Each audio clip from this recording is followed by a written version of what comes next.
One form hydra novels अभी तक जिस किसी ने भी सब्सक्राइब नहीं किया है तो कर लो ऐसे ही, और स्टोरी चाहिए तो टेलीग्राम चैनल ज्वाइन कर लेना। ब्लैक कॉर्नर पर जाना, क्यू कॉन्टिनेंट, सेंट्रल प्लेन से लड़ना। पिल डोमेन, पवित्र पिल सिटी। एक छोटी लड़की जो 12 या 13 साल की लग रही थी, उसके चेहरे पर दुख भरा भाव था जब उसने जुवानजिन का हाथ पकड़ा, उसे रोकने की कोशिश कर रही थी। भाई जुवानजिन, क्या तुम सच में आज जा रहे हो? यंग ए, हवा और बारिश का अनुभव किए बिना कोई इंद्रधनुष कैसे देख सकता है? जुवानजिन ने शांति से कहा। उसने धीरे से काओ यंग का हाथ खींच लिया और उसका छोटा सा हाथ अपने हाथ में ले लिया। ये बच्चा आटिल्ड, जुवानजी का चेहरा चिंता से भरा हुआ था और वह अपने दिल में काफी बेबस महसूस कर रही थी। वह जिन ए के शरीर के बारे में कुछ नहीं कर सकती थी, शायद दुनिया में बाहर जाने से कुछ अच्छी मुलाकातें हो सकती थी। काओ यंग को दिलासा देने के बाद जुवानजिन धीरे-धीरे जुवानजी के पास गया, थोड़ा झुका, हाथ जोड़कर सलाम किया और गंभीरता से कहा, मास्टर कृपया भविष्य में अपना ख्याल रखें। जुवानजी आगे बढ़ा, जुवानजिन को उठाने में मदद करने के लिए दोनों हाथ आगे बढ़ाए और उसकी हथेली में एक स्टोरेज रिंग रख दी। जिन ए, ये सामान मैंने तुम्हारे लिए तैयार किया है। बाहर यात्रा करते समय हमेशा याद रखना कि तुम्हारी अपनी सुरक्षा सबसे पहले आती है। जुवानजी ने धीरे से कहा, उसकी आवाज में हिचकिचाहट थी। आखिरकार जुवानजिन 14 साल तक उसके साथ रहा था। जुवानजिन ने सिर हिलाया, उसकी आंखों में हिचकिचाहट थी और उसमें एक अजीब सी भावना भी थी। इस समय काओ यंग भी आ गया और उसने जुवानजिन की हथेली में एक स्टोरेज रिंग रख दी। भाई जुवानजिन, मैं 7वीं टियर की सारी स्पिरिट मेडिसिन ले आया हूं जो मेरे पिता के लिए बहुत कीमती थी। जब तुम दूर हो तो मुझे याद करना, तुम बेवकूफ लड़की हो। जुवानजिन ने काओ यंग के सिर पर हाथ फेरा, उसके दिल में एक गर्माहट महसूस हुई। कई सालों से अपने बचपन के प्यार को देखकर जुवानजिन के दिल में प्यार भर गया। उसके विचार अनायास ही उस सुबह की ओर लौट गए जब वह उसे पहली बार मिला था। जुवानजिन को अच्छी तरह याद था कि वह कुछ समय पहले ही मास्टर जुवानजी के साथ पिल टावर पर आया था और मेडिसिनल हर्ब गार्डन में अलग-अलग स्पिरिट मेडिसिन की आदतों से जान पहचान कर रहा था। वरिष्ठ भाई, पीछे से एक तीखी आवाज आई। जुवानजिन ने मुड़कर देखा तो करीब 8 या 9 साल की एक छोटी लड़की दौड़ती हुई आ रही थी। उसकी 2 छोटी चोटियां थीं और उसका चेहरा लाल था। आप कौन हैं? जुवानजिन थोड़ा हैरान था। मेरा नाम काओ यंग है, मैं अभी पिल टावर में शामिल हुआ हूं। मैंने सुना है कि यहाँ एक बहुत शक्तिशाली सीनियर ब्रदर हैं। क्या आप हैं? छोटी लड़की ने अपनी बड़ी-बड़ी आंखें झपकाईं और जुवानजिन को उत्सुकता से देखा। जुवानजिन ने अपना सिर हिलाया, शक्तिशाली शब्द सही नहीं है। मैं तो बस एल्डर जुवानजी का शिष्य हूं। अपनी बात खत्म करने के बाद जुवानजिन ने भी अपने सामने खड़ी छोटी लड़की को देखना शुरू किया। उसका नाम काओ यंग था और वह पिल टावर में थी, इसलिए वह असली कहानी की राक्षसी काओ यंग ही होगी। बात बस इतनी थी कि अभी की काओ यंग अभी भी एक छोटी लड़की थी। वाह, एल्डर जुवानजी का शिष्य। काओ यंग की आंखें चमक उठीं। तो आप सच में कमाल के होंगे। सीनियर ब्रदर, आपको अपने बारे में इतनी अच्छी फीलिंग क्यों आ रही है? जुवानजिन हैरान रह गया। इस छोटी लड़की की समझ काफी तेज थी। उनकी खास फिजिक की वजह से उनके शरीर से नेचुरली हल्की फायर एट्रिब्यूट एनर्जी निकलती थी। जो लोग फायर एट्रिब्यूट कल्टीवेशन टेक्निक की प्रैक्टिस भी करते थे, उन्हें सच में अपनेपन का एहसास होता था। यह शायद मेरे द्वारा की जाने वाली कल्टीवेशन टेक्निक की वजह से है, जुवानजिन ने आराम से समझाया। ये सच में बहुत आरामदायक है। काओ यंग खुद को पास आने से रोक नहीं पाई। सीनियर ब्रदर, क्या मैं आपके साथ पढ़ सकती हूँ? बस ऐसे ही ये छोटी लड़की जुवानजिन से लिपट गई। पहले तो जुवानजिन को ये परेशानी वाली बात लगी, लेकिन लंबे समय के बाद उन्हें पता चला कि यह बचपन का प्यार सच में स्मार्ट था। उसमें कीमिया का अच्छा टैलेंट था और उसकी पर्सनैलिटी कुछ मिजाज थी, जिससे उसकी बोरिंग कल्टिवेट लाइफ में हमेशा कुछ मजा आता था। बाद में काओ यंग ने जुवान कोंगजी को अपना गुरु बना लिया, लेकिन वह भी अक्सर जुवानजिन के पास चली जाती थी। जब काओ परिवार को पता चला कि काओ यंग की प्रेमिका जुवानजी की शिष्या है, तो उन्हें कोई आपत्ति नहीं हुई और वे बहुत सपोर्टिव थे क्योंकि पिल टावर में जुवानजी का रुतबा अच्छी तरह से बना हुआ था। भाई जुवानजिन, आप क्या सोच रहे हैं? काओ यंग की आवाज ने जुवानजिन को असलियत में वापस खींच लिया। जुवानजिन मुस्कुराया, मैं तुम्हें पहली बार देखने के बारे में सोच रहा था। हम तब तो तुम्हें मैं भी परेशान करने वाली लगती थी। काओ यंग ने मुंह बनाया, मुझे अब भी तुम परेशान करने वाले लगते हो। जुवानजिन ने जानबूझकर कहा, तुम? काओ यंग ने गुस्से में पैर पटके, लेकिन जल्द ही फिर से हंसने लगी। लेकिन मुझे इस पर विश्वास नहीं होता। अगर तुम्हें सच में मैं परेशान करने वाला लगता था तो तुमने मेरी दी हुई सारी कैंडीज क्यों रखी? जुवानजिन अवाक रह गई। इस छोटी लड़की को सच में सब कुछ याद था। देर हो रही है, मुझे जाना चाहिए। जुवानजिन ने अपने विचार एक तरफ रखे और जाने के लिए मुड़ा। रुको, एक आवाज आई और जुवान कोंगजी की आकृति आंगन में प्रकट हुई। जूनियर मार्शल अंकल जुवान कोंगजी। जुवानजिन ने झुककर सैल्यूट किया। जुवान कोंगजी ने हाथ हिलाया, इतना विनम्र होने की जरूरत नहीं है। छोटे जिन, अब जब तुम जा रहे हो तो मुझे डर है कि यंग ए रोएगी। मास्टर, काओ यंग शर्मा गई और प्यार से बोली, हाँ, ठीक है, ठीक है। जुवान कोंगजी मुस्कुराया और हाथ हिलाया, फिर जुवानजिन की ओर देखा। छोटे जिन, क्या तुम्हारे शरीर की समस्या सच में ऐसी है कि अब और इंतजार नहीं किया जा सकता? शायद हम दूसरे तरीके सोच सकते हैं। जुवानजिन ने अपना सिर हिलाया। जूनियर मार्शल अंकल, मैंने मन बना लिया है। वैसे यह कोई बुरी बात नहीं है। एक्सपीरियंस लेने के लिए बाहर जाने से मुझे सच में कोई सॉल्यूशन ढूंढने में मदद मिल सकती है। जुवान कोंगजी ने आह भरी। वह ये भी जानता था कि जुवानजिन का स्वभाव जिद्दी था और उसने जो तय किया था उसे बदलना मुश्किल था। भूल जाओ, जब ऐसा है तो अपना ख्याल रखो। जुवान कोंगजी रुक गया। वैसे जब आप दूर हो तो यंग ए को मैसेज भेजना याद रखें ताकि यह लड़की परेशान न हो। मास्टर, काओ यंग शर्मिंदा और गुस्से में था। जुवानजिन ने यह दृश्य देखा और उसके दिल में एक गर्म धारा उमड़ पड़ी। हालांकि उन्हें अलग होना पड़ा, इतने सारे लोग उनकी परवाह करते थे, तो इसमें अफसोस की क्या बात थी? अलविदा कहने के बाद जुवानजिन ने उस जगह पर एक आखिरी नजर डाली जहां वह 14 साल से रह रहा था और जाने के लिए मुड़ा। उसके पीछे से काओ यंग की आवाज आई, भाई जुवानजिन, तुम्हें वापस आना होगा। जुवानजिन ने पीछे मुड़कर नहीं देखा, बस हाथ हिलाया। जुवानजिन की आकृति पूरी तरह से गायब हो जाने के बाद जुवान कोंगजी काओ यंग के पास गया। यंग ए, वह बच्चा चला गया है। अब तुम्हें कल्टीवेट करने के लिए कड़ी मेहनत करनी होगी, नहीं तो अगर वह अपने शरीर में छिपे खतरे को सुलझा लेता है तो भविष्य में तुम दोनों के बीच की दूरी और भी बड़ी हो जाएगी। जुवानजी ने भी सिर हिलाया। यंग ए, अलग होना बेहतर यूनियन के लिए है। जैसे ही उसने बोलना खत्म किया, जुवानजी के दिल में अचानक एक खूबसूरत आकृति उभरी और उसकी आंखों में एक मुश्किल भावना चमक उठी। याओ चेन, तुम अभी कहां हो? काओ यंग ने अपनी आंखों के कोनों से आंसू पोंछे और सिर हिलाया। मास्टर, मैं करूंगी। भाई जुवानजिन अपनी शारीरिक समस्याओं को हल कर सकते हैं और मुझे भी मजबूत बनना होगा ताकि मैं उनके लायक बन सकूं। यह मेरा अच्छा शिष्य है। जुवान कोंगजी संतुष्टि से मुस्कुराया। 2 महीने बाद black corner region, maple city. जुवानजिन ने अपने सामने शहर को देखा जो खूनी और अस्त-व्यस्त माहौल से भरा हुआ था और उसकी आंखों में एक मुश्किल भावना चमक उठी। 2 महीने के बाद आखिरकार वहां ही गया। ब्लैक कॉर्नर रीजन के जरूरी शहरों में से एक होने के नाते मेपल सिटी हर तरह के डेस्परेट क्रिमिनल्स और एक्सपर्ट से भरा हुआ था। यहाँ कोई कानून नहीं था, सिर्फ ताकत थी। जंगल का कानून ही एकमात्र नियम था। सड़कों पर हर जगह जख्मी एक्सपर्ट्स देखे जा सकते थे और कभी-कभी दूर से लड़ाई की आवाजें और चीखें भी सुनाई देती थीं। एक और जो ज्यादा नहीं जानता, मेपल सिटी में परेशानी खड़ी करने की हिम्मत कर रहा है। एक राहगीर ने कहा, शश, अपनी आवाज धीमी रखो, लॉर्ड हान फैंग के अधीनस्थों को अपनी बात सुनने मत दो।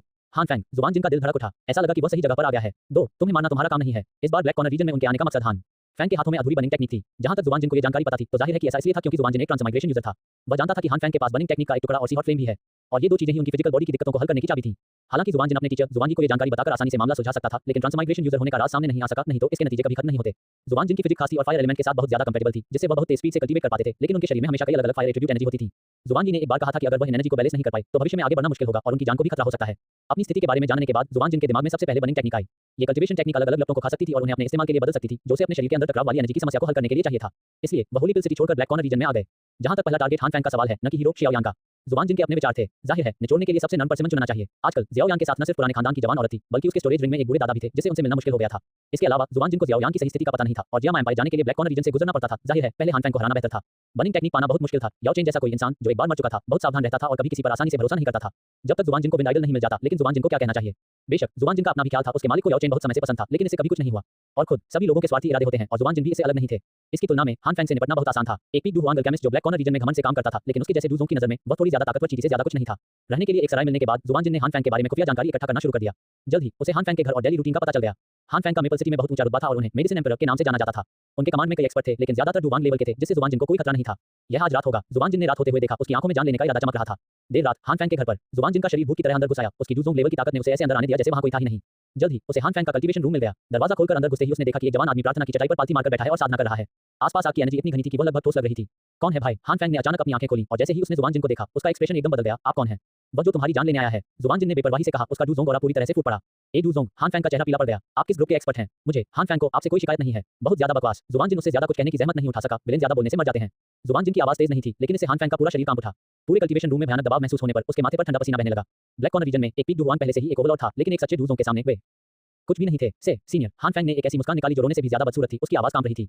इस जूनियर को नहीं पता कि मैंने सीनियर को कहां नाराज किया है। प्लीज मुझे समझाइए सीनियर, और यह जूनियर मेरी गलती की भरपाई के लिए जरूर एक अच्छा गिफ्ट देगा। बोलते समय उसने चुपके से अपनी चीख घुमाई और एक गहरी नीली लौ चुपचाप उसकी हथेली में इकट्ठा हो गई। समुद्र हृदय ज्वाला, यह उनका सबसे बड़ा तुरुप का पत्ता था। जुआन जिन ने उसकी बातों पर ध्यान नहीं दिया और बस एक कदम आगे बढ़ गया। बूम! पूरे कल्टीवेशन रूम की जगह अचानक डूब गई। इकट्ठा किया गया क्यों हान फैंग तुरंत गायब हो गया और वह गहरी नीली सी हॉट फ्लेम जोर से हिली, लगभग बुझने ही वाली थी। हान फैंग डर गया। इस व्यक्ति का स्पेस पर कंट्रोल सोच से परे लेवल पर पहुंच गया था। वह एक उंगली भी नहीं हिला पा रहा था। सीनियर, मेरी जान बख्श दो। हान फैंग पूरी तरह से घबरा गया। उसे अब मेडिसिन सम्राट की इज्जत की कोई परवाह नहीं थी और वह आराम से जमीन पर घुटनों के बल बैठ गया। ये जूनियर अपना सारा सामान देने को तैयार है, बस सीनियर से मेरी जान बख्शने की भीख मांग रहा है। मैं हॉल ऑफ सोल्स का सदस्य हूं। Please senior, hall of souls के चेहरे के लिए। वह जल्दी से अपने बैकर को बाहर ले आया। आत्माओं का हॉल, जुआन जिन ने आखिरकार कहा। उसकी आवाज में थोड़ी मस्ती थी। हान फैंग ने सोचा कि एक मौका है और जल्दी से सिर हिलाया। हाँ, ये जूनियर हॉल ऑफ सोल्स के लिए काम करता है। अगर सीनियर मुझे मार देता है तो हॉल ऑफ सोल्स निश्चित रूप से नहीं। शोरगुल, जुआन जिन ने बेसब्री से उसे टोका। उसने अपना दाहिना हाथ बढ़ाया और दूर से हान फैंग के माथे की ओर इशारा किया। हान फैंग की पुतलियां अचानक सिकुड़कर पिनप्रिक्स जितनी छोटी हो गईं। वह बचना चाहता था, लेकिन उसका शरीर नहीं माना। वह बस बेबस होकर देख सकता था कि कैसे एक अदृश्य शक्ति अंतरिक्ष को चीरती हुई उसके सामने आ गई।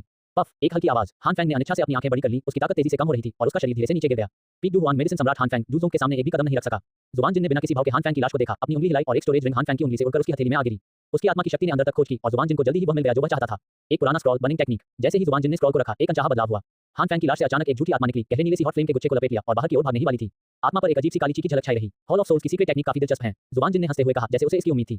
उसने पीछा नहीं किया, बल्कि अपना हाथ फिर से उठाया और धीरे से उसे सी हॉट फ्लेम की ओर बढ़ाया जो भागने की तैयारी कर रही थी। स्पेस एक बार फिर से ठोस हो गया। ऐसा लग रहा था जैसे सी हॉट फ्लेम को किसी अदृश्य विशाल हाथ ने पकड़ लिया हो। हान फैंग की आत्मा ने चाहे जितना भी खींचा हो, वह बिना हिले डुले ही रही। नहीं, मेरी समुद्री हृदय ज्वाला। हान फैंग की आत्मा ने एक तेज दहाड़ मारी। उसकी आवाज गुस्से और अनिच्छा से भरी हुई थी। आप असल में कौन हैं? आप मुझे दुश्मन क्यों बना रहे हैं? मैं आदरणीय याओ चेन का शिष्य हूं। उसने जुआन जिन को डराने के लिए याओ चेन के नाम का इस्तेमाल करने की कोशिश की।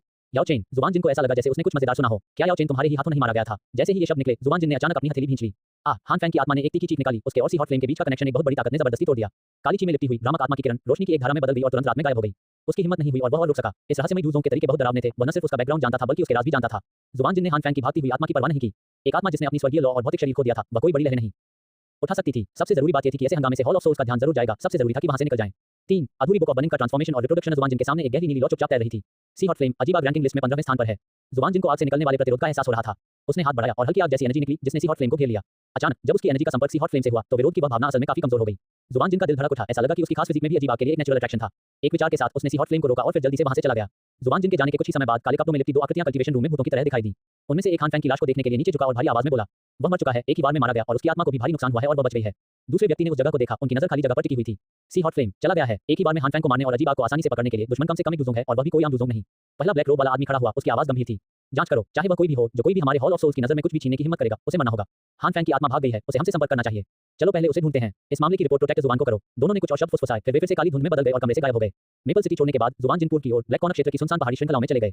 उसे एक जरूरी काम पूरा करने के लिए एक बिल्कुल सुरक्षित जगह चाहिए थी। बर्निंग टेक्निक को सीखना और सी हॉट फ्लेम को खाना। ट्रांसमाइग्रेशन से गुजरने वाले 7th ग्रेड पीक अल्केमिस्ट और 3 स्टार डूजोंग के तौर पर उनकी समझ आम लोगों से कहीं ज्यादा थी। जल्द ही उसे एक खड़ी चट्टान के नीचे बेलों से छिपी एक गुफा का पता चला। गुफा का अंदर का हिस्सा सूखा और बड़ा था, जिसमें काफी स्पिरिचुअल थी, जिससे यह अकेले रहने के लिए एक बहुत अच्छी जगह बन गई। जुआन जिन ने गुफा के एंट्रेंस पर कई रोक लगा दी ताकि कोई अंधा इंसान या राक्षसी जानवर उसे परेशान न कर सके। इसके बाद वह पालथी मारकर बैठ गया और अपनी स्टोरेज रिंग से वह पुराना दिखने वाला स्क्रॉल निकाला। बर्निंग टेक्निक का हिस्सा येलो रैंक लो टियर कल्टीवेशन टेक्निक। यह शायद फाइटिंग क्यूई कॉन्टिनेंट पर सबसे कम शुरुआती रैंक वाली कल्टीवेशन टेक्निक थी, फिर भी इसमें सबसे ज्यादा डरावनी क्षमता थी। जुबान जिन ने गहरी सांस ली और धीरे-धीरे स्क्रॉल खोला। खेती का स्पष्ट और समझने में कठिन तरीका सामने आया। दूसरों के लिए ऐसी बिखरी हुई कल्टीवेशन टेक्निक को कल्टीवेट करना एक सपने से कम नहीं था, लेकिन जुबान जिन के लिए जो कहानी से परिचित थे, यह कोई मुश्किल काम नहीं था। उसने अपनी आंखें बंद कर लीं और स्क्रॉल पर लिखे तरीके को फॉलो करते हुए अपने शरीर में ची को सर्कुलेट करने की कोशिश करने लगा।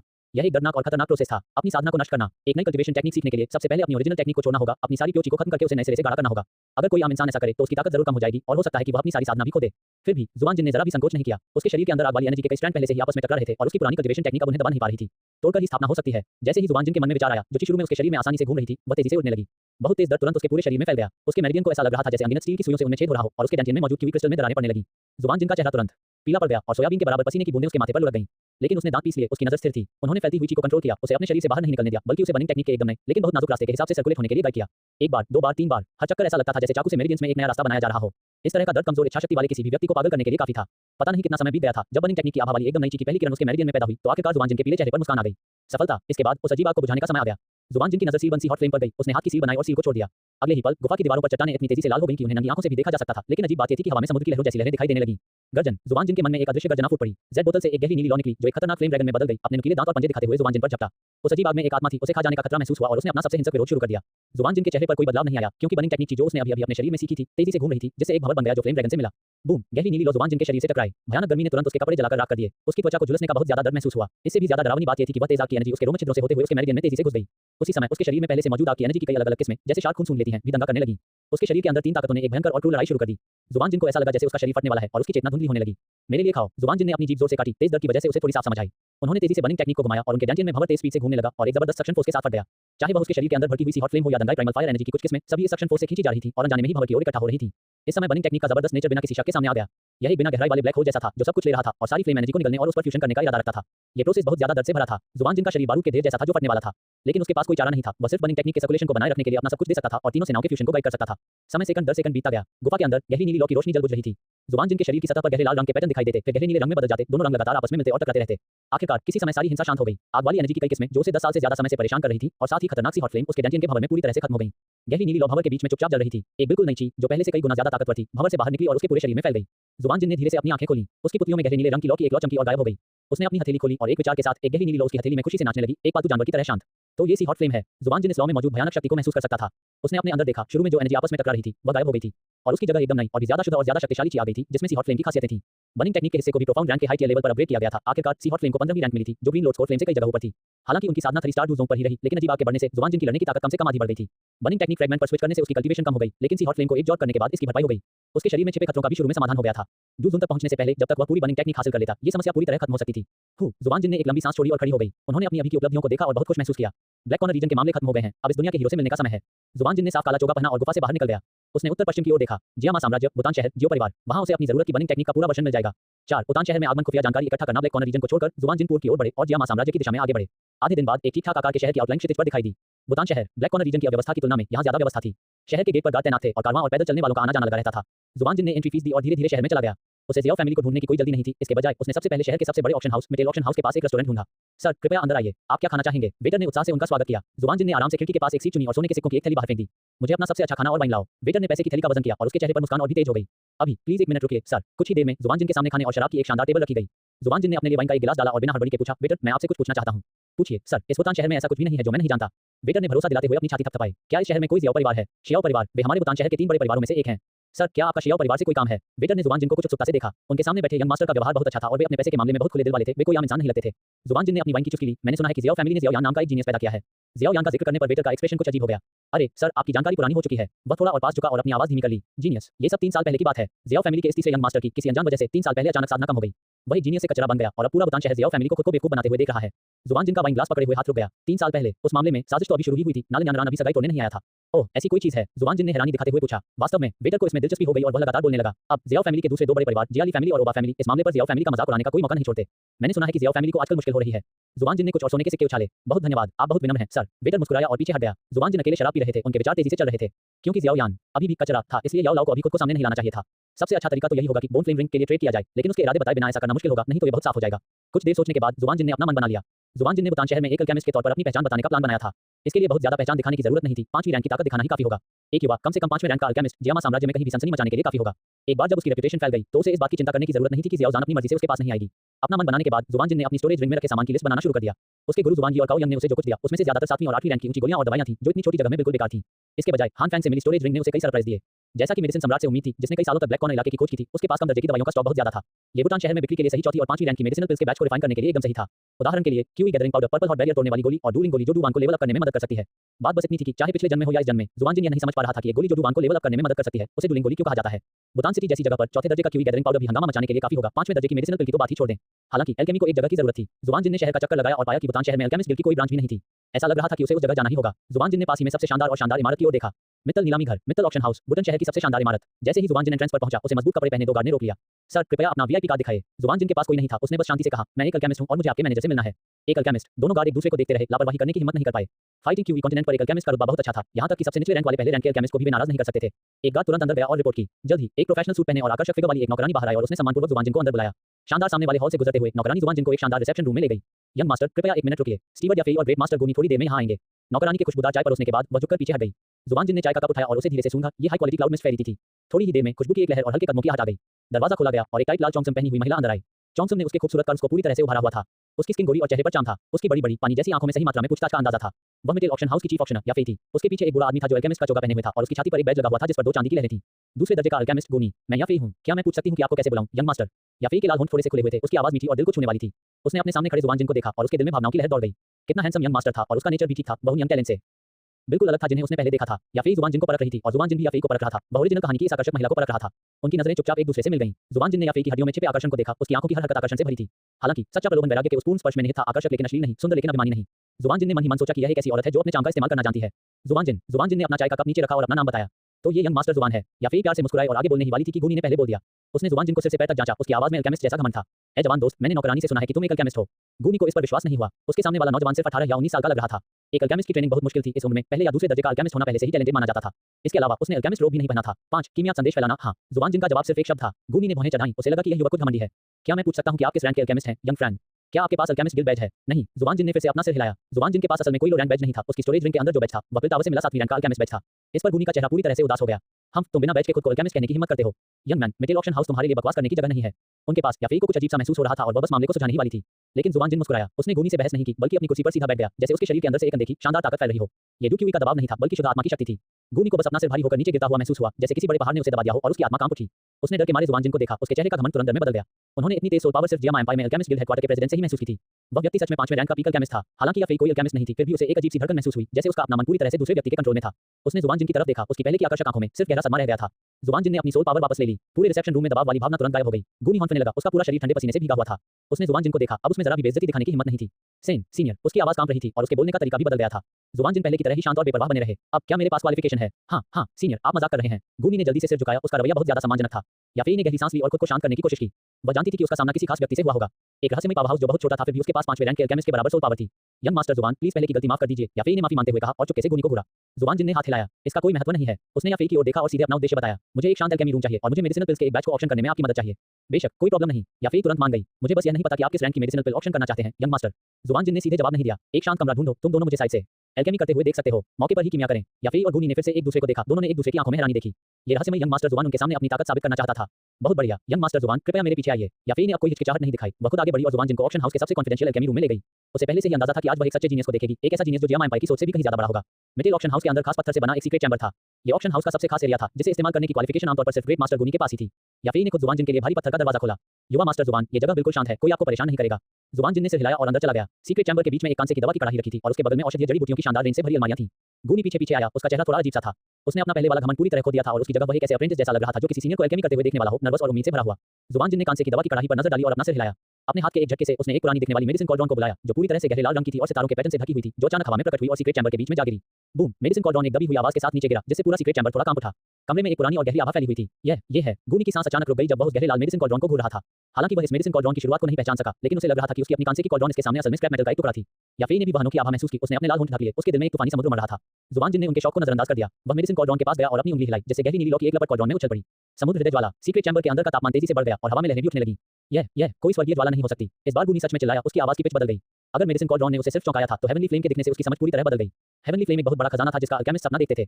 अफवाह थी कि जियामा एम्पायर के पिल किंग कई सालों से हेवनली फ्लेम की तलाश कर रहे थे, लेकिन बार-बार नाकाम रहे।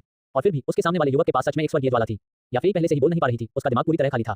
जुबान जिन रुके नहीं, एक विचार के साथ उनकी स्टोरेज रिंग में पहले से तैयार औषधीय जड़ी बूटियां मेडिसिन कॉर्डन में उड़ गईं, कैटेगरी में और क्रम से, जैसे अबाबिल अपने घोंसले में लौटती हैं। उनकी हरकतें बिना किसी देरी के सहज और स्मूथ थीं। रिफाइनिंग, फ्यूजन, पिल कंडेंसेशन, हर सटीक टेक्स्ट बुक की तरह एकदम सही था। गहरे नीले रंग की सी हॉट फ्लेम उसके हाथों में बिल्ली के बच्चे की तरह शांत थी। गर्मी पर उसका कंट्रोल बहुत ज्यादा था। जल्द ही कड़ाही के अंदर से एक तेज दवा वाली खुशबू फैल गई।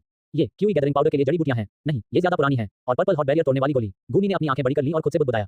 वह देख सकता था कि जुबान जिन एक साथ कई तरह की मेडिसिनल पिल्स को रिफाइन कर रहा था। मल्टीटास्किंग और हर एक चौथे दर्जे की गोली थी। ये कैसे हो सकता है? इसके तुरंत बाद जुबान जिन ने जड़ी बूटियों का एक और बैच डाल दिया। जैसे ही जड़ी बूटियों का वह बैच मेडिसिन कॉर्डन में गया, पहले से भी ज्यादा शानदार एनर्जी का उतार चढ़ाव फैल गया। पूरे सीक्रेट चैम्बर में एनर्जी हिंसक हो गई। विंड ट्रैवल पिल, रिकवरी पिल और हे भगवान, ये डूलिंग पिल के लिए जड़ी बूटियां हैं। गूनी की आवाज काम रही थी। 5वीं रैंक की गोली, ये 5वीं रैंक की गोली थी। एक ऐसा क्षेत्र जिस तक वह अपनी पूरी जिंदगी में नहीं पहुंच सका। इस नौजवान के हाथों में आटा गूंथने जितना आसान था। हालांकि यह को अलकमी समझ में नहीं आई, लेकिन वह गूनी के हाव भाव समझ सकती थी। गूनी के चेहरे के भाव से जैसे उसने कोई भूत देख लिया हो, वह अंदाजा लगा सकती थी कि उसकी आंखों के सामने जो हो रहा था वह कितना चौंकाने वाला था। समय सेकंड दर सेकंड बीतता गया। गोली बन गई। जुबान जिन ने धीमी आवाज में चिल्लाया और मेडिसिन कॉर्डन की तरफ हवा में थप्पड़ मारा। बैंग बैंग बैंग, कड़ाही के मुंह से रोशनी की कई धाराएं निकली, जिन्हें उसने पकड़कर पहले से तैयार जैक की बोतलों में डाल दिया। गोलियों की तेज खुशबू ने तुरंत पूरे सीक्रेट चैम्बर को भर दिया। जुबान जिन ने मेडिसिन कॉर्डन और सी हॉट फ्लेम को हटा दिया, फिर कुछ जैक बोतलें याफी को दे दी। मैं तुम्हें इन्हें नीलाम करने के लिए परेशान करूंगा। याफी ने अचानक जैक की बोतलें ले ली। वे उसके हाथ में गर्म महसूस हुई। उसे लगा कि उसके हाथ में जो है वो दवा की गोलियां नहीं, बल्कि इतनी दौलत है कि पूरा जियामा साम्राज्य हिल जाएगा। जुबान जिन ने उसकी ओर देखा और आगे कहा, मैं बुतान शहर घूमने आया था और इत्तेफाक से कुछ दुर्लभ फूलों और जड़ी बूटियों या पुरानी चीजों की तलाश में भी आया था। मिस याफी, आप ये मैसेज फैला सकती हैं। अगर कोई ऐसी चीज बना सकता है जो मुझे सेटिस्फाई करे, तो मैं एक्शन ले सकती हूं और उनके लिए मेडिसिनल पिल को रिफाइन कर सकती हूं। 5वीं रैंक या उससे नीचे की। अगर यह ऐसी चीज है जो मुझे बहुत पसंद है, तो 6ठी रैंक भी इंपॉसिबल नहीं है। पेमेंट के तौर पर मुझे ऑप्शन प्रॉफिट का सिर्फ आधा हिस्सा चाहिए। 6ठी रैंक, उसने कहा। 6ठी रैंक, क्या मेरे सामने ये यंग मास्टर जुबान 6ठी रैंक का अल्केमिस्ट हो सकता है? याफी बहुत ज्यादा हैरान थी। अगर यह मैसेज फैला दिया जाए, वह लगभग यह अंदाजा लगा सकती थी कि पूरा बुतान शहर नहीं, जियामा साम्राज्य का पूरा नॉर्थ ईस्ट प्रांत इसके लिए पागल हो जाएगा। उसने अपने दिल की खुशी को दबाया और जुबान जिन को प्रणाम किया। निश्चिंत रहें यंग मास्टर जुबान, याफी इस मामले को जरूर ठीक से संभाल लेंगे। उसने हाथ हिलाकर एक भरोसेमंद नौकरानी को बुलाया और उसके कान में कुछ बातें फुसफुसाईं। ये सुनकर नौकरानी का चेहरा भी डर से भर गया। उसने जरा भी देर करने की हिम्मत नहीं की, तुरंत मुड़कर तेजी से चली गई। उनके पास गूनी पहले से ही इतना हैरान था कि बोल नहीं पा रहा था। उसने अभी क्या देखा था? उसने इस महान गुरु के सामने आसानी से काम करने वाली कीमिया देखी थी। 4थी रैंक की गोलियां, 5वीं रैंक की गोलियां, सब कुछ बिना मेहनत के। ये जीनियस आखिर कहां से आया? 6 इससे बुतान शहर में सनसनी फैल गई। याफी ने अपने दिल की उथल-पुथल को दबा दिया और अपनी आवाज को जितना हो सके स्थिर रखा। वह जानती थी कि उसके सामने खड़ा आदमी मेटल ऑक्शन हाउस का अब तक का सबसे खास मेहमान होगा। शायद यह उसका अपना मौका भी होगा। गूनी पूरी तरह से अपना आपा खो बैठा था और एक छोटे से फॉलोअर की तरह एक तरफ खड़ा हो गया, जोर से सांस लेने की भी हिम्मत नहीं कर रहा था। उसने जुबान जिन की प्रोफाइल देखी और उसके दिमाग में सिर्फ एक ही बात रह गई। एक विलक्षण प्रतिभा, ये पक्का एक प्रोडिजी था। वह निश्चित रूप से जियामा साम्राज्य से नहीं था। नहीं, पूरे नॉर्थ वेस्ट कॉन्टिनेंट में भी इतने कम उम्र के 6th रैंक के अल्केमिस्ट को ढूंढना मुश्किल होगा। याफी ने खुद को संभाला। उसका चेहरा एक बार फिर प्रोफेशनल मुस्कान से खिल उठा, जिसमें सच्चे सम्मान की झलक भी थी। उसने धीरे से अपने बालों की एक ढीली लट को कान के पीछे किया। यह अनजाने में हुई हरकत स्वाभाविक रूप से आकर्षक थी। यंग मास्टर जुबान, आप हमारे मित्तल ऑक्शन हाउस के सबसे खास मेहमान हैं। याफी ने दोनों हाथों से पूरी तरह से बैंगनी सोने से बना एक कार्ड पेश किया, जिस पर मित्तल परिवार का प्रतीक खुदा हुआ था। यह मेरे अधिकार क्षेत्र में सबसे ऊंचे लेवल का पर्पल गोल्ड वीआईपी कार्ड है। इस कार्ड से आप जियामा एम्पायर में किसी भी मित्तल फैमिली प्रॉपर्टी में सबसे अच्छे ट्रीटमेंट का आनंद ले सकते हैं। याफी रुकी, फिर एक पतला सुनहरा कार्ड निकाला। यंग मास्टर जुबान, आपकी ये मेडिसिनल पिल्स बहुत कीमती हैं और ऑक्शन से मिलने वाले सोने के सिक्कों की मात्रा बहुत ज्यादा होगी, जिससे इन्हें एक साथ तैयार करना मुश्किल हो जाएगा। ये रहा एक सेविंग्स कार्ड जिसमें 5 मिलियन सोने के सिक्के हैं, जो ऑक्शन से पहले डिपॉजिट के तौर पर काम आएगा। बाकी रकम के लिए ऑक्शन खत्म होने के बाद याफी जरूर आपको सब कुछ दे देंगे।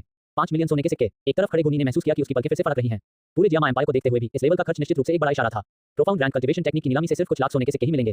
जुबान जिन ने बस यूं ही उन पर नजर डाली और 2 कार्ड ले लिए। बात नहीं, याफी के विचार तेजी से चलने लगे और उसने आगे कहा, युवा मास्टर जुबान, एक और बात है। आपने जो डूलिंग पिल रिफाइन की है, वह 5वीं रैंक की पिल है जिसे केवल डुवांग एक्सपर्ट ही इस्तेमाल करेगा। बुतान सिटी जैसी छोटी जगह में मुझे डर है कि कोई भी इसकी कीमत नहीं चुका पाएगा। अगर आखिर में यह नहीं बिकता है, तो हमारा मिटेल ऑक्शन हाउस इसे सीधे सबसे ज्यादा मार्केट प्राइस पर खरीदने को तैयार है। आप क्या सोचते हैं? यह उसकी सच्ची भावना थी, साथ ही उसका स्वार्थी मकसद भी था। इसके अलावा ये सिर्फ डूलिंग पिल ही नहीं थी, इस छोटे से बुतान शहर में दूसरी 5वीं रैंक की गोलियों को भी सोखने की काबिलियत नहीं थी। लेकिन अगर याफी मेडिसिनल पिल्स के इस बैच को राजधानी में वापस ला सके, तो उनकी कीमत स्वाभाविक रूप से ज्यादा होगी। अगर याफी को भी ऐसे युवा अल्केमिस्ट की दोस्ती मिल जाती, तो मित्तल परिवार में उसका रुतबा भी बढ़ जाता। जुबान जिन ने ठंडी हो चुकी चाय उठाई और एक घूंट लिया। ये ठीक है, एक और आसान 3 शब्दों का जवाब। याफी को लगा कि उसने जो स्क्रिप्ट ध्यान से तैयार की थी, वह बेकार हो गई थी और उसका कोई असर नहीं हुआ। इस आदमी को कोई समझ नहीं थी और उसका अंदाजा लगाना बिल्कुल भी मुमकिन नहीं था। लेकिन जितना ज्यादा ऐसा होता गया, उतना ही उसे लगता गया कि यह इंसान समझ से बाहर है। यंग मास्टर जुबान, हमारे ऑक्शन हाउस के पीछे सबसे ऊंचे स्टैंडर्ड की वीआईपी बिल्डिंग है। माहौल शांत है और कोई भी आपकी कल्टीवेशन में कोई दिक्कत नहीं करेगा। मैंने पहले से ही लोगों को तैयार कर रखा है। याफी ने तुरंत रहने की जगह का इंतजाम करना शुरू कर दिया। वह इस अल्केमिस्ट मास्टर को रखना चाहती थी। कोई जरूरत नहीं है। जुबान जिन खड़ा हुआ और याफी को टोकते हुए बोला, मैं बस सड़क के उस पार फ्रेग्रेंट हेवन टावर में नंबर 1 हेवन रूम में रुकूंगा। आपको सम्मानपूर्वक विदा करते हुए यंग मास्टर जुबान। याफी जुबान जिन के पीछे आधा कदम चली, बिल्कुल एक नौकरानी की तरह दिख रही थी। जुबान जिन को विदा करने के बाद याफी ने अपने हाथ में कुछ जैक की बोतलों को देखा। उसकी खूबसूरत आंखें मुस्कान से भर गईं। महान गुरु भूमि, कृपया ये खबर जारी करें। उसकी आवाज में बहुत ज्यादा उत्साह था। तो तुरंत राजधानी में हेडक्वार्टर को मैसेज भेजो। उन्हें बताओ कि बुतान सिटी ब्रांच कई 4थी रैंक की क्यूई गैदरिंग पाउडर और दूसरी मेडिसिनल पिल्स, साथ ही कई असली 5वीं रैंक की पिल्स जैसे डूलिंग पिल, विंड ट्रैवल पिल की नीलामी करने वाली है। इसके अलावा एक अनाउंसमेंट जारी करें। एक रहस्यमय अल्केमिस्ट मास्टर बुटन सिटी में आया है, जो दुर्लभ फूलों, जड़ी बूटियों या अजीब चीजों की तलाश में है। अगर कोई है, तो वह लोगों के लिए मेडिसिनल पिल्स को रिफाइन कर सकता है। अगर ग्रेट मास्टर बहुत खुश हैं, तो कोई 6ठी क्लास की गोली भी मान सकता है। गूनी हॉन्फने लगी। उसे पहले से ही अंदाजा था कि पूरा बुतान शहर नहीं, जियामा साम्राज्य का पूरा उत्तर पूर्वी प्रांत इस खबर की वजह से फटने वाला था। मित्तल ऑक्शन हाउस के एंट्रेंस पर बड़े बुलेटिन बोर्ड को लोगों ने घेर लिया था। क्या मैं ये सही पढ़ रहा हूँ? 5वीं रैंक की गोलियों की नीलामी, डूलिंग गोली। हे भगवान, यह एक ऐसा खजाना है जो डुवांग एक्सपर्ट का भी दिल खुश कर सकता है। और ये आप 6ठी क्लास की गोली मान सकते हैं। जियामा एम्पायर में पिल्किंग गुहे के अलावा 6ठी क्लास की गोली को और कौन रिफाइन कर सकता है? ये खबर मित्तल ऑक्शन हाउस ने जारी की है। ये निश्चित रूप से नकली नहीं हो सकती। भीड़ पूरी तरह से हंगामा कर रही थी। अनगिनत भाड़े के सैनिक, व्यापारी कारवां और परिवार के जासूस खून सूंघने वाली शार्क की तरह पागलों की तरह अपने ग्रुप को खबर भेजने लगे। बुतान शहर, जियाली परिवार, कबीले के मुखिया गेल भी अचानक अपनी कुर्सी से उठ खड़े हुए। उनका मोटा चेहरा कांप रहा था। 5वीं रैंक की गोली, 6ठी रैंक का अल्केमिस्ट। उसने खबर देने आए नौकर को पकड़ लिया। क्या खबर सच है? बिल्कुल सच। क्लैन चीफ, अब पूरा शहर इसके पीछे पागल हो रहा है। गेल भी कमरे में इधर-उधर टहल रहा था। उसकी आंखें लालच और जलती हुई इच्छा से भरी हुई थीं। अगर वह इस अल्केमिस्ट मास्टर के करीब पहुंच जाए, तो एक्जियो फैमिली की तो बात ही छोड़िए, पूरे बुतान शहर को एक करना भी उसके हाथ में होगा। एक अच्छा गिफ्ट तैयार करो। नहीं, वो ब्लड वीनर गनोडर्मा लाओ जिसे मैंने 10 साल से संभाल कर रखा है। मैं खुद फ्रेग्रेंट हेवन टावर जाऊंगा। उसी समय ओबा परिवार, कबीले के मुखिया ओबा ने भी गेल बी की तरह ही प्रतिक्रिया दी। जल्दी करो, हमारे परिवार के खजाने से सबसे अच्छी चीजें मेरे लिए निकालो। जो भी इस महान गुरु से सबसे पहले मिलेगा वही जीतेगा। एक व्यक्ति के आने से पूरा भूटान शहर पूरी तरह से बेचैनी की हालत में आ गया और इस समय इस तूफान का एक और केंद्र जियाओ परिवार निराशा से भर गया था। मीटिंग हॉल के अंदर जियाओ फैमिली के कबीले के चीफ जियाओ जान हेड सीट पर बैठे थे। उनके चेहरे पर उदासी थी। नीचे बैठे कई बुजुर्ग जियाली परिवार द्वारा छीने गए मार्केट के बिजनेस के एक बैच पर लगातार बहस कर रहे थे। क्लैन चीफ, जियाली फैमिली हमें बहुत धोखा दे रही है। हम इसे और बर्दाश्त नहीं कर सकते। हम इसे कैसे न सहें। हमारे पास उनसे लड़ने के लिए क्या है। अब उनके पास एक अल्केमिस्ट है जो उन पर मेहरबान है। उन्हें मेडिसिनल पिल्स बेचने की कोई चिंता नहीं है और हमारा क्या। तभी एक नौकर घबराकर भागा। कबीले के मुखिया, बड़ी खबर। इस तरह घबराना ये कैसा शिष्टाचार है। एक बुजुर्ग ने डांटा। नहीं, ऐसी बात नहीं है बड़े, ये बहुत बड़ी खबर है। नौकर जमीन पर घुटनों के बल बैठ गया और मित्तल ऑक्शन हाउस की तरफ से जारी की गई खबर को अजीब तरह से सुनाने लगा। पूरा शोरगुल वाला मीटिंग हॉल तुरंत शांत हो गया। पिन गिरने की आवाज सुनाई दे सकती थी। सभी बुजुर्गों की आंखें चौड़ी हो गईं, मानो उन्होंने अरेबियन नाइट्स की कहानी सुन ली हो। मुझे नहीं पता कि किसी के खुद से बुदबुदाने में कितना समय लगा होगा। अब 6th रैंक अल्केमिस्ट, ये कैसा मजाक है। ऐसा हो ही नहीं सकता। एक 6ठी रैंक का अल्केमिस्ट हमारे भूटान शहर जैसी छोटी जगह पर कैसे आ सकता है। साथ हाउ की गुजुन, एशक और अविश्वास ही सबका पहला रिएक्शन था। हालांकि जियाओ जान का शरीर थोड़ा कांप रहा था। बड़ों के शक के उलट उसके दिल में ऐसा लगा जैसे अंधेरे में बिजली गिर गई हो और उम्मीद की एक लहर तेजी से उमड़ पड़ी। यान ए, मेरा यान ए बच सकता है। 3 साल से उसके बेटे की बदहाली और निराशा उसके दिल में चाकू की तरह चुभ रही थी। उन्होंने अनगिनत तरीके आजमाए, अनगिनत डॉक्टरों को बुलाया और यहाँ तक कि दूसरे दर्जे के अल्केमिस्ट से भीख मांगने के लिए ब्लैक रॉक सिटी तक जाने में भी कोई कसर नहीं छोड़ी, लेकिन नतीजा हमेशा लाचारी ही रहा। अब एक रहस्यमय महान गुरु जो 6ठी क्लास की गोली को रिफाइन करने का दावा करता था, वो यही भूटान शहर में था। चाहे ये सच हो या न हो, मुझे जाकर कोशिश करनी चाहिए। जियाओ जान ने टेबल पर जोर से मारा और खड़ा हो गया। उसकी आवाज एक्साइटमेंट से थोड़ी भारी हो गई थी। हाँ सही, क्लैन चीफ, अगर यह सच है तो। जियाओ जान को सपोर्ट करने वाले एल्डर्स में से एक ने भी रिएक्ट किया। लेकिन अगर यह नकली हुआ तो हमारे जियाओ परिवार की मौजूदा स्थिति और ज्यादा उथल-पुथल नहीं झेल सकती। एक और एल्डर ने इस बात पर पानी फेर दिया। शायद ये जियाली परिवार या ओबा परिवार की कोई साजिश है। कोई साजिश। जियाओ जान ने मजाक उड़ाया। ये मैसेज मिडिल ऑक्शन हाउस ने खुद जारी किया था और स्टीवर्ड या फेई ने खुद इसकी गारंटी दी थी। क्या आपको लगता है कि जियाली फैमिली और ओबा फैमिली का चेहरा ऐसा है। एक वाक्य ने सबको चुप करा दिया। असल में मित्तल परिवार इतना बड़ा था कि इंपीरियल परिवार को भी उसका सम्मान करना पड़ता था। जियाओ जान ने उन्हें अनदेखा किया और बाहर निकल गया। दुर्लभ फूल, अनोखी जड़ी बूटियां और अजीब चीजें, जहां तक उन चीजों की बात है जिन्हें जियाओ परिवार अजीब चीजें कह सकता था। ऐसा लगता था कि सिर्फ जैद ही था जो कबीले के चीफ की पीढ़ियों से चला आ रहा था। उसने गहरी सांस ली और उसके दिल में एक फैसला हो गया। अगर वह सच में यान ए का इलाज करने के लिए किसी 6th रैंक के अल्केमिस्ट को ला पाता तो इस जैद को बाहर लाना ठीक होता। हालांकि जियाओ जान को इस बात की चिंता थी कि उसे ये भी नहीं पता था कि उसके हाथ में जो जैद है उसका असल में क्या इस्तेमाल है। जियाओ जान को थोड़ा बहुत पता था कि जियाओ परिवार के पूर्वज कभी अमीर थे, लेकिन उसे इस जैद के बारे में सच में कुछ नहीं पता था। यह जैद जाहिर है तो प्राचीन सम्राट जैद था। हालांकि अगर 10,000 में से सिर्फ एक मौका भी था तो भी उसे अपने बेटे के लिए लड़ना पड़ा। यह एक पिता की जिम्मेदारी थी। जियो परिवार के पीछे पहाड़, एक शांत बांस का आंगन, हल्के हरे रंग के कपड़े पहने एक जवान लड़की नीले पत्थर पर चुपचाप बैठी थी। उसके हाथ उसकी ठुड्डी को सहारा दे रहे थे और वह दूर आसमान को खाली नजरों से देख रही थी। उनका स्वभाव कमल की तरह सुंदर, दुनियादारी से अलग और भूटान शहर की भागदौड़ से बिल्कुल अलग था। तेज हवा चली और बांस के पत्ते सरसराने लगे। लड़की के पीछे बिना किसी चेतावनी के एक काली परछाई आ गई जो एक घुटने पर बैठी थी। यंग मिस, आवाज बूढ़ी थी लेकिन श्रद्धा से भरी हुई थी। लड़की पीछे नहीं मुड़ी, केवल एक हल्की सी मंट बोली। शहर में कुछ हुआ है। काली परछाई जो लिंग थी ने धीमी आवाज में बताया। मिडिल ऑक्शन हाउस ने एक मैसेज जारी किया है कि एक रहस्यमय अल्केमिस्ट ने दावा किया है कि वह 6ठी क्लास की गोली को रिफाइन कर सकता है। ओह लड़की जो जियाओ जुनियर थी ने आखिरकार रिएक्ट किया। उसने अपना सिर घुमाया जिससे उसका बहुत सुंदर चेहरा दिखा और उसकी साफ आंखों में एक चमक आ गई। एक 6ठी रैंक का अल्केमिस्ट भूटान शहर में। उसकी आवाज ठंडी और अच्छी थी, फिर भी उसमें एक मैच्योरिटी थी जो उसकी उम्र के हिसाब से सही नहीं थी। हाँ यंग मिस, जांच के मुताबिक इस आदमी का नाम जुवानजिन है। वह आज भूटान सिटी आया और तुरंत मिडिल ऑक्शन हाउस में अपनी ताकत दिखाई। मौके पर ही कई 4थी रैंक की गोलियां और एक 5वीं रैंक की गोली रिफाइन कर दी, जिससे या फेई और गुनी ने उसे एक खास मेहमान की तरह ट्रीट किया। लिंग यंग ने जो जानकारी इकट्ठा की थी उसे विस्तार से बताया। इतना ही नहीं, उन्होंने ये भी कहा कि अगर कोई ऐसी अजीब चीज निकाल सकता है जो उन्हें हिला दे तो वह 6ठी क्लास की गोली को भी बेहतर बनाने के लिए एक्शन ले सकते हैं। जियाओ जुनियर ने थोड़ा सा मुंह बनाया। यह मामला अजीब बातों से भरा था। इतनी भयानक ताकत वाला एक अल्केमिस्ट वुडन सिटी जैसे दूर कोने में क्यों भागेगा? और वह इतना हाई प्रोफाइल बर्ताव करता था जैसे उसे डर हो कि दूसरों को उसके होने का पता न चले। वह क्या चाहता था? सेंट्रल प्लेन्स के बीच के इलाके में 6ठी क्लास की गोली को रिफाइन करने में काबिल एक अल्केमिस्ट का जिक्र शायद न किया जाए, लेकिन दूर दराज के इलाकों में वे अभी कई बड़े परिवारों के खास मेहमान थे। ऐसा व्यक्ति असल में नॉर्थ वेस्ट कॉन्टिनेंट के एक छोटे से एम्पायर के एक छोटे से शहर में भाग गया था। क्या वह यहाँ घूमने आया था? क्या आपने इस व्यक्ति का बैकग्राउंड चेक किया है? जुनर ने पूछा। लिंग यंग ने अपना सिर हिलाया। मुझे वह नहीं मिल रहा है। ऐसा लग रहा है जैसे वह हवा से प्रकट हो गया हो। लेकिन चूंकि उसका ये नाम है यंग मिस, तो क्या इसका पिलतावा से कोई संबंध हो सकता है? पिलतावा से जुवांगी का वह शिष्य। जुनर को तुरंत किसी का ख्याल आया। पिलतावा के जीनियस 3 दिग्गजों में से एक जुवानजिन के शिष्य। जाहिर है उनकी जानकारी बड़ी ताकतों के सामने सीक्रेट नहीं थी, लेकिन क्या उस व्यक्ति को कोई छिपी हुई बीमारी होने की अफवाह नहीं थी जिससे कोई प्रोग्रेस करना मुश्किल हो रहा था? यंग मिस, सबसे जरूरी बात यह है कि क्लैन चीफ जियाओ जान पहले ही फ्रेग्रेंट हेवन टावर की ओर जा चुका है। इस व्यक्ति से मिलने की तैयारी कर रहा है। लिंग यंग ने आगे कहा। वह चाहता है कि अल्केमिस्ट जियाओ यान के शरीर की जांच करे। भाई जियाओ यान, ये 4 शब्द सुनकर जुनर के चेहरे पर घबराहट और चिंता की झलक आ गई। वह जियाओ यान की बीमारी और इलाज के लिए एक बड़े अल्केमिस्ट को क्यों नहीं ढूंढना चाहती थी, लेकिन वह ऐसा नहीं कर सकी। उसकी पहचान बहुत सेंसिटिव थी। वह कई सालों से जियाओ फैमिली में थी और उसे तो प्राचीन सम्राट जैद के बारे में कोई जानकारी नहीं मिली थी और उसके फैमिली में पहले से ही काफी शिकायतें थीं। अगर उसने जियाओ यान पर फैमिली रिसोर्स का इस्तेमाल किया तो फैमिली के बड़े लोग उस पर जरूर हमला करेंगे। वह बस बेबस होकर देख सकती थी कि कैसे जियाओ यान उन सभी ठंडी नजरों को सह रहा था जबकि वह खुद बेबस थी। और अब एक शक्तिशाली रहस्यमय अल्केमिस्ट अचानक उसके सामने आ गया था। ये 1000 साल में एक बार मिलने वाला मौका था। ओल्ड लिंग, क्या आपको लगता है कि यह व्यक्ति भरोसेमंद है? जुनर ने पूछा। लिंग यंग एक पल के लिए चुप रही, फिर जवाब दिया। यंग मिस, इस आदमी की ताकत का कोई अंदाजा नहीं है। उसका मकसद साफ नहीं है, लेकिन शायद वह अकेला ऐसा आदमी है जो बिना किसी को बताए यंग मास्टर जियाओ यान की मदद कर सकता है। जुनर इस लॉजिक को कैसे नहीं समझ सकता था। उसने मन ही मन जल्दी से हिसाब लगाया। शर्त लगाओ या नहीं, अगर वह भाई जियाओ यान को ठीक कर सकता है। जुनर ने खुद से धीरे से कहा। उसकी साफ आंखों में पक्का इरादा था। रिसोर्स कभी कोई प्रॉब्लम नहीं रहे। जब तक भाई जियाओ यान को पहले जैसा बनाया जा सके वह कोई भी कीमत चुकाने को तैयार थी। ओल्ड लिंग, ये बुरा नौकर यहाँ है। आप खुद फ्रेग्रेंट हेवन टावर जाकर देखें। किसी को भी आपके बारे में पता न चलने दें। मैं हर उस इंसान के बारे में जानना चाहता हूँ जिससे वह मिला है और हर उस शब्द के बारे में जो उसने कहा है। इसके अलावा जियाओ फैमिली क्लैन चीफ की हरकतों पर ध्यान से नजर रखना। अगर वह यंग मास्टर जुबान सच में भाई जियाओ यान को ठीक कर सकता है तो हमें तुरंत एक थैंक यू गिफ्ट देना चाहिए जिसे वह मना न कर सके। ये बुरा नौकर समझता है। लिंग यंग की आकृति वापस परछाई में विलीन हो गई और गायब हो गई। जुनर नीले पत्थर पर वापस बैठ गई, लेकिन उसका दिल अब शांत नहीं हो पा रहा था। उसने फ्रेग्रेंट हेवन टावर की तरफ देखा और बुदबुदाया। जुवानजिन, तुम्हें सच में वह काबिलियत होनी चाहिए। इस बीच फ्रेग्रेंट हेवन टावर के बाहर भूटान शहर के 3 बड़े परिवारों में से एक के कबीले के मुखिया के तौर पर जियाओ जान इस समय एक जूनियर की तरह था जो किसी बड़े आदमी से मिलने वाला था। अपने कपड़े ठीक कर रहा था। उसके माथे से पसीने की बूंदें टपक रही थी। यान ए के लिए यह इसके लायक था। अब वह हिचकिचाया नहीं, एक कदम बढ़ाया और फ्रेग्रेंट हेवन टावर की सीढ़ियों पर चढ़ गया। 8 काफी हवा अर्थ रैंक कॉम्बैट्स के जियाओ जान ने फ्रेग्रेंट हेवन टावर की सीढ़ियों पर कदम रखा। उसका दिल भारी था। उन्होंने गहरी सांस ली। एक कबीले के मुखिया के तौर पर अपनी इज्जत को जबरदस्ती दबाया और उसकी जगह एक विनम्र मुद्रा अपना ली। हालांकि जैसे ही वह मुख्य दरवाजे से अंदर गया वह अपने सामने का दृश्य देखकर हैरान रह गया। पहली मंजिल पर बड़ी लॉबी में अभी लंबी लाइन लगी हुई थी। लाइन में लगे सभी लोग अच्छे कपड़े पहने हुए थे, शांत थे और साफ तौर पर भूटान शहर के हम लोग थे। जियाली परिवार और ओबा परिवार के सदस्य भी उनमें शामिल थे, जिनके चेहरे पर चिंता और उम्मीद साफ दिख रही थी। मित्तल ऑक्शन हाउस की यूनिफॉर्म पहनी एक मेड ने उसे रोका। उसके चेहरे पर प्रोफेशनल मुस्कान थी, लेकिन उसकी आवाज में मना करने का कोई भाव नहीं था। ये सज्जन, कृपया यहाँ रजिस्टर करें। जियाओ जान हैरान रह गया। उसने नौकरानी की तरफ देखा और देखा कि एक लंबी टेबल के पीछे कई नौकरानियां कुछ रिकॉर्ड करने में बिजी थी।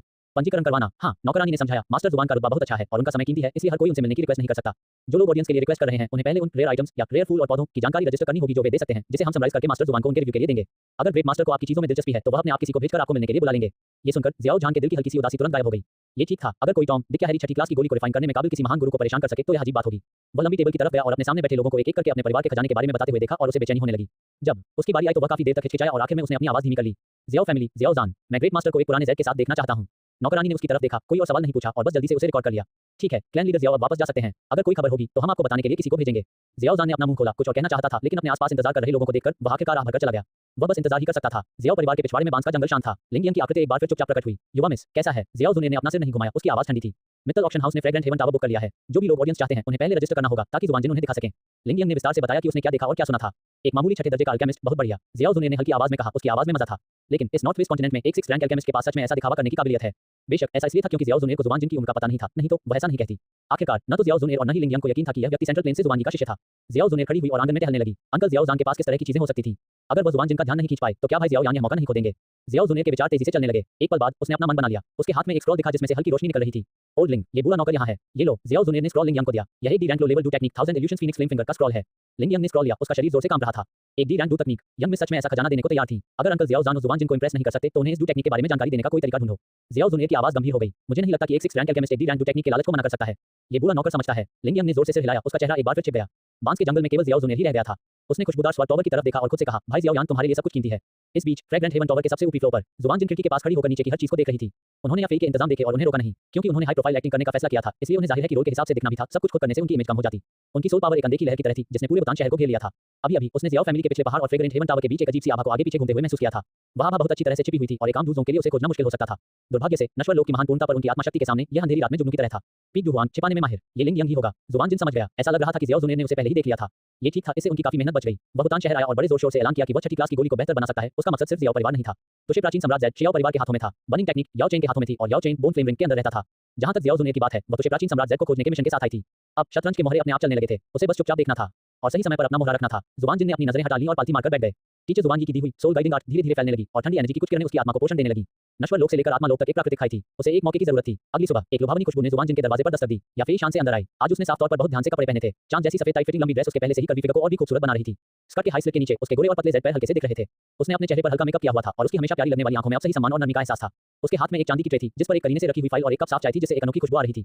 युवा मास्टर जुबान, आप जाग गए हैं। या फिर की आवाज नरम और मीठी थी जिसे सुनकर हड्डियां पिघल जाती थी। ये हमारे मिटेल ऑक्शन हाउस की खास सोल कामिंग फ्लावर टी है जिसका असर मन को शांत करने और आत्मा को सुकून देने का है। जुबान जिन ने चाय का कप लिया और एक घूंट लिया। उसके मन में ठंडक की एक लहर दौड़ गई। ये वाकई एक अच्छी बात थी। तुमने मेहनत की है। उसने या फिर की तरफ देखा और मन ही मन से हिलाया। ये औरत नेचुरली बहुत खूबसूरत थी। उसकी हर मुस्कान किसी भी आदमी का दिल जीत सकती थी। इससे भी कम बात ये थी कि वह जानती थी कि बिना भद्दा दिखे अपने फायदों का इस्तेमाल कैसे करना है और उसकी सही गलत की समझ बहुत अच्छी थी। स्टीवर्ड या फेई के बिजनेस के तरीके सच में बहुत बढ़िया हैं। जुबान जिन ने चाय का कप नीचे रख दिया, कुछ इशारा करते हुए। फ्रेग्रेंट हेवन टावर की बुकिंग और एक लिमिट तय करने से न सिर्फ उनकी वैल्यू बढ़ी बल्कि मिटेल ऑक्शन हाउस के लिए भी काफी मोमेंटम बन गया। इससे एक तीर से दो निशाने लगे। या फेई ने तारीफ सुनी और उसके चेहरे पर मुस्कान और भी गहरी हो गई जैसे फूल खिले हों। यंग मास्टर जुबान की सेवा करना या फेई के लिए सम्मान की बात है, लेकिन वह मन ही मन थोड़ी बेबस महसूस कर रही थी। यह आदमी उसके चाम से पूरी तरह बेअसर लग रहा था और उसकी तारीफ पूरी तरह से बिना किसी गलत इरादे के थी। इससे वह निराश तो हुई, लेकिन साथ ही उसे जीतने की उसकी इच्छा और भी मजबूत हो गई। 9 दवा लेने आए यंग मास्टर जुबान, ये कल के सभी रजिस्टर्ड लोगों और उनके आइटम की लिस्ट है। कृपया इसे देखें। या फिर मुस्कुराए और डोजियर पेश किया। जुबान जिन ने उसे लिया और आराम से उसे पलटने लगा। ब्लड पैटर्न लिंजी जियाली family, ice flame heavenly hot grass Lin family. जुबान जिन ने इसे जल्दी से देखा, उसकी भौहें धीरे-धीरे सिकुड़ गईं। उनमें से ज्यादातर 5वीं रैंक की औषधीय जड़ी बूटियां थीं। भूटान शहर जैसी जगह में उन्हें खजाना माना जा सकता था, लेकिन उसकी नजर में बेसड़क किनारे उगी घास फूस से अलग नहीं थी। या फिर बगल से उसके चेहरे का भाव देख रही थी और उसका दिल बैठ गया। उसे लंबे समय से इस नतीजे की उम्मीद थी। भूटान शहर आखिरकार बहुत छोटा था। जुबान जिन की उंगलियां धीरे-धीरे डोजियर पर फिसलीं और आखिर में 2 जगहों पर रुक गईं। ओबा परिवार, एक अजीब चीज, काले लोहे का एक टुकड़ा जिसके बारे में कहा जाता है कि यह बहुत ज्यादा सख्त है और पानी और आग से सुरक्षित है। जियाओ परिवार, जियाओ जहान, पूर्वजों का पुराना ज़ैड का एक टुकड़ा। जुबान जिन की उंगलियों ने हल्के से 4 अक्षरों पुराने जमाने के ज़ैड पर टैप किया। बस यही था, लेकिन जुबान जिन को उम्मीद नहीं थी कि जियाओ जान सच में जियाओ फैमिली को दिखाने वाले लेगेसी के पुराने ज़ैड का ये टुकड़ा भेजने को तैयार हो जाएगा। एक पिता के तौर पर जियाओ जान सच में बहुत अच्छा था, लेकिन अगर उसने सिर्फ जियाओ फैमिली को चुना तो मकसद बहुत साफ हो जाएगा, जिससे गलत इरादे वाले लोगों को शक होगा। जुबान जिन ने अपना सिर उठाया और याफी को देखा। ओबा परिवार और शियाओ परिवार के लोगों को बता दो और उनसे अपना सामान लाने को कहो। दोनों को देखा। याफी कुछ हैरान थी। हाँ, जुबान जिन ने बेरुखी से जवाब दिया। उन्हें एक साथ आने को कहो। याफी तुरंत समझ गई। ये यंग मास्टर जुबान बहुत ध्यान से काम करता था। वह दोनों परिवारों को एक दूसरे से मुकाबला करवाकर कीमत बढ़ाना चाहता था। एक एक्सपर्ट के काम सच में बिना किसी गलती के थे। हाँ, याफी जाकर तुरंत इसका इंतजाम कर देगी। याफी ने सिर झुकाया और पीछे हट गई। जैसे ही वह मुड़ी, उसके मुंह के कोने पर एक प्यारा सा आग बन गया। चीजें ज्यादा से ज्यादा दिलचस्प होती जा रही थी। वह ये देखने के लिए उत्सुक थी कि जब बूटन शहर के ये 2 कबीले के मुखिया उस रहस्यमयी महान गुरु के सामने दर्शकों से मिलने के लिए भिड़ेंगे तो कैसी चिंगारी निकलेगी। दरवाजा बंद हो गया। जुबान जिन अपनी कुर्सी पर पीछे झुक गया और आराम करने के लिए अपनी आंखें बंद कर लीं। उनके इतने हाई प्रोफाइल होने की वजह जियाओ फैमिली और जियाओ जुनियर को बाहर निकालने के अलावा खुद के लिए एक तरह की ट्रेनिंग भी थी। एक अल्केमिस्ट की साधना सिर्फ दरवाजे बंद करके अल्केमी की प्रैक्टिस करने के बारे में नहीं थी। दुनिया में घुलते मिलते हुए साधना करना, इंसानी जीवन के सभी रूपों को देखना और सात भावनाओं और छह इच्छाओं का अनुभव करना, मन और आत्मा की स्थिति को भी ठीक करना था। अपनी पिछली जिंदगी में वह बस एक आम कॉर्पोरेट गुलाम था, दिन ब दिन काम करता था, रोजमर्रा का आराम और एक नजर में अपना भविष्य देख सकता था। इस जीवन में उनके पास शक्ति थी, लेकिन उनके मन की स्थिति का विकास रातों रात नहीं हो सकता था। पिलतावा के वे पुराने राक्षस उनमें से कौन सैकड़ों या हजारों वर्षों से जीवित नहीं था, जिनके दिमाग राक्षसों की तरह चालाक थे। अच्छी बात यह थी कि जुबान जिन का ट्रांसमाइग्रेशन जल्दी हो गया था और उनकी फिजिक भी खास थी, हालांकि उन्हें अपना बैकग्राउंड नहीं पता था। लेकिन इन सब बातों से कोई फर्क नहीं पड़ा। अगर जुबान जिनको फाइटिंग क्यूई कॉन्टिनेंट पर अपनी पकड़ बनानी थी, तो उसे और मजबूत बनना था। और यह भूटान शहर दुनिया में उनकी साधना का पहला पड़ाव था। यहाँ हर कोई याफेई की चतुराई, ज़ियाओ ज़ान का पिता जैसा प्यार, डेल वी का लालच, ये सभी उसकी साधना के मार्ग के दृश्य थे। जुबान जिन ने धीरे से बासी हवा छोड़ी, सब कुछ अभी शुरू ही हुआ था। फ्रेग्रेंट हेवन टावर के एक शांत कमरे में माहौल कुछ भारी था। भूटान शहर के दो कबीले के सरदार चियाओ झान और एओ बापा सीधे बैठे थे, बाएं और दाएं अलग-अलग, और कोई एक दूसरे को नहीं देख रहा था। आओ बापा ने एक लंबा ब्रोकेट बॉक्स पकड़ा हुआ था। उनके चेहरे पर किसी ऐसे व्यक्ति का घमंड था जो जीतने के लिए दृढ़ निश्चय था। उन्हें विश्वास था कि उनके परिवार द्वारा निकाला गया खजाना निश्चित रूप से उस अल्केमिस्ट मास्टर को प्रभावित कर सकेगा। इस बीच ज़ियाओ ज़ान ने दोनों हाथों से एक थोड़ा पुराना लकड़ी का बक्सा पकड़ा हुआ था। उसका चेहरा घबराया हुआ था, उसकी हथेलियां पसीने से भरी हुई थी। उसे नहीं पता था कि पुराने जमाने का ये ज़ेड का टुकड़ा, जो सिर्फ सख्त होने के कारण बेकार था, महान गुरु की धर्म दृष्टि को पकड़ पाएगा या नहीं। याफेई ने शानदार कदमों से चलते हुए दरवाजा खोला और अंदर गई। उसके चेहरे पर एकदम प्रोफेशनल मुस्कान थी। दो कबीले के मुखिया, आपको इंतजार कराने के लिए माफ करना। मास्टर जुबान आपको अंदर बुला रहे हैं। ज़ियाओ ज़ान और एओ बापा एक साथ खड़े हुए याफेई के पीछे पीछे चले, एक शांत गलियारे से गुजरे और एक ज्यादा बड़े कमरे में पहुंचे। कमरे के अंदर फर्नीचर सिंपल था, जिसमें सिर्फ एक मेन सीट थी। जुबान जिन बस वहां आराम से बैठा था, उनकी तरफ देख भी नहीं रहा था। लेकिन एक अनदेखा दबाव पूरे कमरे में फैल गया। ज़ियाओ झान और एओ बापा की सांसें रुक गईं। जैसा सोचा गया था, वहां न तो कोई सफेद बालों वाला बूढ़ा आदमी था, न ही कोई लौकिक अमर व्यवहार था। मेन सीट पर एक काले कपड़े पहने युवक बैठा था, जो करीब 20 साल का लग रहा था। इस युवक के चेहरे पर सुंदरता थी और चेहरे पर कोई भाव नहीं था। वह चाय का कप पकड़े हुए था और धीरे-धीरे भाप उड़ा रहा था। यह एओ बापा ने लगभग अचानक ही कहा, यह क्या बकवास है? एक साधारण लड़का, क्या मिडिल ऑक्शन हाउस उनके साथ खेल रहा था? जैसे ही वह भड़कने वाला था, उसके पास खड़ी याफेई ने धीरे से खांसी की। आओ बापा तुरंत जाग गए। तभी उन्हें याद आया कि जिस दबाव से उनका दिल कांप रहा था, वह उनके सामने खड़े इस युवक से निकल रहा था। उसने तुरंत अपने सारे शक दूर कर दिए। उसके माथे पर ठंडे पसीने की एक परत आ गई। ज़ियाओ झान का दिल बैठ गया। बहुत छोटा, इतनी कम उम्र का कोई व्यक्ति 6th रैंक एल्केमिस्ट कैसे हो सकता है? क्या ये सच में एक स्कैम हो सकता है? उम्मीद की जो लौ उसने अभी जलाई थी, वह एक पल में बुझने वाली थी। शुरू करना। जुबान जिन ने चाय का कप नीचे रख दिया। उसकी ठंडी साफ आवाज कमरे में गूंज रही थी। ये तेज नहीं थी, फिर भी यह सबके कानों तक साफ पहुंच रही थी। याफेई ने थोड़ा झुककर प्रणाम किया। उसके कदम धीरे-धीरे आगे बढ़े। पहले वह एओ बापा के पास गई। क्लैन चीफ ओबा, प्लीज। आओ बापा को होश आया और उन्होंने जल्दी से दोनों हाथों से ब्रोकेट का डिब्बा अपनी बाहों में दे दिया। उनका रवैया इतना सम्मानजनक था जैसे वे किसी तीर्थ यात्रा पर हों। याफेई ने ब्रोकेट बॉक्स लिया और उसे जुबान जिन के सामने टेबल पर पेश किया। जुबान जिन ने इसे खोलने में जल्दबाजी नहीं की, बस उसे आगे बढ़ने का इशारा किया। याफेई फिर से ज़ियाओ झान के पास गई। ज़ियाओ झान का दिल गले में आ गया था। उसने कांपते हुए दोनों हाथों से पुराना लकड़ी का बक्सा उठाया हुआ था। ये बॉक्स एओ बापा के खूबसूरत ब्रोकेट बॉक्स से भी ज्यादा खराब लग रहा था। याफेई ने लकड़ी का बक्सा लिया और उसे भी मेज पर रख दिया। जुबान जिन की उंगली सबसे पहले एओ बापा के ब्रोकेट बॉक्स पर पड़ी और उसे थोड़ा सा धकेला। ढक्कन खुल गया। पीले साटन पर लोहे का एक काला, बिना चमक वाला, टेढ़ा-मेढ़ा आकार का टुकड़ा चुपचाप पड़ा था। एओ बापा का दिल बाहर निकलने को था और उन्होंने जल्दी से उसे बताया, मास्टर जुबान, ये चीज मेरे ओबा परिवार के पुरखे को इत्तेफाक से मिली थी। इस पर पानी और आग का कोई असर नहीं होता। इसे ब्लेड या तलवार से कोई नुकसान नहीं हो सकता और हमने हर तरीका आजमाया है, लेकिन इसे जरा भी नुकसान नहीं पहुंचा पाए। ये पक्का एक अजीब चीज है। याफेई भी एक तरफ खड़ी थी, वह भी कुछ हैरान थी। ये चीज कोई अजीब चीज कम और लोहे का थोड़ा सा टुकड़ा ज्यादा थी। जुबान जिन ने कुछ नहीं कहा। उसने हाथ बढ़ाकर काले लोहे का टुकड़ा उठा लिया। यह उसके हाथ में ठंडा और भारी लग रहा था। उन्होंने अपनी आत्मा की शक्ति से इसकी जांच की। अगले ही पल उसकी हरकतें रुक गईं। उनकी समझ में लोहे का ये सादा मामूली टुकड़ा असल में उनकी सोल पावर के साथ एक हल्की सी गूंज पैदा करता था। हालांकि उसे नहीं पता था कि यह क्या है, लेकिन जो भी चीज सोल पावर से जुड़ सकती थी, वह निश्चित रूप से कोई साधारण चीज नहीं थी। मुझे ये चीज चाहिए। 10 जेड पुराना है, लेकिन मुझे ये चीज चाहिए। जुबान जिन ने लोहे का काला टुकड़ा अपने पास रख लिया। ये सुनकर एओ बापा को ऐसा लगा जैसे उन्हें कोई बड़ा सरप्राइज मिला हो। उनका मोटा शरीर कांपने लगा। बहुत उत्साहित होकर बोला, धन्यवाद ग्रेट मास्टर। इस जूनियर ने हिम्मत करके ग्रेट मास्टर से मेरे बेटे के लिए 3 ची गैदरिंग पाउडर की गोलियां ठीक करने की गुजारिश की है। जैसे ही उसके मुंह से शब्द निकले, उसे पछतावा हुआ। क्या वह बहुत लालची था? उसने जुबान जिन के भावहीन चेहरे को देखा। उसका दिल जोर से धड़क रहा था और जल्दी से खुद को ठीक किया। नहीं नहीं, इस जूनियर ने गलत बोला। एक ही काफी है। मैं ग्रेट मास्टर से एक क्यूई गैदरिंग पाउडर को रिफाइन करने की विनती करता हूं। जुबान जिन ने धीरे से बोलने से पहले उसके बात खत्म करने का इंतजार किया। आपकी यह बात कुछ दिलचस्प है। अगर आप दवाइयों के 3 सेट लाएंगे तो मैं आपके लिए 3 गोलियां बना दूंगा। कमरा एक पल के लिए शांत हो गया। आओ बापा हैरान रह गए। उन्हें शक हुआ कि उन्होंने गलत सुना है। बहुत बढ़िया महान गुरु, क्या आपने 3 कहा? हाँ। एओ बापा का दिमाग ऐसा लगा जैसे फट गया हो। बहुत ज्यादा खुशी की वजह से वह लगभग वहीं उछल पड़े। लोहे का एक टुकड़ा, जिसका इस्तेमाल उसे पता भी नहीं था, उसे 3 ग्रेड 4 क्यूई गैदरिंग पाउडर की गोलियों के बदले में दे दिया गया। ये तो बस एक अचानक हुआ। धन्यवाद महान गुरु, धन्यवाद महान गुरु। एओ बापा उत्साह से बेसुध थे। वे बार-बार जुबान जिन की ओर झुक रहे थे और अपने हाथों को कप के आकार में कर रहे थे। उन्होंने अपनी उंगली से एक स्टोरेज रिंग उतारी और सम्मानपूर्वक याफेई को दे दी। महाशय, 3 क्यूई गैदरिंग पाउडर गोलियों के लिए सारा सामान अंदर है। जुबान जिन ने स्टोरेज रिंग की तरफ देखा तक नहीं, बस याफेई की तरफ हाथ हिलाया। कल उसे दवा की गोली लेने के लिए अपने पास बुलाओ। हाँ यंग मास्टर जुबान। याफेई का दिल भी बेचैन था। उसने एओ बापा की तरफ देखा, इशारा किया कि वह जा सकता है। एओ बापा को लगा जैसे उन्हें माफी मिल गई हो। उन्होंने जुबान जिन को फिर से बहुत धन्यवाद दिया और फिर लाल चेहरे और लड़खड़ाते कदमों के साथ पीछे हट गए। कमरे में केवल ज़ियाओ झान ही रह गया। एओ बापा की पीठ को देखते हुए ज़ियाओ झान की हथेलियां पहले से ही ठंडे पसीने से भर गई थीं। ओबा परिवार का वह लोहे का टुकड़ा भी महान गुरु की धर्म आंख को पकड़ सकता था और 3 क्यूई गैदरिंग पाउडर गोलियों के बदले में मिल सकता था। उनकी अपनी विरासती प्राचीन ज़ैड। उसे निराशा की लहर महसूस हुई। वह जानता था कि यह पुराना ज़ैड शियाओ परिवार की लेगेसी आइटम है, लेकिन इसके सिंबॉलिक महत्व के अलावा कोई नहीं जानता था कि इसका असल में क्या इस्तेमाल होता था। उस पानी और आग से बचाने वाले काले लोहे की तुलना में ये और भी बुरा लग रहा था। जुबान जिन की नजर उस पुराने लकड़ी के बक्से पर पड़ी। वह कुछ नहीं बोला, बस अपनी उंगली बढ़ाकर डिब्बे के ढक्कन पर हल्के से थपथपाया। डोंग डोंग डोंग। हर थपकी ज़ियाओ ज़ान के दिल पर एक भारी हथौड़े की तरह लग रही थी। वह इतना घबरा गया था कि मुश्किल से सांस ले पा रहा था। जुबान जिन ने टैप करना बंद कर दिया और ढक्कन उठाने के लिए हाथ बढ़ाया। एक पुराना ज़ैड जो पूरी तरह से गर्म और नम था, जिस पर अजीब पैटर्न खुदे हुए थे, फीके वेलवेट कपड़े पर चुपचाप पड़ा था। पुराने ज़ैड में कोई एनर्जी उतार चढ़ाव नहीं था। ये बिल्कुल पुराने गहने जैसा दिखता था। जुबान जिन ने पुराना ज़ैड उठाया और कुछ देर अपनी उंगलियों के बीच उससे खेला। उसकी हरकतें बहुत आराम से थीं, जैसे वह सड़क किनारे किसी दुकान से खरीदा हुआ कोई छोटा-मोटा सामान देख रहा हो। ज़ियाओ झान का दिल घाटी की गहराई में डूब गया। खत्म हो गया। ओबा परिवार से मिला लोहे का वह टुकड़ा भी चुना जा सकता था, लेकिन उनकी अपनी विरासत में मिली कीमती ज़ैड भी महान गुरु की दिलचस्पी जगाने में जरा भी नाकाम रही। ये प्राचीन ज़ैड सचमुच पुराना है। जुबान जिन की आवाज अचानक सुनाई दी। ज़ियाओ ज़ान ने अपना सिर ऊपर उठाया। उसकी आंखों में उम्मीद की एक चमक दिखाई दी। लेकिन इसका खास तौर पर क्या इस्तेमाल होता है, मुझे भी नहीं पता। जुबान जिन के अगले वाक्य ने उसे वापस खाई में धकेल दिया। ज़ियाओ ज़ान के चेहरे का रंग तुरंत उड़ गया। उसके होंठ कांप रहे थे। वह बस कुछ कहना चाहता था। मुझे नहीं पता कि क्लैंची ज़ियाओ ज़ान इस पुराने ज़ैड का इस्तेमाल करके क्या मानना चाहता है। जुबान जिन ने पुराने ज़ैड को वापस बॉक्स में रखा और उसे टेबल के बीच में धकेल दिया। इस वाक्य ने ज़ियाओ ज़ान को एक बार फिर चौंका दिया। महान गुरु का मतलब सुनकर क्या वह सहमत हुए? ज़ियाओ ज़ान के पास ध्यान से सोचने का समय नहीं था और उसने लगभग बोल ही दिया, मास्टर जुबान, ये जूनियर कोई दवा की गोली नहीं मांग रहा है। मैं बस आपसे गुजारिश करता हूं कि आप एक क्षण लें और मेरे बेटे की जांच करें। मेरे बेटे ज़ियाओ यान ने 3 साल पहले किसी वजह से अपनी सारी क्यूई खो दी। एक जीनियस से एक बेकार इंसान बन गया और हर तरह की बेइज्जती झेली। इस जूनियर ने हर जगह मशहूर डॉक्टरों को ढूंढा है, लेकिन सब लाचार हैं। मैं महान गुरु से दया की भीख मांगता हूँ। जैसे ही उसने ये कहा, लोहे की हड्डियों वाला यह आदमी, बुतान सिटी फैमिली का क्लैन चीफ शियाओ झान, सच में अपने घुटनों को नर्म महसूस करने लगा और वह घुटने टेकने वाला था। एक हल्की ताकत ने उसे सहारा दिया, जिससे वह कितनी भी कोशिश करने के बाद भी घुटनों के बल नहीं बैठ पाया। क्लैन चीफ जियाओ को ऐसा करने की जरूरत नहीं है। जुआन जिन खड़ा हुआ और खिड़की की तरफ चला गया। जब मैं पहली बार शहर में आया था, तो मैंने लोगों को शियाओ परिवार के तीसरे यंग मास्टर के बारे में बात करते सुना था। असल में एक जीनियस, फिर भी दुखी हुई बिना किसी वजह के गायब हो गया। मुझे असल में इस तरह की मुश्किल और कॉम्प्लिकेटेड बीमारी में कुछ दिलचस्पी है। जियाओ जान की सांस रुक गई, उसकी आंखें जुबान जिन की पीठ पर टिक गईं। लेकिन जुबान जिन ने बात बदल दी। मुझे पहले कड़वा सच बताना होगा। मैं गारंटी नहीं दे सकता कि मैं निश्चित रूप से उसकी समस्या हल कर पाऊंगा। उम्मीद। जियाओ जान के सीने में एक पल में बहुत ज्यादा उम्मीद भर गई। वह उसकी जांच कर सकता था। महान गुरु कार्रवाई करने को तैयार थे। बस इतना ही काफी था। धन्यवाद महान गुरु, धन्यवाद महान गुरु। जियाओ जान की आंखों में आंसू आ गए। वह बार-बार झुककर प्रणाम कर रहा था। 3 साल तक जियाओ जान ने बहुत ज्यादा दबाव झेला था और उसके बेटे ने भी बहुत ज्यादा दबाव झेला था। अब आखिरकार उसे सुबह की एक किरण दिखी। यान ए, अगर यह मास्टर जुबान भी तुम्हें ठीक नहीं कर सका तो पिता बेबस हो जाएंगे। भविष्य में जब मैं 9 स्प्रिंग्स पहुंचूंगा तो कम से कम मैं आपकी मां की जिम्मेदारी पूरी कर चुका होऊंगा। उनके पास या फिर शुरू से आखिर तक चुपचाप देख रही थी, एक शब्द भी नहीं बोली। उसका दिल भी लहरों से भर गया था। इस जुबान जिन ने बिल्कुल भी कॉमन सेंस के हिसाब से काम नहीं किया। 3 क्यूई गैदरिंग पाउडर गोलियों के बदले में अज्ञात मूल का काले लोहे का एक टुकड़ा। एक पुराना जेड जिसके बारे में उन्होंने खुद कहा था कि वे आर पार नहीं देख सकते, फिर भी वे एक बेकार इंसान का पता लगाने के लिए एक्शन लेने को तैयार थे। वह आखिर क्या चाहता था? मास्टर जुबान, मैं यान ए को तुरंत आपसे मिलने भेजूंगा। जियाओ जान ने उत्सुकता से कहा। जरूरत नहीं है। जुबान जिन ने हाथ हिलाया। मैं बुतान शहर आया हूं, लेकिन अभी तक ठीक से घूम नहीं पाया हूं। आज मैं आपको थोड़ी देर के लिए परेशान करने के लिए जियाओ परिवार के घर जाऊंगा। ये सुनकर जियाओ जान खुश हो गया। ये कैसे हो सकता है? मैं ग्रेट मास्टर को खुद जाने के लिए कैसे परेशान कर सकता हूं? ये ठीक नहीं है, ठीक नहीं है। कोई बात नहीं। ये कहने के बाद जुबान जिन ने अपनी नजर याफेई पर डाली। स्टीवर्ड याफेई, क्या आप साथ चलने में इंटरेस्टेड हैं? याफेई थोड़ा हैरान हुई, फिर तुरंत मुस्कुराई। उसकी खूबसूरती चकाचौंध कर रही थी। यंग मास्टर जुबान के साथ यात्रा करना याफेई के लिए सम्मान की बात है। मिडिल ऑक्शन हाउस के रहस्यमयी अल्केमिस्ट मास्टर और स्टीवर्ड याफेई खुद जियाओ परिवार के पास गए। इस खबर को जैसे पंख लग गए। जैसे ही वे तीनों निकले, ये खबर वुडन शहर की हर गली और गली में फैल गई। हर कोई हंगामा कर रहा था। डेलबी और एओ बापा इतने गुस्से में थे कि उन्होंने अपनी छाती पीट ली और पैर पटकने लगे और मन ही मन को उसने लगे कि जियाओ जान को कैसी बुरी किस्मत मिली है। इस समय जियाओ परिवार के घर में पहले से ही शोरगुल था। ग्रैंड एल्डर के नेतृत्व में जियाओ परिवार के सभी अलग खबर सुनते ही दरवाजे पर दौड़े। हर कोई अपनी गर्दनें तान रहा था। उनके चेहरे पर उत्साह और घबराहट का मिला-जुला भाव था। जब जुबान जिन और याफेई जियाओ जान के पर्सनल गाइडेंस में सड़क के कोने पर आए, तो जियाओ फैमिली गेट के सामने का पूरा एरिया शांत हो गया। सबकी नजरें उस काले कपड़े पहने युवक पर टिकी थीं। बहुत छोटा, ये सबकी पहली प्रतिक्रिया थी। क्लैन चीफ, ये है। ग्रैंड एल्डर उनका स्वागत करने के लिए आगे आए। उनके शब्दों में थोड़ी उलझन थी। इस समय जियाओ जान का उन पर ध्यान देने का कोई मूड नहीं था। उसने बड़ों की तरफ हाथ बढ़ाया और फिर एक तरफ मुड़कर जुबान जिन को प्लीज इशारा किया। 11 अंगूठी में कोई समस्या है? मास्टर स्टीवर्ड याफेई, कृपया अंदर आइए। बड़ों ने एक दूसरे को देखा और आदरपूर्वक रास्ता साफ किया। वे आंगन पार करके शियाओ परिवार के मुख्य हॉल में पहुंचे। जियाओ जान ने जुबान जिन को मुख्य सीट पर बैठाया, जबकि याफेई जुबान जिन के नीचे की तरफ बैठ गई। वह खुद सम्मानपूर्वक एक तरफ खड़े हो गए। कोई जाओ और यंग मास्टर जियाओ यान को बुलाओ। जियाओ जान ने नौकर को आदेश दिया। हाँ, कबीले के मुखिया। जियाओ परिवार के पीछे एक शांत आंगन में जियाओ यान एक पत्थर के स्टूल पर बैठा था। अपने हाथों में एक पुरानी किताब को देख रहा था। उसकी भौहें तन गई थी। उसकी पर्सनैलिटी अब ज्यादा शांत हो गई थी। वह 3 साल पहले वाला बेचैन नौजवान नहीं था। एक नौकर जल्दी से दौड़कर अंदर आया। यंग मास्टर जियाओ यान, क्लैन चीफ चाहते हैं कि आप तुरंत मेन हॉल में जाएं। जियाओ यान ने पुरानी किताब बंद की, ऊपर देखा और शांत आवाज में पूछा, क्या आप इस विजिट का कारण जानते हैं? हाँ, नौकर ने हौंकते हुए जल्दी से जवाब दिया। क्लैन चीफ, लगता है उसने उस अल्केमिस्ट मास्टर को बुलाया है जिसने शहर में इतनी हलचल मचा दी थी।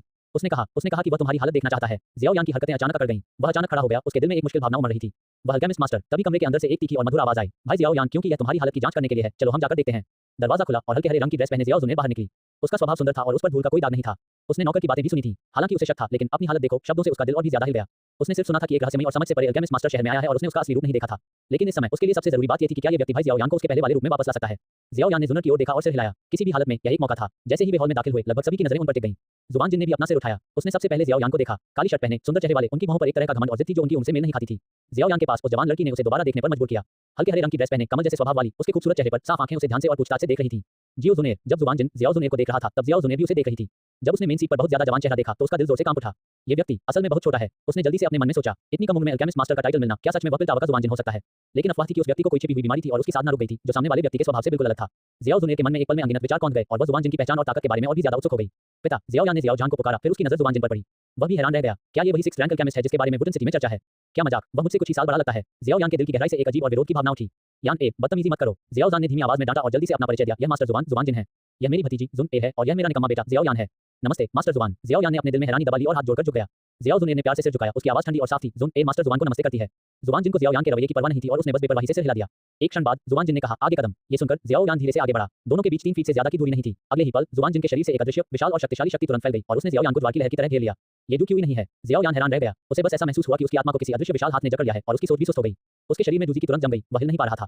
जियाओ जान और याफेई जो किनारे पर खड़े थे, उन्हें भी वह भयानक दबाव महसूस हुआ। जियाओ जान को बस अपनी छाती में घुटन महसूस हुई, जैसे कोई बड़ा पत्थर उस पर दबा हुआ हो। याफेई डर के मारे और भी पीला पड़ गया और एक कदम पीछे हटने से खुद को रोक नहीं सका। और जियाओ यान के पीछे जियाओ जुनेर का रिएक्शन सबसे ज्यादा इंटेंस था।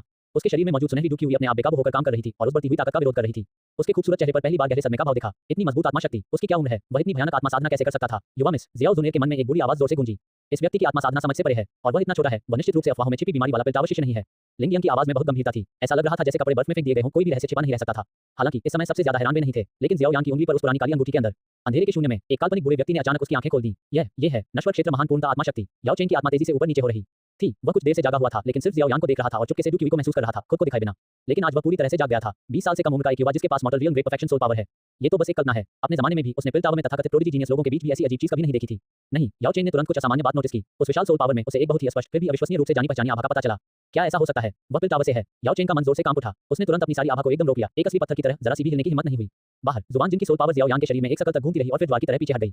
हॉल में दबाव वाली भावना तुरंत गायब हो गई। जियाओ यान जोर से हौंफने लगा। उसका चेहरा पीला पड़ गया था। उसका पूरा शरीर ठंडे पसीने से भीगा हुआ था। उसने जुबान जिन को देखा। अब उसमें पहले वाला विरोध नहीं था, बस गहरा डर और हैरानी थी। जुबान जिन मुख्य सीट पर वापस बैठ गया और अपना चाय का कप उठा लिया, जैसे कि अभी कुछ हुआ ही न हो। उन्होंने धीरे से बोलने से पहले आराम से भाप छोड़ी। जियाओ यान, तुम्हारे शरीर में कोई असामान्यता नहीं है। तुम्हारे मेरिडियन साफ हैं और तुम्हारा आधार अच्छा है। जैसे ही यह कहा गया, जियाओ जान और जियाओ जुनेर का दिल बैठ गया। क्या ऐसा हो सकता है कि यह महान गुरु भी यह नहीं देख पा रहे हैं कि समस्या कहाँ है? जियाओ यान का चेहरा पीला पड़ गया था और उसकी आंखों में जो उम्मीद की किरण जगी थी, वह तुरंत बुझ गई। वह खुद पर हंसा। सच में, वह बस एक बेकार चीज थी। जैसे ही हॉल का माहौल फ्रीजिंग पॉइंट तक गिर गया, जुबान जिन ने हल्की आवाज करते हुए चाय का कप नीचे रख दिया। उसने अपना सिर उठाया और उसकी नजर जियाओ यान के दाहिने हाथ की उंगलियों पर पड़ी। तथापि एक अल्केमिस्ट की सोच आम लोगों से अलग होती है। मुझे आपके हाथ की अंगूठी से एक अजीब सी आभा महसूस हुई। जुबान जिन की आवाज शांत थी लेकिन बहुत साफ थी। शायद आपकी समस्या इस अंगूठी में है। 12 सीलिंग तकनीक 3 एलिमेंट्स फायर सीलिंग सी। जुबान जिन की आवाज पूरे हॉल में गूंज रही थी। हर शब्द वहां मौजूद सभी लोगों के दिलों पर साफ तौर पर असर कर रहा था। अंगूठी, असल में समस्या की जड़ वह अंगूठी थी जो जियाओ यान ने कभी उसका साथ नहीं छोड़ा। जियाओ यान वहीं जम गया। अनजाने में अपना दाहिना हाथ भींच लिया और हड्डी तक बर्फ जैसा एहसास महसूस किया। महाराज, यह असंभव है। यह अंगूठी ही एकमात्र विरासत है जो मेरी मां ने मेरे लिए छोड़ी है। उसके बगल में जियाओ जान भी होश में आ गया। उसका चेहरा विश्वास से भर गया। मास्टर जुबान, क्या आपने गलत अंदाजा लगाया? यह अंगूठी असल में यान ए की मां की खानदानी है। ये कैसे हो सकता है? वह पूछना चाहता था कि यह कैसे प्रॉब्लम वाली बात हो सकती है, लेकिन उसने अपने शब्द वापस निकल लिए। आखिर उसके सामने जो आदमी था, वह एक अल्केमिस्ट मास्टर था, जिसकी तारीफ डुवांग एक्सपर्ट को भी करनी पड़ती। वह उसके फैसले पर सवाल कैसे उठा सकता था? सिर्फ जियाओ जुनेर, उसकी साफ आंखों से रोशनी की एक चमक गुजर रही थी। एक हाई टी अल्केमिस्ट की सोल पावर एक आम इंसान से कहीं ज्यादा होती है। वह ऐसी छोटी-छोटी बातें भी समझ सकता है जिन्हें दूसरे नहीं पहचान पाते। इस जुबान जिन ने शायद सच में कुछ देखा होगा। उसके दिल में जो जांच थी, वह चुपचाप उम्मीद में बदल गई। जुबान जिन ने जियाओ जान और उसके बेटे की सफाई को नजरअंदाज कर दिया। वह बस जियाओ यान को देखता रहा। उसकी आवाज में कोई फर्क नहीं था। ये है या नहीं, एक कोशिश से पता चल जाएगा। उसने अंगूठी की तरफ इशारा करते हुए उंगली आगे बढ़ाई और कहा, इसे उतारो। मैं इस अंगूठी पर एक सील लगा दूंगा, जिससे कुछ समय के लिए इसका और तुम्हारे बीच का कनेक्शन टूट जाएगा। इसके बाद फिर से कल्टीवेट करने की कोशिश करें और देखें कि क्या आपके शरीर के अंदर की चीज अभी भी गायब हो जाती है। जियाओ यान का शरीर जोर से कांपने लगा। भाई जियाओ यान, जुन ए की प्यारी आवाज उसके कानों में गूंजी। कोशिश करो। नतीजा चाहे जो भी हो, जुन ए तुम्हारे साथ रहेगी। जियाओ यान ने अपना सिर उठाया। उसकी उदास आंखों में रोशनी की एक चमक फिर से जाग उठी। ठीक है। जियाओ यान ने अंगूठी उतारकर उसे दे दी। तो मैं मास्टर जुबान को परेशान करूंगा। बहुत बहुत धन्यवाद मास्टर जुबान। जियाओ जान और जियाओ जुनेर ने भी एक साथ झुककर सलाम किया। जुबान जिन ने तुरंत एक्शन लिए बिना बर्फीली अंगूठी ले ली। वह अंगूठी के अंदर उस आत्मा को महसूस कर सकता था। जुबान जिन की उंगली के सिरे पर आग की एक लौ धीरे से निकली, जो एक शरारती प्रेत की तरह अंगूठी के चारों ओर नाच रही थी। 3 ओरिजिन फायर सीलिंग सील। उसने अपनी उंगली हिलाई और 3 बाल जितने पतले फ्लेम रून्स जो तिकोने आकार में लगे थे, तुरंत रिंग में धंस गए। ये पूरा प्रोसेस बिजली की तरह तेज था। जियाओ यान और वहां मौजूद दूसरे लोगों को अपनी आंखों के सामने बस धुंधलापन महसूस हुआ और वे बिल्कुल भी नहीं देख पा रहे थे कि क्या हुआ था। सिर्फ जियाओ जुनेर अपने अंदर की रहस्यमय सुनहरी चीज पर भरोसा करते हुए रास्ते का थोड़ा सा पता लगा पाई और उसके दिल में सदमा और भी बढ़ गया। लॉ पर कंट्रोल असल में इतना बेहतर हो गया था। रिंग की अंधेरी जगह के अंदर याओ चेंग की आत्मा को ऐसा लग रहा था जैसे वहां के 3 बड़े पहाड़ों से दबी हुई हो और हिल नहीं पा रही थी। उन 3 फ्लेम रून्स ने बाहरी दुनिया के बारे में उसकी समझ को लॉक कर दिया था। हालांकि यह सीलिंग पावर खास तौर पर मजबूत नहीं थी और ऐसा लगता था कि इसे किसी भी पल तोड़ा जा सकता है, लेकिन उन लपटों में मौजूद पवित्रता और दबदबे ने उसे जल्दबाजी में कोई काम करने की हिम्मत नहीं करने दी। पिल टावर से एक सीलिंग टेक्निक। याओ चेंग को 100% यकीन था कि बाहर खड़ा लड़का पिल टावर का ही असली वंशज है और उसका रुतबा बहुत ऊंचा था। नहीं तो उसके लिए 3 ओरिजिन फायर सीलिंग सील सीखना नामुमकिन होता। हॉल में जुबान जिन के ये सब खत्म करने के बाद ऐसा लगा जैसे उसने बस कुछ भूल झाड़ दी हो। उसने अंगूठी अपनी हथेली में उछाली, जिससे अब कोई अजीब आभा महसूस नहीं हो रही थी। तुम्हारी यह अंगूठी सच में बहुत अजीब है। उसने जियाओ यान की तरफ देखा। उसके मुंह के कोने से गुड़ गए। मुझे हैरानी है कि क्या तुम इसे मेरे साथ ट्रेड करने को तैयार हो? ये शब्द बोलते ही जियाओ जान और जियाओ जुनेर दोनों हैरान रह गए। जियाओ यान तो वहीं जम गया। क्या ये कोई ट्रेड था? जियाओ यान एक पल के लिए चुप रहा, फिर उसने अपना सिर हिलाया। माफ करना मास्टर जुबान, ये चीज मेरी मां की छोड़ी हुई विरासत है। यह मेरे लिए बहुत मायने रखती है और इसे बदला नहीं जा सकता। हालांकि उनका लहजा अब भी सम्मानजनक था, लेकिन उनका रवैया बहुत सख्त था। जुबान जिनको अंदाजा था कि वह ऐसा कहेगा और वह नाराज नहीं था। कोई बात नहीं। उसने अंगूठी जियाओ यान को वापस फेंक दी। अगर भविष्य में तुम्हारा मन बदल जाए तो तुम स्टीवर्ड या फेई को ढूंढने के लिए मिडिल ऑप्शन हाउस जा सकते हो। जुबान जिन ने रुककर कहा, बेशक यह इस आधार पर है कि मैं अभी भी इस जिया माय में हूं। बोलने के बाद उसने जियाओ यान की तरफ नहीं देखा, बल्कि अपना चाय का कप उठाया और खुद ही पीने लगा, जैसे उसने सच में ही इसका जिक्र कर दिया हो। लेकिन इस वाक्य ने जियाओ यान के दिल को तेजी से झकझोर दिया। इसका मतलब यह था कि यह महान गुरु कभी भी भूटान शहर या जियामा साम्राज्य छोड़ सकता था। फिर खुद उसके पास आगे सोचने का समय नहीं था। उसने अंगूठी को हाथ में कसकर पकड़ रखा था और पालथी मारकर बैठ गया था। चाहे वह खच्चर हो या घोड़ा, सब कुछ इस एक कोशिश पर निर्भर था। इस समय हॉल में समय रुक सा गया था। सबकी नजरें काले कपड़े पहने पालथी मारकर बैठे युवक पर टिकी थी। जियाओ जान की मुट्ठियां कसकर बंद थी। जोर से उसकी उंगलियां सफेद हो गई थी। उसकी आंखें बिना पलक झपकाए अपने बेटे को घूर रही थी। 3 साल में यह उसकी उम्मीद के सबसे करीब था। जियाओ जुनेर ने भी अपनी सांस रोक ली। उसकी साफ आंखों में घबराहट दिख रही थी, जिसे उसने खुद भी नोटिस नहीं किया था। याफे अपनी कुर्सी पर सीधी बैठी थी। उनके चेहरे पर एक प्रोफेशनल मुस्कान थी, लेकिन उनकी प्यारी आंखें जिज्ञासा से भी भरी हुई थी। क्या भूटान शहर का ये कचरा युवा मास्टर सच में इस रहस्यमय महान मास्टर के हाथों दोबारा जन्म ले सकता है? जियाओ यान ने अपनी आंखें बंद कर ली, जबरदस्ती अपने इमोशंस को शांत किया। साधना का जो तरीका उसे बहुत पहले याद था, उसे अपनाते हुए उसने सावधानी से स्वर्ग और पृथ्वी के बीच से ची एनर्जी खींचनी शुरू कर दी। एक पतली सी किरण, एक धागा। पतली सी ची उसकी सांस के साथ बढ़ रही थी। उसके हाथ पैरों और हड्डियों में समा रही थी। यह एहसास जाना पहचाना और अजीब दोनों था। 3 साल तक हर बार जब वह साधना करता तो ये ची उसके शरीर में घुसते ही बिना किसी निशान के गायब हो जाती, जैसे मिट्टी का बैल समुद्र में चला जाता है। लेकिन इस बार ची बिना किसी रुकावट के उसके मेरिडियन के साथ घूम गया। जब ची की पहली बूंद उसके पेट के निचले हिस्से में लंबे समय से सूखे ची भंवर में सफलतापूर्वक इंजेक्ट हुई, तो जियाओ यान का शरीर जोर से कांप उठा। वह गायब नहीं हुआ। ची गायब नहीं हुआ। वह साफ महसूस कर सकता था कि ची की वह हल्की सी किरण चुपचाप उसके ची भंवर में रह रही है, अब बन नहीं रही है। जियाओ यान को यकीन नहीं हुआ। उस पर तुरंत खुशी की एक बड़ी लहर छा गई। 3 साल की मेहनत आखिरकार रंग लाई थी। वह आखिरकार कल्टीवेट कर सका। उसने तुरंत एब्जॉर्प्शन की स्पीड बढ़ा दी और स्वर्ग और पृथ्वी के बीच की ची को एक रास्ता मिल गया, जो लगातार उसके शरीर में मिलती रही।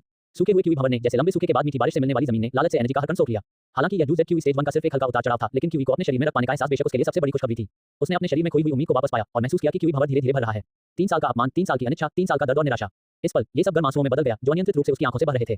मैं खेती कर सकता हूं। तेरा जीनियस वापस आ गया है। मैं खेती कर सकता हूं। जियाओ यान का गला भर आया। उसकी आवाज कांप रही थी, जैसे उसने अपनी सारी ताकत खत्म कर दी हो। वह खुद को संभाल नहीं पा रहा था। उसका शरीर ढीला पड़ गया था और उसके घुटने जोर से जमीन पर लग रहे थे। ये किसी खास के लिए नहीं था, बल्कि बस उस खुशी और उत्साह को बाहर निकालने के लिए था जो इतने लंबे समय से उसके दिल में दबा हुआ था। उसने अपना सिर अपनी बाहों के बीच दबा लिया। उसके कंधे जोर से हिल रहे थे। 3 साल से जो चीखें उसने दबा रखी थी, वे आखिरकार इस पल फूट पड़ी। यान ए जियाओ जान एक ही कदम में दौड़ा और अपने बेटे को कसकर अपनी बाहों में ले लिया। इस वक्त के इरादे वाले आदमी की आंखों में आंसू थे और वह सिसकियों की वजह से बोल नहीं पा रहा था। पिता और पुत्र एक दूसरे की बाहों में रो पड़े। हॉल का माहौल किसी मुसीबत से बचने की खुशी से भरा हुआ था। काफी देर बाद आखिरकार पिता और बेटे की भावनाएं थोड़ी शांत हुई। जियाओ जान ने जियाओ यान को खींचा और एक बार फिर जुबान जिन के सामने आ गया। बिना किसी हिचकिचाहट के पिता और बेटे ने अपने पैर मोड़ लिए। जुबान जिन को जोरदार सलाम करने की तैयारी में। पुनर्जन्म की कृपा के लिए महान गुरु जुबान को बहुत बहुत धन्यवाद। ये बड़ा एहसान कुछ ऐसा है जिसे हमारा ज़ियाओ परिवार कभी नहीं भूलेगा। ज़ुबान जिन ने अपनी कीवी छोड़ी और उन दोनों को ऊपर उठा लिया। आखिर उसके यहाँ आने का कोई मकसद था, इसकी कोई ज़रूरत नहीं है, मैंने तुमसे यही वादा किया था, ज़ुबान जिन ने बेपरवाही से कहा। ज़ियाओ ज़ान और ज़ियाओ यान खड़े हो गए, उनके चेहरों पर अभी भी बहुत ज़्यादा उत्साह और आभार दिख रहा था। बधाई हो यंग मास्टर ज़ियाओ यान आपके पुनर्जन्म पर। याफेई हल्के सुंदर कदमों से चलती हुई एक प्यारी सी मुस्कान के साथ ज़ियाओ यान के पास गई। अपने सामने खड़ी खूबसूरत औरत को देखकर ज़ियाओ यान का चेहरा थोड़ा लाल हो गया और उसने अपने हाथों को कप में भरते हुए कहा, स्टीवर्ड याफेई बहुत दयालु हैं। आज के इवेंट्स के लिए ज़ियाओ यान भी आपको धन्यवाद देता है। ज़ियाओ जुन ए भी आगे बढ़ी और ज़ुबान जिन को झुककर प्रणाम किया। जुन ए भाई ज़ियाओ यान की ओर से ग्रेट मास्टर ज़ुबान को धन्यवाद देती है। उसकी आवाज़ ठंडी और साफ थी, लेकिन उसकी साफ आंखों में सच्चे सम्मान का एहसास था। उसके सामने इस आदमी ने, चाहे उसका इरादा कुछ भी हो, भाई शियाओ यान को सच में ठीक कर दिया था। सिर्फ इसी बात के लिए उसके लिए अपनी सारी सावधानी हटा देना काफी था। ज़ुबान जिन खड़े हो गए, ऐसा लग रहा था कि वे और कुछ कहना नहीं चाहते थे। मामला सुलझ गया है, मुझे विदा लेनी चाहिए। महान गुरु ज़ियाओ ज़ान ने उसे रोकने के लिए जल्दी से कहा, आपने हमारे ज़ियाओ परिवार को दोबारा जन्म देने की कृपा की है। प्लीज आप यहीं रुकें और ज़ियाओ परिवार को मेजबान के तौर पर अपनी जिम्मेदारी पूरी करने दें। मैंने पहले ही लोगों को दावत तैयार करने का ऑर्डर दे दिया है। इसकी कोई जरूरत नहीं है। ज़ुबान जिन ने हाथ हिलाया और सीधे हॉल से बाहर चला गया। मुझे दूसरे काम निपटाने हैं। ये देखकर याफेई तुरंत उसके पीछे चला गया। ज़ियाओ ज़ान और दूसरों ने उन्हें और रोकने की हिम्मत नहीं की और सिर्फ इज्जत से उन्हें विदा किया। ग्रुप ने ज़ुबान जिन और याफेई को ज़ियाओ फैमिली मैंशन के मेन गेट तक बड़े शानदार तरीके से पहुंचाया। दोनों को साथ साथ जाते देख ज़ियाओ यान ने अपनी मुट्ठियां भींच लीं।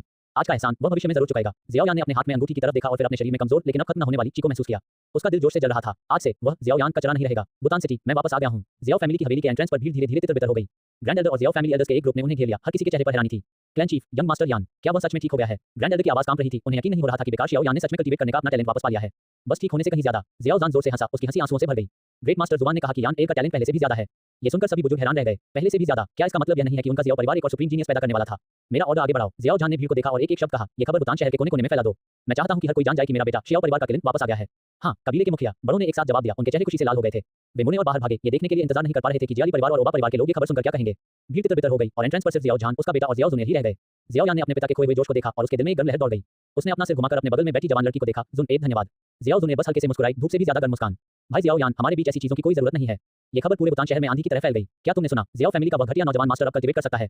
सिर्फ कल्टीवेट करने से कहीं ज्यादा। कहा जाता है कि रहस्यमय ग्रेट मास्टर ज़ुबान ने खुद एक्शन लिया, न सिर्फ उसे ठीक किया बल्कि यह भी बताया कि उसका टैलेंट पहले से भी ज्यादा है। सच में? क्या इसका मतलब यह नहीं है कि ज़ियाओ फैमिली वापसी करने जा रही है? जियाली परिवार की हवेली। टकराना, एक बढ़िया चीनी मिट्टी का कप जोर से जमीन पर पटका गया, जिससे वह टुकड़ों में बिखर गया। गेलबी का चेहरा उदास था। ज़ियाओ जान, ज़ियाओ यान, उसने ये दोनों नाम पढ़ते हुए दांत पीस लिए। क्लैन चीफ, क्या अब हमें क्या करना चाहिए? एक एल्डर ने कांपते हुए पूछा। क्या करें? गेलबी ने रूखेपन से कहा, ये सिर्फ टैलेंट की रिकवरी है। एक बार जब ग्रेट मास्टर ज़ुबान बुतान सिटी छोड़ देंगे तो हम ओबा फैमिली के साथ मिलकर ज़ियाओ फैमिली को खत्म कर देंगे। ओबा परिवार में भी यही दृश्य चल रहा था। ए ओबा पा, जो 3 क्यूई गैदरिंग पाउडर गोलियों को लेकर खुश थे, खबर सुनते ही उनकी मुस्कान तुरंत गायब हो गई। एक बार जब ग्रेट मास्टर ज़ुबान बुतान शहर छोड़ देंगे तो हम जियाली परिवार के साथ मिलकर ज़ियाओ परिवार को खत्म कर देंगे। ज़ियाओ परिवार का पिछवाड़ा। ज़ियाओ यान ने जुनर को अलविदा कहा और तेजी से अपने कुछ सुनसान आंगन की ओर चल दिया। उसने दरवाजा बंद कर दिया, अपने दिल की खुशी को और दबा नहीं पाया और बिस्तर पर पालती मारकर बैठ गया। उसने अपनी आंखें बंद कर लीं और अपनी चेतना को अपने शरीर में समाहित कर लिया। लालच में स्वर्ग और पृथ्वी के बीच की एनर्जी को सोखते हुए एनर्जी ची में बदल गई और उसके हाथ पैर और हड्डियों में भर गई। अपने शरीर में क्यूई के भरने से वह इतना खुश हुआ कि वह लगभग जोर से कराह उठा। खोया और फिर से पाया। सिर्फ 1 घंटे की खेती में ही उसमें काफी सुधार आ गया था। जूजी की स्टेज 4 अब ये ज्यादा दूर नहीं था। ज़ियाओ यान ने अपनी आंखें खोली और अपनी मुट्ठियां कसकर भींच लीं। शक्ति, ये शक्ति की भावना है। पिताजी जुनर, मैं ज़ियाओ यान आपको फिर कभी निराश नहीं करूंगी। दूसरी तरफ जुनर के आंगन में छोटी लड़की चुपचाप नीले पत्थर पर बैठी आंगन के बाहर से आ रही तालियों की आवाजें सुन रही थी। उसके सुंदर चेहरे पर एक सच्ची मुस्कान आ गई। भाई शियाओ यान आखिरकार धुंध से बाहर निकल आया है, लेकिन जल्द ही उसकी भौहें थोड़ी सी कुड़ गईं। 15 साल की जूजी की स्टेज 3। उसने खुद से फुसफुसाया, ये शुरुआती पॉइंट बहुत कम है। उन सच्चे जीनियस लोगों की बराबरी करने के लिए सिर्फ कड़ी मेहनत काफी नहीं है। और भाई शियाओ यान और उसके बीच मेरे हाथ में जो मेडिसिनल पिल है वह कीमती है, लेकिन जब नींव बनाने की बात आती है तो उसमें अभी भी कमी है। जुनर के विचार तेजी से चलने लगे। एक पल बाद ऐसा लगा जैसे उसने किसी बात पर अपना मन बना लिया हो। ओल्ड लिंग, उसने धीरे से पुकारा। उसके पीछे की जगह मुड़ गई और लिंग यंग की आकृति चुपचाप प्रकट हुई। युवा मिस, हालांकि भाई शियाओ यान का टैलेंट वापस आ गया है, लेकिन उसने बहुत देर से शुरुआत की। जुनर खड़ी हुई और उसके हाथ में एक पुराना स्क्रॉल दिखा जिससे हल्की सी चमक निकल रही थी। यह earth rank low grade 2 technique 1000 illusion phoenix flame finger था। जुनर की आवाज ठंडी और साफ थी। ये 2 टेक्निक अपनाओ और फिर से फ्रेग्रेंट हेवन टावर पर जाओ। उससे कहो कि वह एक्शन ले और भाई शियाओ यान की कल्टीवेशन में मदद करने के लिए मेडिसिनल पिल का एक बैच रिफाइन करे। हम जो भी मेडिसिनल हर्ब्स चाहिए देंगे। जुनर ने रुककर कहा, याद रखना मेरी पहचान उजागर मत करना। ये बुरा नौकर समझता है। लिंग यंग ने स्क्रॉल लिया और जोर से सिर हिलाया। वह जानता था कि यंग मिस सच में यंग मास्टर ज़ियाओ यान को अपने दिल में रखती थी। उसके लिए वह बिना किसी हिचकिचाहट के अर्थ रैंक 2 टेक्निक भी अपना सकती थी। जाओ, जुनर ने हाथ हिलाया। लिंग यंग की आकृति एक बार फिर छाया में गायब हो गई। 14 एक खूबसूरत महिला एक रिक्वेस्ट करती है, लेकिन कीमत क्या है? बुतान शहर की नीली सड़कों पर चलते हुए शियाओ परिवार की प्रॉपर्टी धीरे-धीरे उसके पीछे-पीछे हट गई और उसके एंट्रेंस पर होने वाला शोर एक धुंधली बैकग्राउंड आवाज में बदल गया। ज़ुबान जिनका मन अपनी स्टोरेज रिंग के अंदर रखे तो प्राचीन सम्राट ज़ेड के विचारों में डूबा हुआ था। अगर यह चीज उसके हाथ में रही तो देर सवेर हॉल ऑफ सोल्स इसे टारगेट कर लेगा और यहाँ तक कि एंशिएंट क्लैन के लोग भी दरवाजा खटखटाने आएंगे। आखिरकार ज़ियाओ जुन ए के ज़ियाओ परिवार में आने का मकसद यही बहुत पुराना ज़ेड था। इसे संभालने का सबसे अच्छा तरीका यह होगा कि इसे प्राचीन कबीले को बेच दिया जाए। आखिरकार प्राचीन सम्राट गुफा को खोलने की क्षमता पाने के लिए तो प्राचीन सम्राट ज़ेड के 8 टुकड़ों की जरूरत थी। ज़ुबान जिनके विचार तेजी से चल रहे थे, वह आगे आने वाले हर कदम की प्लानिंग कर रहा था। लगता है यंग मास्टर ज़ुबान के दिमाग में कुछ चल रहा है। खुशबूदार हवा की एक लहर के साथ एक नर्म मीठी आवाज उसके कान के पास सुनाई दी। याफेई किसी अनजान पल में उसके पास आ गई थी। उसके साथ कदम से कदम मिलाकर चल रही थी। उसकी आकर्षक आंखें उसे थोड़ी जिज्ञासा से देख रही थी। ज़ुबान जिन अचानक अपने विचारों से बाहर आया और अपना सिर घुमाकर उसकी ओर देखा। ये स्त्री सांप की तरह तेज थी, एक सुंदर सांप। कुछ नहीं, ज़ुबान जिन ने लापरवाही से जवाब दिया। याफेई को कोई दिक्कत नहीं हुई। वह शानदार कदमों से आगे बढ़ी। ज़ुबान जिन के आगे आगे चली और थोड़ा मुड़कर उसका रास्ता रोक लिया। आज उसने वाइन रेड रंग का टाइट फिटिंग चियोंगसम पहना हुआ था जो उसके पहले से ही खूबसूरत फिगर को कसकर लपेटे हुए था। फिर भी हर कप पर एक आकर्षक सिलहूट दिख रहा था। यंग मास्टर ज़ुबान, आज हमारे मेटल ऑक्शन हाउस के लिए इतना मोमेंटम बनाने के लिए धन्यवाद। याफेई ने ज़ुबान जिन को प्यार से झुककर प्रणाम किया। उसकी आवाज में ईमानदारी थी। अब पूरा बुतान शहर जानता है कि यंग मास्टर ज़ुबान का हमारे मित्तल ऑक्शन हाउस के साथ करीबी रिश्ता है, जिससे मुझे याफेई को इंपीरियल कैपिटल में ज्यादा इज्जत मिली है। ज़ुबान जिन ने कोई वादा नहीं किया। ये देखकर कि वह कुछ नहीं बोल रहा है, याफेई आधा कदम और पास आ गई। उसकी सांस ऑर्किड की तरह मीठी थी। अंधेरा होने में अभी भी समय है और फ्रेग्रेंट हेवन टावर में अभी बहुत शोर हो रहा होगा। मुझे हैरानी है कि क्या यंग मास्टर ज़ुबान मुझे अपने घर पर कुछ देर बैठने का मौका देंगे। अपनी बात खत्म करने के बाद उसकी नम आंखों ने सीधे ज़ुबान जिन को देखा, जिसमें 3 हिस्से जांच और 7 हिस्से उम्मीद थी। उसे इस तरह देखकर जुबान जिन को कुछ मजेदार लगा। ये औरत सच में हर पल फायदे और नुकसान का हिसाब लगा रही थी, लेकिन इसमें कोई मदद नहीं थी। आखिरकार याफेई में खेती करने का टैलेंट तो कम था, लेकिन बिजनेस के लिए उसमें बहुत मजबूत टैलेंट था। हालांकि जुबान जिन को सच में इस औरत में काफी दिलचस्पी थी, जो उसकी पिछली जिंदगी के नॉवेल में बहुत ही आकर्षक थी। ये सोचकर जुबान जिन को ये जानने की उत्सुकता हुई कि क्या इस दुनिया की नालान यानरान सच में मंगा की गुलाबी बालों वाली लड़की है। ठीक है, जुबान जिन ने सीधे-सीधे सहमति जताई। याफेई के चेहरे पर तुरंत एक प्यारी सी मुस्कान खिल गई, मानो आंगन के सारे फूल उसी पल खिल गए हों। युवा मास्टर जुबान, कृपया इस तरफ आइए। उसने मन ही मन राहत की सांस ली और आगे बढ़ने के लिए मुड़ी। उसके सुंदर कदमों के साथ उसकी कमर हिल रही थी, बिल्कुल एक लहराते हुए बिलो के पेड़ की तरह लग रही थी। याफेई जानती थी कि ब्यूटी ट्रैप उसके सामने वाले आदमी के खिलाफ शायद बहुत काम का न हो, लेकिन आज वह सिर्फ अपनी खूबसूरती पर ही दांव नहीं लगाना चाहती थी। नहीं तो इंपीरियल कैपिटल लौटने पर वह सिर्फ एक फैमिली मैरिज अलायंस के लिए बलि का बकरा बन पाएगी। याफेई का घर कोई आलीशान हवेली नहीं था, बल्कि एक बहुत ही सुंदर स्वतंत्र छोटा आंगन था। आंगन अनोखे फूलों और पौधों से भरा हुआ था और एक पत्थर का रास्ता 2 मंजिला इमारत तक जाता था। युवा मास्टर जुबान, कृपया बैठिए, याफेई आपके लिए चाय बनाकर लाएगी। याफेई जुबान जिन को पहली मंजिल पर रिसेप्शन रूम में ले गई और फिर अंदर के कमरे में चली गई। जुबान जिन ने चारों ओर देखा, यहाँ का फर्नीचर सिंपल था, लेकिन स्टाइल में कोई कमी नहीं थी और हवा में एक हल्की अनोखी खुशबू फैली हुई थी, जिसमें फूलों की खुशबू और एक औरत के नेचुरल परफ्यूम की खुशबू मिली हुई थी। एक क्षण बाद याफेई एक ट्रे लेकर बाहर आई। उसने जुबान जिन को खुशबूदार चाय दी और बढ़िया पेस्ट्री की कुछ प्लेटें परोसी। उसकी हर हरकत एक अच्छी तरह से ट्रेन नौकरानी जैसी थी, इज्जतदार, फिर भी अपनेपन में कोई कमी नहीं थी। जुबान जिन ने चाय का कप उठाया, लेकिन पिया नहीं। उसने अपने सामने खड़ी व्यस्त महिला को देखा और बोला, ठीक है मिस याफेई, यहाँ कोई बाहरी नहीं है, इसकी कोई जरूरत नहीं है। जुबान जिन की आवाज बहुत सपाट थी, फिर भी इससे याफेई की हरकतें अचानक रुक गईं। याफेई ने अपना सिर उठाया और उसकी परफेक्ट प्रोफेशनल मुस्कान पर थोड़ी अकड़न आ गई, लेकिन वह जल्दी ही नॉर्मल हो गई। उसने ट्रे नीचे रखी, जुबान जिन के सामने वाली सीट पर बैठ गई, घुटनों पर हाथ मोड़ लिए और शान से बैठ गई। युवा मास्टर जुबान, मुझ पर हंस रहे होंगे, बोलो तुम्हारा मकसद क्या है? जुबान जिन ने सीधे मुद्दे पर आकर कहा। याफेई ने एक गहरी सांस ली और उसके घुटनों पर रखी उंगलियां थोड़ी सख्त हो गईं। वह जानती थी कि ऐसे व्यक्ति के सामने कोई भी गोलमोल बात करना बेकार है। यंग मास्टर जुबान, याफेई आपसे एक मेडिसिनल पिल मांगना चाहती है। ओह, जुबान जिन ने भौहें चढ़ाईं। किस तरह की दवा की गोली? याफेई के होंठ ऐसे हिले जैसे वह कोई मुश्किल फैसला ले रही हो और आखिरकार उसने वह कह दिया, एक तरह की दवा की गोली जो किसी की खेती करने की प्रतिभा को बेहतर बना सकती है। ये कहने के बाद उसका पूरा ऑरा खत्म हो गया था। वह घबराकर जुबान जिन को देखने लगी, उसके फैसले का इंतजार करने लगी। कमरे में थोड़ी देर के लिए सन्नाटा छा गया। जुबान जिन ने तुरंत जवाब नहीं दिया। क्या ये किसी की प्रतिभा को बेहतर बनाने के लिए एक औषधीय गोली है? ऐसा नहीं था कि वहाँ कोई नहीं था, लेकिन उनमें से हर एक याफेई के लिए बहुत कीमती था। उदाहरण के लिए हेवन पियर्सिंग बैरियर ब्रेकिंग पिल, एक टियर 7 हाई लेवल मेडिसिनल पिल। जब इसे रिफाइन किया जाएगा तो ये पिल लाइटनिंग को भी बुलाएगा। हालांकि याफेई के लिए एक tier 6 high level spirit rhino meridian connecting pill काफी होगी। जुबान जिन ने अपने सामने खड़ी औरत को देखा। वह बहुत सुंदर पैदा हुई थी और चालाक और काबिल थी, फिर भी अपनी कल्टीवेट करने की काबिलियत पर लगी बेड़ियों की वजह से वह उतान शहर जैसी छोटी जगह में ऊपर चढ़ने के लिए अपनी सारी स्कीम इस्तेमाल कर सकती थी। पूरी उम्मीद है कि उसका भविष्य वैसा ही होगा जैसा उसे डर था, एक फैमिली मैरिज अलायंस के लिए बलि का बकरा बनना, एक ऐसे आदमी से शादी करना जिसे वह पसंद नहीं करती थी और अपनी बाकी जिंदगी उसी हालत में बिताना। जुबान जिन ने अचानक आह भरी इस किरदार का सामना करते हुए, जिसे वह अपनी पिछली जिंदगी के नॉवेल में काफी पसंद करता था। आखिर में वह पूरी तरह से ठंडा दिल नहीं बन पाया। स्टीवर्ड याफेई, जुबान जिन के चेहरे पर एक अजीब सी मुस्कान आ गई। आप ये भी जानते हैं कि मैं दान पुण्य नहीं करता। ये सुनकर याफेई का दिल नहीं डूबा, बल्कि खुश हो गया। चैरिटी न करने का मतलब था कि चर्चा करने के लिए कुछ था। वह तुरंत सीधी बैठ गई। याफेई समझती है, जब तक यंग मास्टर जुबान काम करने को तैयार है, चाहे कोई भी कीमत हो, याफेई देने को तैयार है।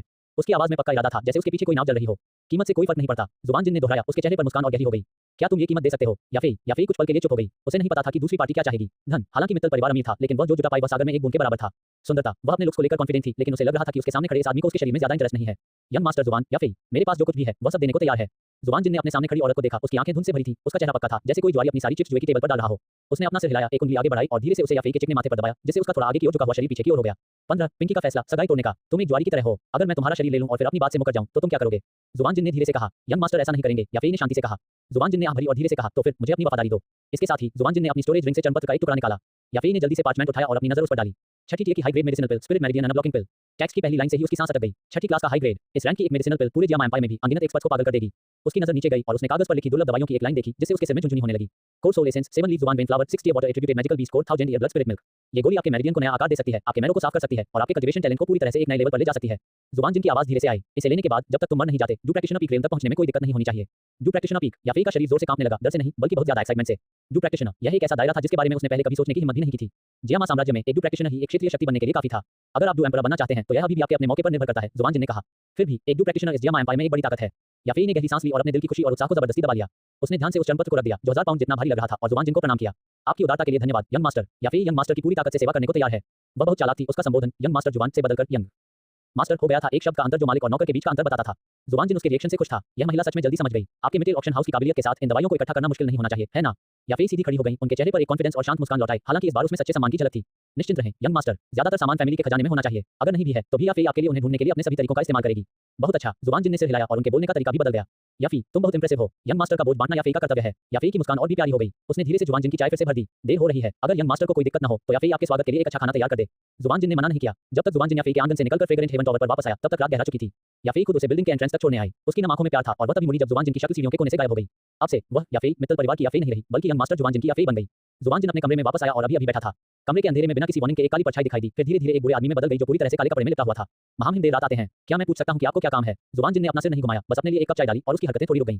लिंगियंग का दिल बैठ गया। उसने अपनी सारी आभा को जितना हो सके रोक रखा था, फिर भी जैसे ही वह सामने आया, उसे पहचान लिया गया। इस आदमी की सोल पावर सच में डरावनी थी। ये बुरा आदमी लिंगियंग मास्टर जुबान को सम्मान देता है। लिंगियंग अंधेरे से बाहर निकला और जुबान जिन की तरफ हाथ बढ़ाया। उसका रवैया न तो विनम्र था और न ही घमंडी। वह जानता था कि ऐसे एक्सपर्ट के सामने कोई भी बात छिपाना बेकार है, सीधे मुद्दे पर आना बेहतर है। जुबान जिन ने अपना चाय का कप उठाया और धीरे से उस पर फूंका। क्या मैं पूछ सकता हूं कि आपको क्या काम है? ये बुरा आदमी मास्टर जुबान के साथ सौदा करने आया है। लिंगियंग ने तुरंत अपनी छाती से एक स्क्रॉल निकाला, जिस पर हल्की रोशनी पड़ रही थी। यह एक D rank low grade doubt technique है, 1000 इल्यूजन्स फीनिक्स फ्लेम फिंगर। ये बुरा आदमी इसका इस्तेमाल कुछ मेडिसिनल पिल्स मांगने के लिए करना चाहता है जो मास्टर जुबान से कल्टीवेशन में मदद कर सके ताकि मेरे यंग मास्टर की नींव मजबूत हो सके। उन्होंने जियाओ यान का नाम नहीं लिया, लेकिन जुबान जिन को पता था कि वह किसकी बात कर रहे हैं। एक डी रैंक डू टेक्निक। जुबान जिन कुछ हैरान था। यह जियाओ जुन सच में जियाओ यान को बहुत पसंद करती थी, यहाँ तक कि वह डी रैंक डाउ टेक्निक भी देने को तैयार थी। हालांकि यह उनके लिए अच्छी बात थी। हालांकि उसकी अपनी डाउ टेक्निक्स ऊंचे रैंक की थी, लेकिन वे सभी पिल टावर के स्टाइल को फॉलो करती थी जो बहुत ज्यादा साफ दिखती थी और उनकी पहचान उजागर कर सकती थी। हाथ में एक एक्स्ट्रा डी रैंक डाउ टेक्निक होने से उसे एक और तुरुप का पत्ता मिल जाएगा। दवा की गोलियां कोई समस्या नहीं है। जुबान जिन ने स्क्रॉल नहीं लिया, लेकिन मुझे समय चाहिए। उसने लिंग यंग की तरफ देखा। परसों इसी समय मुझे फिर से ढूंढना। थैंक यू मास्टर जुबान। लिंग यंग बहुत खुश हुआ। उसने जल्दी से स्क्रॉल टेबल पर रखा और फिर से जुबान जिन की तरफ हाथ बढ़ाया। तो मैं आपके आराम में खलल नहीं डालूंगा मास्टर। इसके साथ ही उसका शरीर वापस अंधेरे में खो गया और गायब हो गया। जुबान जिन ने टेबल से स्क्रॉल उठाया, अपनी सोल पावर से उसे जांचा, कंफर्म किया कि वह असली है और उसे अपनी स्टोरेज रिंग में रख लिया। वह खिड़की के पास गया और जियाओ परिवार की तरफ देखा। सब कुछ उनकी बनाई स्क्रिप्ट के हिसाब से मेथड से चल रहा था। इस बीच जियाओ जुन के आंगन में लिंग यंग की आकृति चुपचाप प्रकट हुई। युवा मिस, सब कुछ तय हो गया है। वह मान गया। जियाओ जुन एक के खूबसूरत चेहरे पर खुशी की एक झलक दिखाई दी। हाँ, मास्टर जुबान ने इस बुरे नौकर को परसों गोलियां लेने के लिए आने को कहा है। लिंग यंग रुकी, फिर जुबान जिन के कमरे में पहले हुई बातचीत को डिटेल में बताया। अच्छी बात है। जियामा साम्राज्य, शाही राजधानी, इंपीरियल कैपिटल के पास पूरे साल बादलों और धुंध से ढकी एक खतरनाक चोटी आसमान को एक तेज तलवार की तरह छेदती थी। ये स्थान जियामा साम्राज्य के असंख्य साधकों के हृदय में पवित्र भूमि थी और जियामा साम्राज्य का शीर्ष संप्रदाय क्लाउड मिस्ट संप्रदाय भी था। क्लाउड मिस्ट सेक्ट पहाड़ के पीछे एक शांत आंगन में चांद जैसे सफेद रंग के कपड़े और बैंगनी किनारी वाली एक जवान लड़की जिसके सिर पर हल्के गुलाबी लंबे बाल थे आंगन के बीच में चुपचाप खड़ी थी। वह लंबी और पतली थी, उसका चेहरा सुंदर था और स्वभाव शांत था जैसे धूल से अछूता बर्फ का कमल। ये नाला न्यानारान था। आंगन में तेज हवा चली जिससे कुछ गिरे हुए पत्ते हिलने लगे। नाला न्यानारान अभी भी वहीं खड़ी थी, उसका चांद जैसा सफेद लबादा हवा में धीरे धीरे लहरा रहा था। क्लाउड मिस्ट सेक्ट में उनके गुलाबी बाल खास तौर पर आकर्षक लग रहे थे। 15 साल की उम्र में वह पहले से ही 3 सितारा डू प्रैक्टिशनर थी, एक ऐसी प्रतिभा जिसने उसे जियामा साम्राज्य में अपने साथियों को नीची नजर से देखने की अनुमति दी। इसके अलावा नल न्यानारान को यंग सेक्ट लीडर के तौर पर नियुक्त किया गया था, लेकिन जब भी वह बचपन में तय की गई सगाई के बारे में सोचती तो उसे बहुत गुस्सा आता। मैं नल न्यानारान इस कागज के टुकड़े से बंधा नहीं रहूंगा। मैं अपनी किस्मत खुद कंट्रोल करता हूं। 16 यूनान संप्रदाय। तो क्या एक महीना शांति से बीत गया? ऐसा लग रहा था कि भूटान शहर में जिंदगी पहले जैसी शांति में लौट आई है, लेकिन इस शांति के नीचे अंदर की बातें भी उठ रही थी। फ्रेग्रेंट हेवन टावर के अंदर या फिर हर दिन एक तय समय पर दिखाई देती थी। उन्होंने मिडिल ऑक्शन हाउस की चीफ ऑक्शनर की आभा छोड़ दी थी और सिंपल एलिगेंट कपड़े पहन लिए थे। बिना किसी मेकअप के उनकी नेचुरल ब्यूटी और भी ज्यादा साफ दिख रही थी। उसने कुछ नहीं कहा, चुपचाप जुबान जिन के लिए कमरा साफ किया और उसकी चाय में और चाय डाली, फिर चुपचाप एक तरफ खड़ी हो गई जैसे देखने में अच्छा नजारा हो। जुबान जिन ने याफे की विनम्रता पर ध्यान दिया। लिंग यंग भी तय समय पर चुपचाप आ गई ताकि जुबान जिन द्वारा रिफाइन की गई मेडिसिनल पिल्स का बैच ले जा सके। मेडिसिनल पिल्स की उन बोतलों पर मौजूद तेज दवा वाली खुशबू ने इस जानकार डू वांग एक्सपर्ट को थोड़ा शॉक महसूस कराया। जहां तक जियाओ परिवार की बात है, वे पूरी तरह से खुशी में डूबे हुए थे। मेडिसिनल पिल्स की मदद से अपनी जबरदस्त प्रतिभा और 3 सालों में जमा हुई की चाहत के साथ जियाओ यान की साधना की रफ्तार बहुत तेजी से बढ़ी। सिर्फ 1 महीने में वह डूजी के चौथे स्टेज तक सफलतापूर्वक पहुंच गया।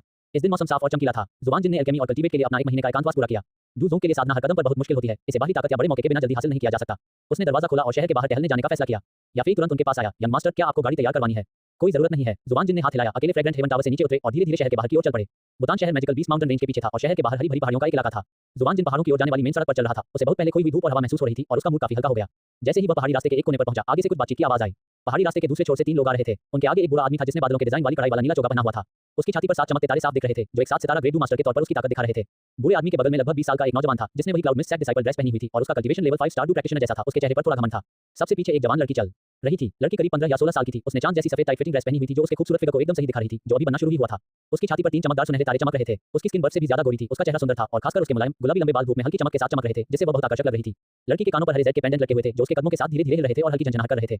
उसके चेहरे पर कोई भाव नहीं था। उससे एक ऐसा ठंडापन झलक रहा था जो उसकी उम्र से मेल नहीं खाता था, जैसे उसे अपने आसपास की हर चीज से कोई फर्क न पड़ता हो। यह कोई और नहीं बल्कि क्लाउड मिस्ट सेक्ट का ग्रुप नल न्यानारान और उसकी पार्टी थी। ये भूटान शहर सच में एक पिछड़ा हुआ शहर है। यहाँ की हवा में भी गंदगी की बदबू आती है। उस युवा शिष्य ने मुंह बनाया। उसकी आवाज में नफरत थी। ये नाम के बुरे आदमी ने थोड़ा सा मुंह बनाया लेकिन उसे डांटा नहीं। क्लाउड मिस्ट सेक्ट के शिष्यों के तौर पर उनके पास सच में गर्व करने लायक कैपिटल था। हम इस बार यंग सेक्ट लीडर के जरूरी मामले के लिए आए हैं, कोई फालतू परेशानी न करें। ये ने गहरी आवाज में कहा। हाँ, ये शिष्य समझता है, युवक ने जवाब दिया, लेकिन उसकी नाराजगी जरा भी कम नहीं हुई। नाला न्यानारान पूरी बात चुप रही, बस यही सोचती रही कि उसका मंगेतर जिससे वह पहले कभी नहीं मिला था कैसा इंसान है। उसका दिल बेचैन था और उसकी रफ्तार आधी धड़कन धीमी हो गई थी।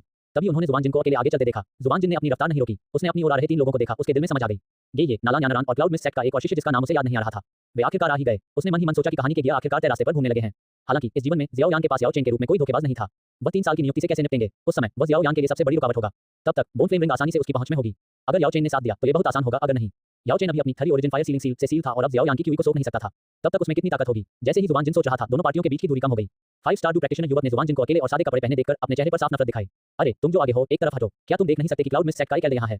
युवक की आवाज तेज नहीं थी, लेकिन इस शांत पहाड़ी रास्ते पर यह बहुत ज्यादा कर्कश थी। वह जियामा साम्राज्य में अपनी ताकत दिखाने का आदी था। एक आम सा दिखने वाला लूज कल्टीवेटर उसे पसंद नहीं था। ये उस युवक के पास खड़ा था। उसकी भौहें थोड़ी सी खुली हुई थी। उन्होंने अपने शिष्य के घमंड को महसूस किया, लेकिन उनके पास बोलने का समय नहीं था। लेकिन जुबान जिन ने ऐसा दिखाया जैसे उसने सुना ही न हो और अपनी असली रफ्तार बनाए रखी, न तेज न धीमी। ये देखकर युवक का घमंड और बढ़ गया। उसे लगा कि उसकी इज्जत को ठेस पहुंची है। बच्चा, क्या तुम बहरे हो? मैंने तुम्हें दफा हो जाने को कहा था। बोलते हुए उसने इस अनजान आदमी को सबक सिखाने के लिए अपनी ची निकालने की तैयारी की। हालांकि जिस क्षण यह विचार आया, जुबान जिन की रफ्तार आखिरकार रुक गई। उसने अपना सिर भी नहीं घुमाया, बस अपनी आंख के कोने से उस युवक पर एक नजर डाली। यह एक बहुत ही सादी शांत नजर थी। अगले ही पल घमंड से भरे उस नौजवान को लगा जैसे उसकी हड्डियां खींच ली गई हों। उसके पैर कमजोर हो गए और एक धड़ के साथ वह सीधा जमीन पर गिर पड़ा। उसके चेहरे से खून सूख गया। उसकी पुतलियां फैल गईं और उसका पूरा शरीर बेकाबू होकर चलने की तरह कांपने लगा। ये साफ तौर पर उनकी आत्मा पर हमला था। इस अचानक दृश्य ने ये और नाला न्यानारान दोनों को हैरान कर दिया। ये ने लगभग तुरंत ही रिएक्ट किया और जुबान जिन को हैरानी से देखा। अभी क्या हुआ? उसे कुछ भी महसूस नहीं हुआ। कोई ची अटैक नहीं। कितना भयानक मतलब है। नाला न्यानारान का सुंदर चेहरा भी पीला पड़ गया। वह अनजाने में आधा कदम पीछे हटी और अपनी तलवार की मुठ पकड़ ली। उसने अपने सीनियर भाई को देखा जो जमीन पर गिरा हुआ था और मजाक कर रहा था, और फिर काले कपड़े पहने उस नौजवान को देखा जिसका चेहरा शुरू से आखिर तक बेपरवाह था और उसके दिल में एक तूफान सा उठ गया। इस व्यक्ति ने क्या किया? पहाड़ी रास्ते पर माहौल तुरंत जम गया। जुबान जिन ने फिर धीरे से अपना सिर घुमाया। उसकी नजर पहली बार ये पर पड़ी। क्लाउड मिस्ट सेक्ट के लोगों को सच में डिसिप्लिन में रहने की जरूरत है। उसकी आवाज बहुत शांत थी, उसमें खुशी या गुस्सा नहीं था, फिर भी ये को ऐसा लग रहा था जैसे उसे किसी बड़े पहाड़ ने दबा रखा हो, जिससे सांस लेना भी मुश्किल हो रहा था। आपका महामहिम, ये की आवाज बहुत ज्यादा सूखी थी और उसने झट से जुबान जिन को झुककर प्रणाम किया। उसका रवैया बहुत ज्यादा सम्मान वाला था। इस जूनियर ने ठीक से डिसिप्लिन नहीं किया और योर एक्सीलेंसी को नाराज कर दिया। मुझे उम्मीद है कि योर एक्सीलेंसी मुझे माफ कर देंगे। ये बस दूसरे पक्ष का गुस्सा जल्दी से शांत करना चाहता था। ऐसे अनजान एक्सपर्ट को भड़काना बेहतर नहीं था। 17 रद्द करने का क्षण नाला यानरान ने खुद को संभाला। उसने जुबान जिन को देखा, उसके दिल में एक अजीब सी धड़कन महसूस हुई। उसने गहरी सांस ली, अपने दिल की घबराहट को दबाते हुए आगे बढ़ी और जुबान जिन को प्यार से झुककर प्रणाम किया। क्लाउड मिस्ट सेट के नाला यानरान आपका स्वागत करते हैं। उसकी आवाज साफ थी, उसमें एक जवान लड़की वाली खासियत थी। मेरे सीनियर भाई ने बदतमीजी की और महाराज को नाराज कर दिया। मैं यानरान उसकी तरफ से आपसे माफी मांगती हूँ। फिर नाला यानरान ने अपना सिर घुमाकर जमीन पर गिरे सीनियर ब्रदर को देखा। उसकी ठंडी नजर गुस्से से भरी हुई थी। जल्दी करो और महामहिम से माफी मांगो। जुबान जिन ने कुछ नहीं कहा, उसने सिर्फ हाथ हिलाकर इशारा किया कि वे जा सकते हैं। वह कोई पागल हत्यारा नहीं था। वह हर उस व्यक्ति को क्यों मारेगा जिससे वह मिलता था। इसके बाद जुबान जिन ने फिर से चलना शुरू किया, उन्हें पार करते हुए अकेले ही पहाड़ की चोटी की ओर चल पड़ा। जब तक जुबान जिन की पीठ पहाड़ी रास्ते के मोड़ पर गायब नहीं हो गई, तब तक वह दिखाई न देने वाला दबाव पूरी तरह से गायब नहीं हुआ। तभी ये सीधा हुआ, उसका माथा ठंडे पसीने से भीगा हुआ था। उसने जमीन पर कांपते हुए शीशे की तरफ देखा, फिर उस दिशा में देखा जहां से जुबान जिन गया था। उसके दिल में डर बना हुआ था। एल्डर ये वो व्यक्ति जो अभी नाला यानरान ने कहना शुरू किया, उसकी आवाज में अभी भी कंपन था। चलो पहले शहर में घुसते हैं, ये ने धीमी आवाज में कहा। ये तेजी से शीशे के पास गया और उसकी सांस चेक की। ये देखकर कि उसे सिर्फ एक बहुत बड़ा मेंटल शॉक लगा था और उसकी जान को कोई खतरा नहीं था, उसने राहत की सांस ली। बुतान शहर जैसी छोटी सी जगह में इतना डरावना व्यक्ति कैसे छिपा हो सकता है। नाला यानरान ने अपने होंठ काटे और कुछ नहीं कहा। हालांकि उसके मन में अभी का वह सीन बार-बार घूम रहा था। काले कपड़े पहने युवक का शांत स्वभाव और उसका अनोखा व्यवहार उसके दिल में गहराई तक बस गया था। वह असल में कौन था? बुतान शहर में घुसने के बाद भी ये और नाला यानरान अपनी भावनाओं को शांत नहीं कर पाए। पहाड़ी रास्ते पर हुई वह मुलाकात उनके दिलों पर एक बड़े पत्थर के दबाव जैसी थी। सड़क पर हलचल भरी भीड़ को देखकर नाला यानरान के मन में काले कपड़े पहने युवक की छवि उभर आई। उसने थोड़ी चिढ़कर पर्दा नीचे कर दिया। उसे क्या हुआ था? ये तो बस एक इत्तेफाक था, उसे इतनी परवाह क्यों थी?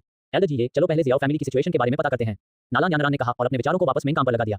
बहुत अच्छा। ये ने सिर हिलाया और एक रेस्टोरेंट ढूंढ लिया। वेटर को कुछ सोने के सिक्के देने के बाद जियाओ परिवार के बारे में जानकारी आने लगी। जियाओ फैमिली, क्या आप उस जियाओ फैमिली के बारे में पूछ रहे हैं जो आजकल काफी चर्चा में है? वेटर ने खुशी से मुस्कुराते हुए कहा। ओह, कैसी हलचल? ये ने शांति से पूछा। तुम्हें नहीं पता, जियाओ फैमिली का वह बेकार युवा मास्टर जियाओ यान 1 महीने पहले अचानक फिर से कल्टीवेट करने लायक हो गया। कहा जाता है कि एक रहस्यमयी अल्केमिस्ट मास्टर शहर में आया और खुद उसे ठीक कर दिया। वेटर और भी ज्यादा उत्साहित होता गया और बोला, वह मास्टर जुबान कमाल का है। कहा जाता है कि वह 6 रैंक अल्केमिस्ट है। मेटल ऑक्शन हाउस के स्टीवर्ड या फेई भी उसके साथ बहुत इज्जत से पेश आते हैं। एक छठे दर्जे का अल्केमिस्ट। एक धमाके के साथ ये शब्द ये और नाला यानरान के दिमाग में बिजली की तरह फट पड़े। एक 6 रैंक अल्केमिस्ट, यह उनके क्लाउड मिस्ट सेट के गेस्ट एल्डर पिल्किंग गुहे के लेवल पर था। बुतान शहर जैसी छोटी सी जगह में ऐसी आकृति कैसे दिखाई दे सकती है? नाला यानरान का दिल जोर से धड़क उठा। लगभग अनजाने में ही उसने इस मास्टर जुबान को उस काले कपड़े वाले युवक से जोड़ दिया जिसे वह पहाड़ी रास्ते पर मिली थी। क्या वह वही था? नहीं, नामुमकिन। वह इतना छोटा था, वह 6 रैंक अल्केमिस्ट कैसे हो सकता था? जारी रखें। ये ने अपने दिल में सदमे को दबाते हुए एक और सोने का सिक्का दे दिया। वेटर ने मुस्कुराते हुए इसे ले लिया और जियाओ यान और मास्टर जुबान के बारे में जो भी अफवाहें उसे पता थी उन्हें सुना दिया और अपनी बातें भी जोड़ दी। सुनने के बाद ये और नाला यानरान ने एक दूसरे को देखा। दोनों ने एक दूसरे के चेहरों पर गंभीरता देखी। जियाओ यान का टैलेंट वापस आ गया था, लेकिन नाला यानरान के लिए यह जरूरी नहीं था। वह सगाई तोड़ना चाहती थी, इसलिए नहीं कि दूसरा व्यक्ति बेकार था, बल्कि इसलिए कि वह नहीं चाहती थी कि उसकी किस्मत शादी के कॉन्ट्रैक्ट से बंधी रहे।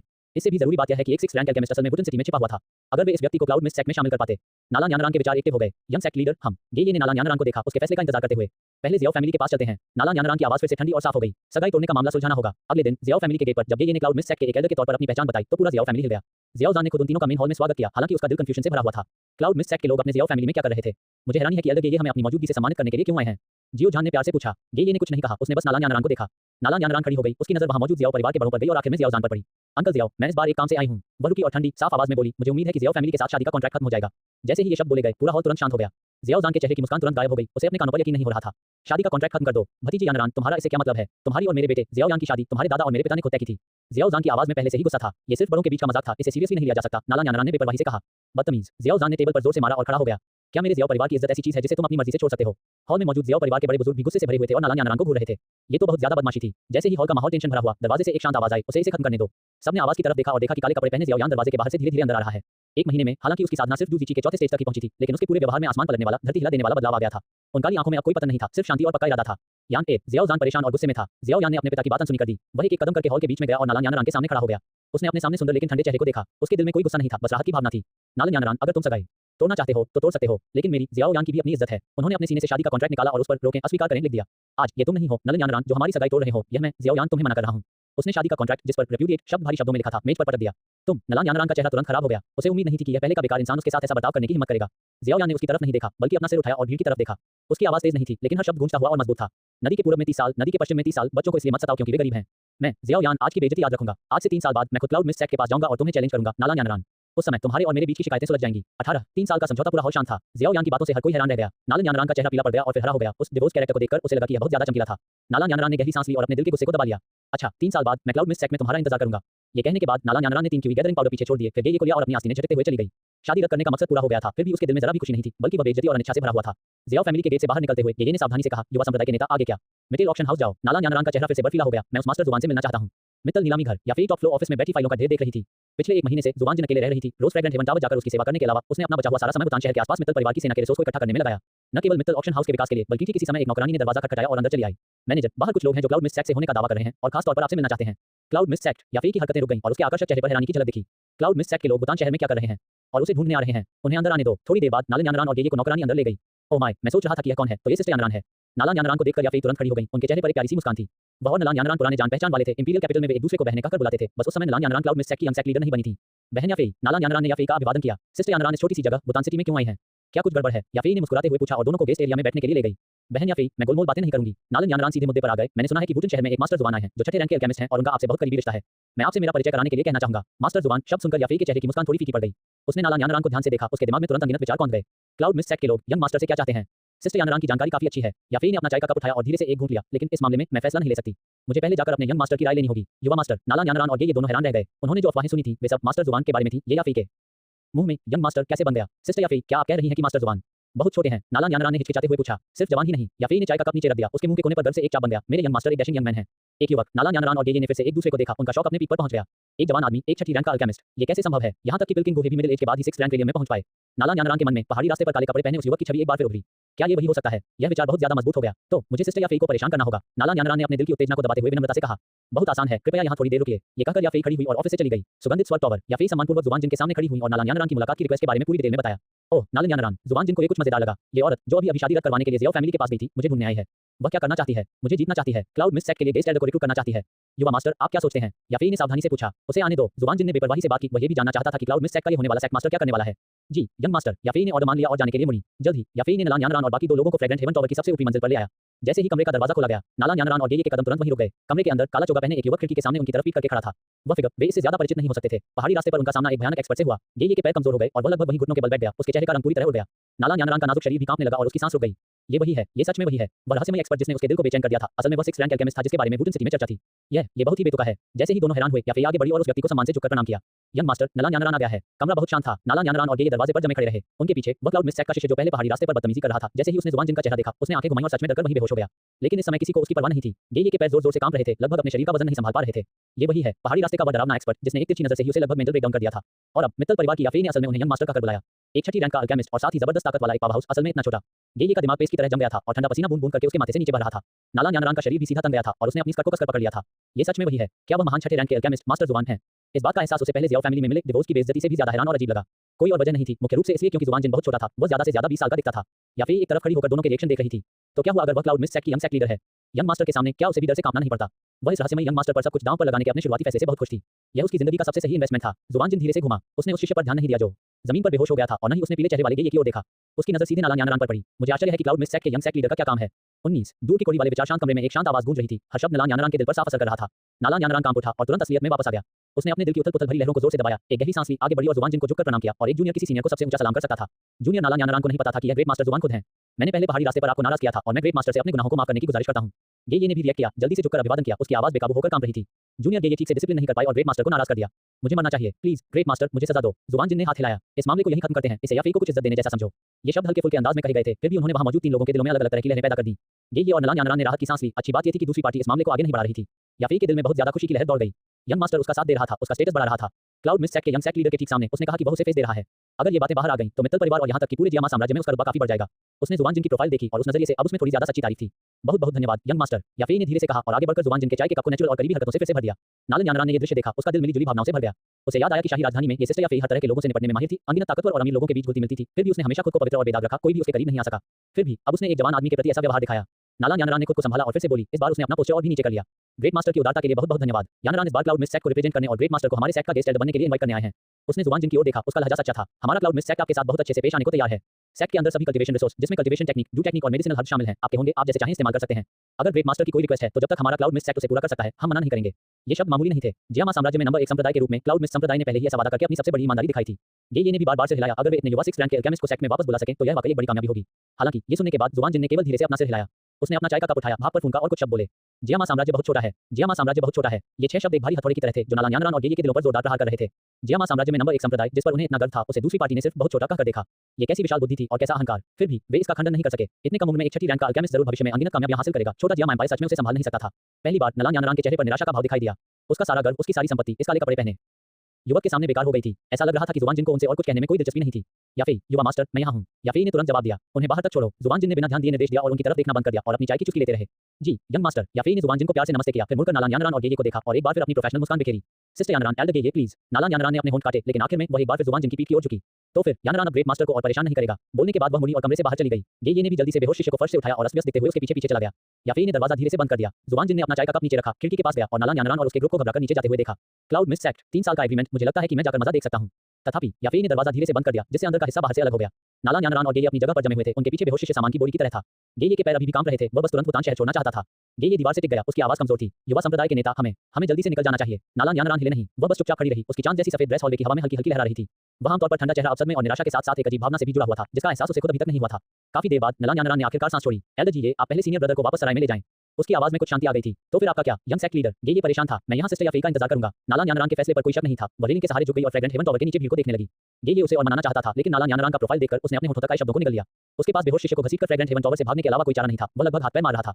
हॉलवे में केवल नलन यानरान ही रह गया था। वह ठंडी लकड़ी की रेलिंग के सहारे झुक गई। उसका मन अस्त व्यस्त था। छठे दर्जे का अल्केमिस्ट, एक शक्तिशाली एक्सपर्ट जिसके पास बहुत ज्यादा ताकत है, एक शानदार नौजवान। ये तीनों पहचान अविश्वसनीय रूप से एक ही व्यक्ति में केंद्रित थी। और वह असल में उसे क्लाउड मिस्ट सेक्ट की तरफ से रिक्रूट करना चाहती थी। जियामा साम्राज्य बहुत छोटा है। वह शांत बात अब बार-बार उसके कानों में गूंज रही थी, जिससे उसका सारा पुराना घमंड टूट रहा था। पता चला कि इतनी बड़ी दुनिया के सामने क्लाउड मिस्ट सेक्ट के यंग सेक्ट लीडर का स्टेटस बहुत छोटा था। मुझे नहीं पता कि कितना समय बीत गया, तब जाकर उसके पीछे से एक जानी पहचानी खुशबूदार हवा आई। याफे आ गया था। बहन यानरान, आप अभी तक यहाँ क्यों हैं? याफे के चेहरे पर एकदम सही मुस्कान थी, हालांकि उस मुस्कान का अंदरूनी टोन पहले से अलग था। नालान यानरान ने मुड़कर देखा और याफे को हैरानी हुई। उसने थोड़ा सा सिर झुकाया।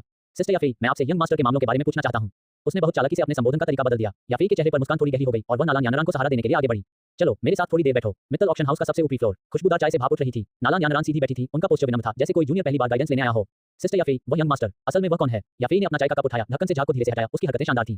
बहन यानरान, क्या आपको लगता है कि जियामा साम्राज्य का ये छोटा तालाब एक असली ड्रैगन पैदा कर सकता है? याफे ने सीधे जवाब नहीं दिया, लेकिन बदले में एक सवाल पूछा। 20 किंग शांटाउन। नालान यानरान का दिल बैठ गया। वह स्वाभाविक रूप से समझ गई। मुझे भी यंग मास्टर की शुरुआत के बारे में साफ नहीं पता।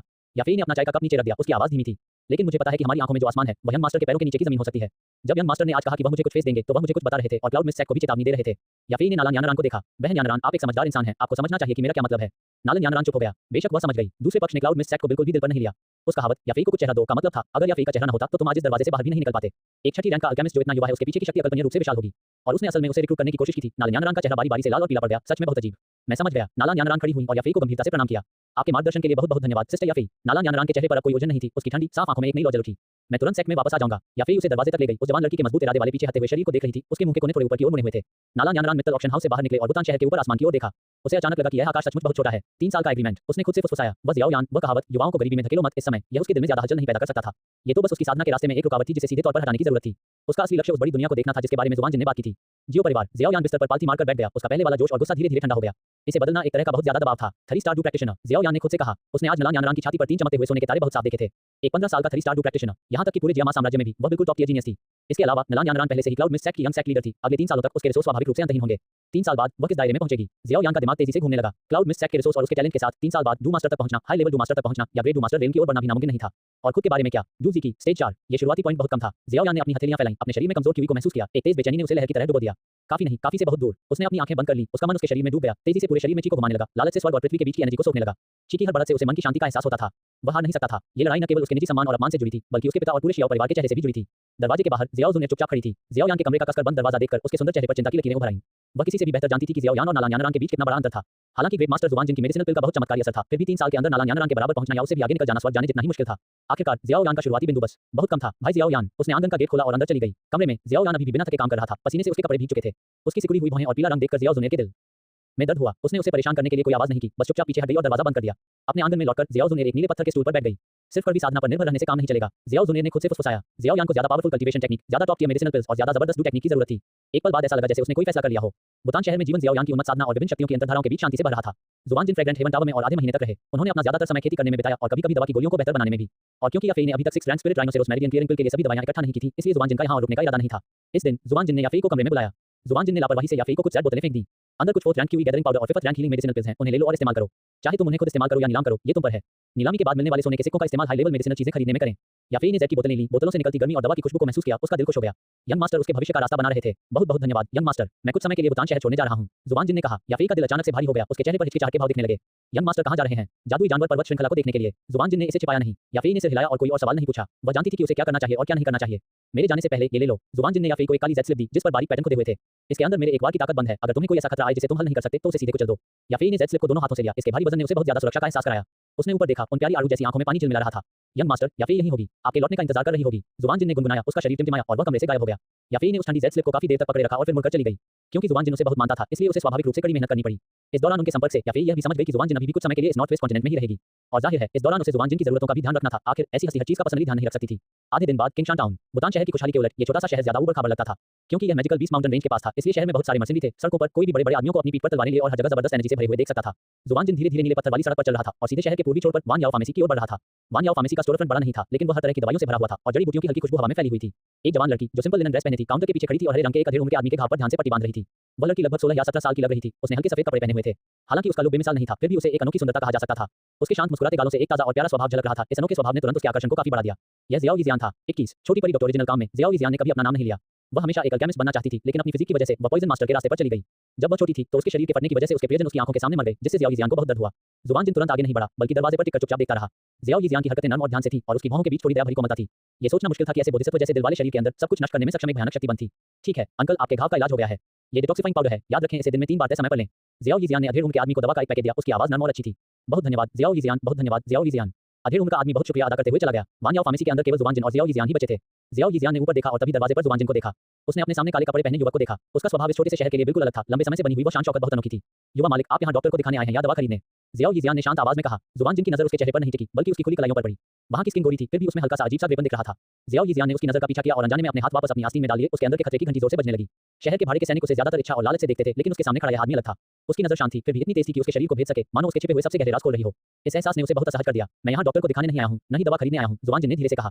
ज़ियाओ यीजियान का दिल तेजी से धड़क रहा था, लेकिन उसके चेहरे पर अभी भी एक शांत मुस्कान थी। तो फिर यंग मास्टर, आप यहाँ किस लिए आए हैं?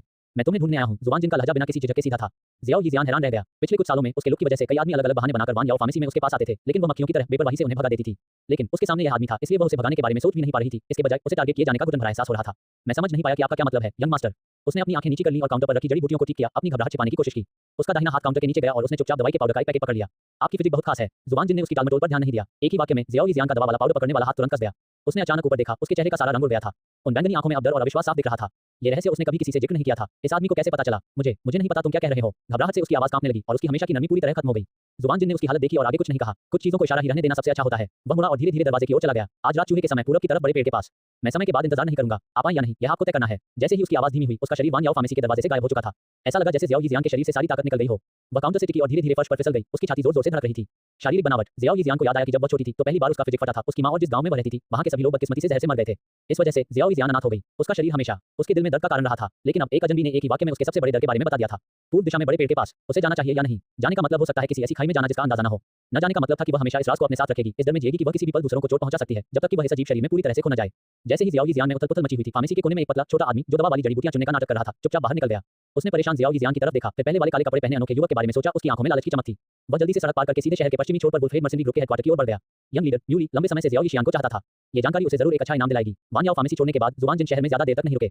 वह आराम से चल रहा था। सड़क पर भीड़ के बीच उसकी शक्ल कुछ बार दिखी और वह शहर के बाहर पहाड़ी रास्ते पर पहले ही आ गया था। जूझों के लिए हवा में चलना और टेलीपोर्ट करना सिर्फ आम तरीके थे। किंगशान टाउन के पास चट्टान ढूंढना मुश्किल नहीं था। जुआन जिन को बेलों से छिपी गुफा को लॉक करने के लिए बस अपनी थोड़ी सी सोल पावर लगानी थी। गुफा के एंट्रेंस पर एक रॉक स्नैक आलस से कुंडली मारे बैठा था। किसी जिंदा इंसान की मौजूदगी महसूस करके उसने अपनी जीभ हिलाई और उसकी तिकोनी आंखों में एक तेज चमक दिखाई दी। ये रैंक एक डेमोनिक बीस्ट था। जुआन जिन ने अपना हाथ उठाया और उंगली हिलाई। हवा का एक अनदेखा झोंका आया। रॉक स्नैक, जो अभी बहुत गुस्सैल था, अचानक अकड़ गया, फिर रात के बादल में बदल गया, जिसे पहाड़ी हवा बिना किसी निशान के उड़ा ले गई। बेलों को एक तरफ धकेलते हुए जुआन जिन गुफा में चला गया। गुफा के अंदर एक पत्थर का दरवाजा था। उसने अपनी डुकी हुई डाली और पत्थर का दरवाजा तुरंत शून्य में बदल गया। पत्थर के दरवाजे के पीछे लकड़ी के 3 बक्से थे। जुआन जिन आगे बढ़ा, अपनी डुकी हुई घुमाई और तीनों बक्से जवाब में खुल गए। वे थे मेडलान रोअर, ईगल विंग्स और 7 कलर पॉइजन मैनुअल। मेडलान रोअर एक गहरी रैंक वाली हाई लेवल डाउ टेक्निक जो दुश्मनों पर हमला करने के लिए हथियार पर एनर्जी का एक बड़ा शेर बना सकती है। साउंड वेव डू टेक्निक शेर बाग सोने की दहाड़ है। ईगल विंग्स एक गहरी rank high level flight do technique. लेकिन इस डाउ टेक्निक का पोटेंशियल काफी अच्छा था। अगर कोई हेवनली डेमन फीनिक्स से बेहतर पंख पा लेता तो पोटेंशियल बहुत ज्यादा होता। ओरिजिनल काम में ज़ियाओ यांग की स्पीड सिर्फ उसकी मूवमेंट टेक्निक की वजह से नहीं थी, बल्कि हेवनली डेमन फीनिक्स विंग्स और हेवनली डेमन फीनिक्स के एसेंस ब्लड को एब्जॉर्ब करने के बाद बोन विंग्स के इवॉल्व होने का नतीजा भी थी। बाद में तो और भी, जब उसे ज़ी यांग का ड्रैगन फीनिक्स ब्लड लाइन मिला। 7 कलर पॉइजन मैनुअल में कैलेमिटी पॉइजन बॉडी और पॉइजन मास्टर के रास्ते के लिए साधना के तरीकों के बारे में जानकारी थी। शुरुआती दौर में ज़ियाओ यीजियान की साधना की भी यही कुंजी थी। और इस गुफा में सबसे कीमती चीज कंकाल पर बचा हुआ नक्शा था। शुद्धिकरण कमल दानव ज्वाला, यह उनकी यात्रा का मुख्य उद्देश्य था। अपनी स्टोरेज रिंग में सब कुछ रखने के बाद पूरी गुफा खाली हो गई। जुआन जिन ने आराम से अपने डुकी हुई से कोने में एक उथला गड्ढा खोदा, उसमें सूखी हड्डियां जमा की और बस दफनाने के बाद मुड़कर गुफा के दरवाजे की तरफ चल दिया।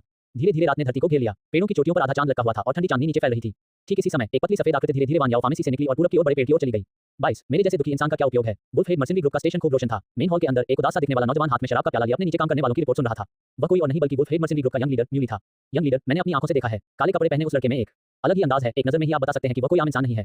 उसने ज़ियाओ यीजियान से कुछ शब्द कहे और उसका एक्सप्रेशन बहुत बुरा हो गया। वान याओ फार्मेसी से लौटे पतले छोटे कद के आदमी ने सीन को और बड़ा चढ़ाकर बताया। मूली की आंखों में कामुकता और लालच की एक चमक आ गई। वह लंबे समय से ज़ियाओ यीजियान के अलौकिक स्वभाव और आकर्षक फिगर का दीवाना था। बस अफसोस की बात यह थी कि लड़की भले ही नाजुक दिखती थी, लेकिन उसका गुस्सा बहुत जिद्दी था। साथ ही वान याओ फार्मेसी के मालिक मिस्टर याओ उसकी हिफाजत कर रहे थे, इसलिए उन्हें कभी कोई कदम उठाने का मौका नहीं मिला।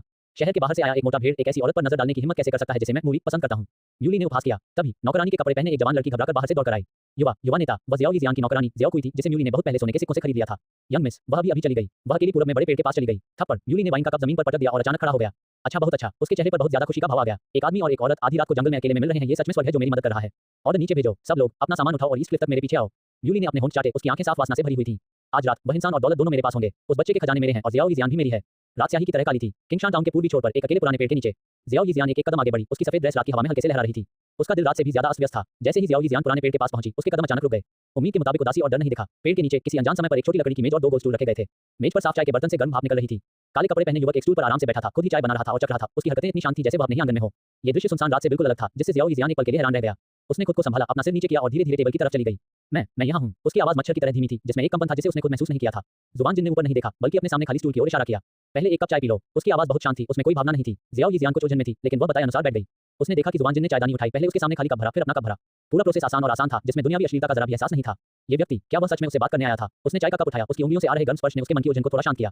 जुबान जिन ने कुछ नहीं कहा, उसने बस अपनी स्टोरेज रिंग से एक पीली पड़ चुकी पुरानी किताब निकाली और उसे आराम से टेबल पर रख दिया।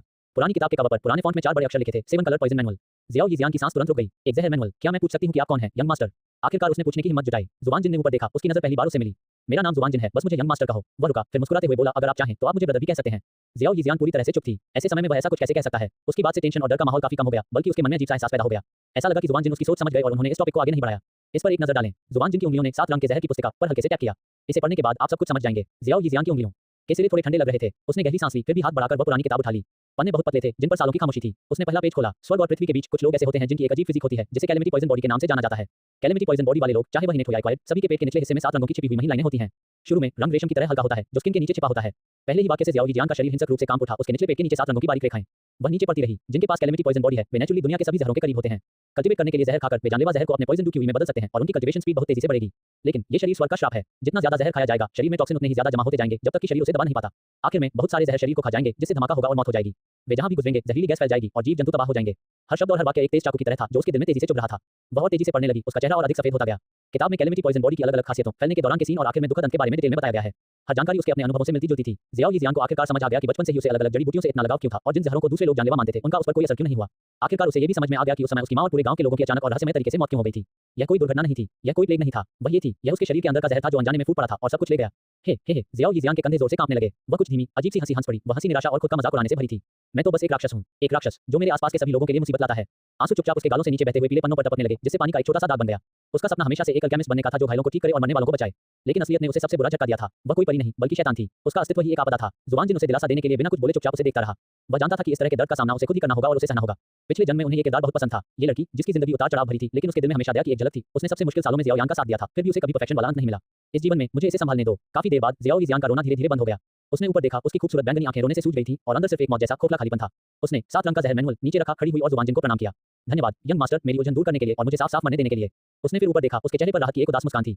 मुझे आश्चर्य है, यंग मास्टर का मुझसे क्या काम है? मुझ जैसे मुसीबत में फंसे इंसान का क्या काम? 23 खुद को कम मत आंकिए। उसकी निराशा को देखते हुए जुबान जिन ने धीरे से कहा, मेरा तुम्हें ढूंढने आना तुम्हारी कीमत का सबूत है। खुद को छोटा मत समझो, ऐसी फिजिक तुमने नहीं चाहिए थी। ये शांत शब्द गर्म धूप की किरण की तरह थे, जो ज़ियाओ यीजियान के दिल की जमी हुई गहराइयों में चमक रहे थे। वह दंग रह गई। जब वह छोटी थी, तब से ही इस अजीब फिजिक की वजह से उसे बहुत अकेलापन सहना पड़ा था। ये पहली बार था कि किसी ने उसका सबसे बड़ा राज जानने के बाद भी डर या नफरत नहीं दिखाई, बल्कि उसे कहा कि यह है उसकी गलती नहीं है, मेरी वैल्यू। ज़ियाओ यीजियान ने खुद से कहा। उसे यकीन करना मुश्किल हो रहा था। कैलेमिटी पॉइजन बॉडी एक श्राप है, लेकिन यह एक तोहफा भी है। जुबान जिन खड़ा हुआ और उसके सामने चला गया। अगर इसका सही इस्तेमाल किया जाए, तो यह आपको आम लोगों से ज्यादा ताकत दे सकता है, जिससे आप इस दुनिया में सबसे ऊपर खड़े हो सकते हैं। दुनिया का शिखर। ज़ियाओ यीजियान के लिए, जो हमेशा एक छोटे शहर में रहती थी, ये शब्द बहुत दूर और बहुत भ्रामक थे। लेकिन जुबान जिन की बातों ने उसके मरे हुए शांत दिल में बेकाबू होकर एक हल्की सी चिंगारी फिर से जगा दी। तभी जुबान जिन की हरकतें थोड़ी रुक गईं। उसने अपना सिर घुमाया और पूरब की ओर के रास्ते की ओर देखा। कुछ लोग मौत की तलाश में आ गए हैं। जुबान जिन का स्वर शांत रहा। शायद आप उन्हें जानते हैं। क्या लोग मौत की तलाश में हैं? ज़ियाओ यीजियान ने उसकी नजर की दिशा में देखा। उसका दिल उलझन से भर गया। इससे पहले कि वह कुछ सोच पाती, दूर से कदमों की आहट और शोरगुल की अजीब सी आवाज आई, जिसने पहाड़ी जंगल की शांति को तोड़ दिया। मशालों की रोशनी ने रात के अंधेरे को चीर दिया। जल्द ही हथियार लिए और खूंखार चेहरों वाले दर्जनों भाड़े के सैनिकों ने पुराने टिड्डी के पेड़ को घेर लिया। भीड़ हट गई और एक उदास चेहरे वाला युवक अकड़ता हुआ बाहर निकला। यह कोई और नहीं बल्कि वुल्फ हेड मर्सिनरी ग्रुप का युवा लीडर म्यूली था। म्यूली ने एक नजर में पेड़ के नीचे खड़े पीले चेहरे वाले ज़ियाओ यीजियान को देखा और उसकी आंखों में तुरंत एक साफ-साफ अश्लील चमक आ गई। ज़ियाओ यीशियान, मेरी सुंदरी, तुम इतनी रात को अकेले इस सुनसान जंगल में क्यों भागी? फिर उसकी नजर जुबान जिन पर पड़ी। उसने उसे ऊपर से नीचे तक देखा और उसके चेहरे पर एक नफरत भरी मुस्कान थी। यो, तुम एक सुंदर लड़का भी लाए हो। क्या वान याओ फार्मेसी की वह पुरानी चीज तुम्हें संतुष्ट नहीं कर पा रही है, इसलिए तुम बाहर आकर अपना टेस्ट बदलना चाहते हो? गंदी भाषा सुनना बर्दाश्त के बाहर था। ज़ियाओ यीजियान का चेहरा एक पल में मौत जैसा पीला पड़ गया। वह जाने में एक कदम पीछे हट गई। उसका शरीर गुस्से से थोड़ा कांप रहा था। उसने देखा कि भीड़ में वह पतला छोटा आदमी जो उस दोपहर फार्मेसी में दवा चुनने का नाटक कर रहा था, मूली के पीछे खड़ा था और उसकी तारीफ कर रहा था। उसने अपनी पसंद मेट शियाओ कुई को भी इस समय भीड़ में सबसे पीछे दुबका हुआ देखा। वह सब कुछ समझ गई। ये शियाओ कुई ही थी जिसने उसे धोखा दिया था। मूली, तुम क्या करना चाहते हो? ज़ियाओ यीजियान ने अपने दिल में नफरत और डर को सहने के लिए खुद को मजबूर किया और सख्ती से चिल्लाई। उसके हिसाब से हालांकि जुबान जिन रहस्यमयी था, लेकिन वह आखिर में बहुत छोटा था। वह इन दर्जनों खूंखार और खतरनाक भाड़े के सैनिकों का मुकाबला कैसे कर सकता था? उसी ने उसे फंसाया था। ये सोचकर उसके दिल में बहुत ज्यादा गिल्ट की भावना पैदा हो गई। उसने गहरी सांस ली और जुबान जिन के सामने रास्ता रोक लिया। उसे जाने दो और मैं तुम्हारे साथ चलूंगा। हा हा हा, यूली जोर से हंसा जैसे उसने कोई बहुत बड़ा मजाक सुन लिया हो। जियाओ यीशियान, तुम सच में बहुत दयालु हो, लेकिन क्या तुम्हें लगता है कि अब तुम्हें बातचीत करने की काबिलियत है? उसके चेहरे की मुस्कान अचानक गायब हो गई और वह बहुत ज्यादा भयानक हो गई। आज मैंने तुम्हें पाने का पक्का इरादा कर लिया है, छोटी सी सुंदरी। इस नासमझ सुंदर लड़के को भी मरना होगा। हमला करो, आदमी को टुकड़ों में काट दो और कुत्तों को खिला दो। औरत के लिए उसे जिंदा पकड़ो। मूली के ऑर्डर पर आसपास के भाड़े के सैनिकों ने जोर से ठहाका लगाया, अपने हथियार लहराए और उन्हें बुरी मुस्कान से घेर लिया।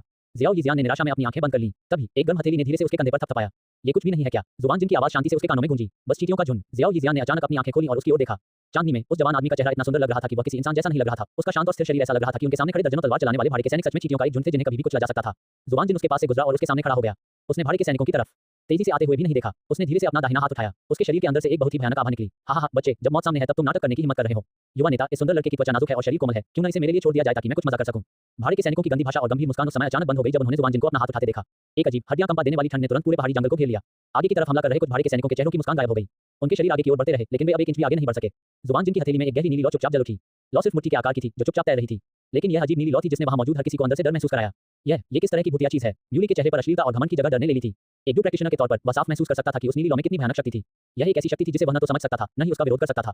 जियाओ यीजियान भी हैरान रह गया। वह जुबान जिन के पीछे खड़ी थी, उस ऑरा को महसूस कर रही थी जहां ठंड और तबाही एक साथ थे। उसका पूरा शरीर अकड़ गया।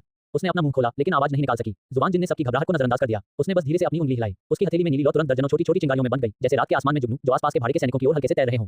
उन सभी भाड़े के सैनिकों की आंखें बड़ी हो गईं, उनके चेहरे डर से भर गए, फिर भी वे एक उंगली भी नहीं हिला सके। वे बस बेबस होकर देख सकते थे कि कैसे वे छोटी गहरी नीली चिंगारियां धीरे-धीरे उनके शरीर पर गिर रही थी। कोई आवाज नहीं हुई। जैसे ही उन गहरी नीली चिंगारियों ने भाड़े के सैनिकों के शरीर को छुआ, एक अजीब दृश्य हुआ। एक भाड़े के सैनिक का शरीर चिंगारी से छुई गई जगह से शुरू होकर बिना किसी आवाज के राख में बदल गया। ये प्रोसेस मौसम से खराब हुई चट्टान जैसा था या हवा से मिट गई पेंटिंग जैसा था। पूरा सीन बहुत ज्यादा शांत था। वहां सिर्फ पत्तों के बीच से रात की हवा की सरसराहट और शरीरों के राख में बदलने की हल्की सी आवाज आ रही थी। जमे हुए भाड़े के सैनिक बोल भी नहीं सकते थे, वे सिर्फ अपने शरीर को टूटते हुए देख सकते थे। एक पल के बाद पहाड़ी जंगल में शांति लौट आई। वे दर्जनों जीवित भाड़े के सैनिक अपने युवा नेता मूली के साथ इस दुनिया से पूरी तरह गायब हो गए थे। जियाओ यीजियान अपने सामने खाली घास को खाली नजरों से देख रही थी। उसका दिमाग पूरी तरह खाली था। वह 2 कदम पीछे हटी और अपने पीछे पुराने टेडी के पेड़ का सहारा ले लिया, तब जाकर वह जमीन पर गिरने से बच पाई। देखते ही देखते दर्जनों मर्सिडी राख और धुएं में बदल गए। ये ताकत का कितना डरावना लेवल था। 24। क्या आप मेरे साथ आना चाहेंगे? जियाओ यीजियान ने काले कपड़े पहने उस नौजवान की तरफ देखा जिसकी पीठ अभी भी उसकी तरफ थी। वह परछाई जो कभी उसकी नजरों में थोड़ी हल्की लगती थी, अब पहाड़ की तरह जेल लग रही थी। जुबान जिन धीरे से घुमा। वह नीली लौ बहुत पहले गायब हो चुकी थी और उसके चेहरे पर अभी वही शांत और बेपरवाह भाव था। जुबान जिन ने बिना कुछ बोले उसे देखा। उसने अपना हाथ बढ़ाया। उसके चेहरे पर एक बहुत सच्ची मुस्कान थी। उसके पिछले जीवन के उपन्यासों के पात्र उसके सामने जीवित खड़े थे। यह एहसास सचमुच अद्भुत था। क्या जुबान जिन को ये पसंद नहीं आया? ऐसा कैसे हो सकता है? उसे यह जरूर पसंद होगा। जियाओ यीजियान ने अपना सिर उठाया और अपनी ओर बढ़ते हुए हाथ को देखा। वह हाथ खास तौर पर मजबूत, साफ और ताकतवर था। ये वही हाथ था जिसने कुछ ही पल पहले उंगली के एक झटके से दर्जनों जिंदगियों को मिटा दिया था। फिर भी इस समय उसे इस हाथ से जानलेवा इरादे का जरा भी एहसास नहीं हुआ। बस एक गर्माहट महसूस हुई जिससे सुकून मिला। क्या आप मेरे साथ आना चाहते हैं? जुबान जिन ने धीमी आवाज में कहा। जियाओ यीजियान के दिल को ऐसा लगा जैसे किसी चीज ने उसे धीरे से छू लिया हो। उसके साथ जाएं। जियाओ यीजियान ने जुबान जिन के चेहरे को देखा जिस पर झूठ का एक भी निशान नहीं था। यह एहसास कि कोई जरूरी है या उसे पक्का किया जा रहा है, ऐसा उसने पहले कभी महसूस नहीं किया था। वह बहुत लंबे समय से अकेली थी। उसे थोड़ी सी गर्मी की बहुत ज्यादा चाहत थी। भले ही इस गर्मजोशी के पीछे एक गहरी खाई हो, मोहित होकर उसने अपना कांपता हुआ हाथ आगे बढ़ाया और धीरे से जुबान जिन की हथेली में रख दिया। मैं करूंगा। उसकी आवाज बहुत धीमी थी, फिर भी उसमें अपने रिश्ते खत्म करने का इरादा था। जुबान जिन की मुस्कान और गहरी हो गई। उसने उसका हाथ पकड़ लिया और उस गर्म एहसास से जियाओ यीजियान का शरीर अचानक अकड़ गया। हालांकि वह तुरंत फिर से रिलैक्स हो गई, लेकिन जियाओ यीजियान को कुछ याद आया और वह कुछ हिचकिचाहट के साथ बोली, मेरा अभी भी एक दोस्त है, क्या मैं उसे साथ ला सकता हूं? ये सुनकर जुबान जिन समझ गया, यह जरूर लैन ईगल जियाओ यीजियान ने उठाया होगा। ओह, तुम्हारा दोस्त? जुबान जिन ने जिज्ञासा दिखाते हुए अपनी भौहें उठाई। पहले इसे देखने के लिए यहां लाओ। जियाओ यीजियान ने सिर हिलाया और अपनी छाती से बांस की बांसुरी निकाली। उसने बांस की बांसुरी को अपने होठों पर लाया और एक मधुर धुन बजाई। बांसुरी की ध्वनि शांत जंगल में गूंज रही थी। एक पल बाद रात के आसमान से तेज हवा चलने लगी। एक बहुत बड़ा नीला रंग का चील बादलों से नीचे उतरा और पास ही खुले मैदान में आराम से उतरा। विशाल चील नीले पंखों से ढकी हुई थी। उसके पंखों का फैलाव 7 या 8 मीटर तक था और उसकी आंखें तेज थीं। ये ठीक वही रैंक 1 का राक्षसी जानवर लैन ईगल था।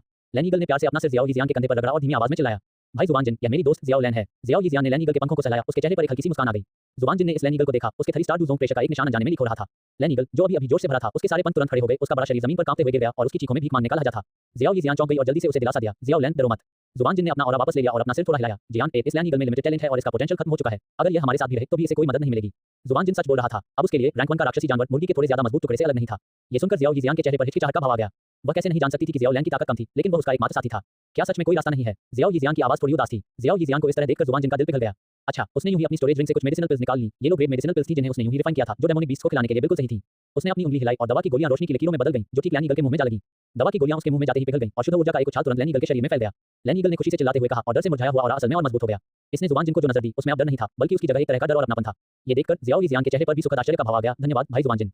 कुछ नहीं हुआ। जुबान जिन ने हाथ हिलाया। ये जगह लंबे समय तक रहने के लिए सही नहीं है। क्या आपके पास रहने के लिए कोई जगह है? जियाओ यीजियान ने ये सुना, एक पल के लिए हिचकिचाया और फिर बोला, मेरे पास पहाड़ों की गहरी रेंज में एक छोटी सी घाटी है जहां मैं आमतौर पर रहता हूं। ये बहुत छिपी हुई है। वह उसका आखिरी सीक्रेट गार्डन था, लेकिन अब वह इसे अपने सामने मौजूद जुबान जिन के साथ शेयर करने को तैयार थी। अच्छा, रास्ता दिखाओ। जियाओ यीजियान ने सिर हिलाया। लैन ईगल की पीठ पर पलटी और फिर जुबान जिन की ओर अपना हाथ बढ़ाया। जुबान जिन मुस्कुराया। उसकी मदद के बिना उसका शरीर झिलमिलाया और वह हल्के से उसके पीछे आ गिरा।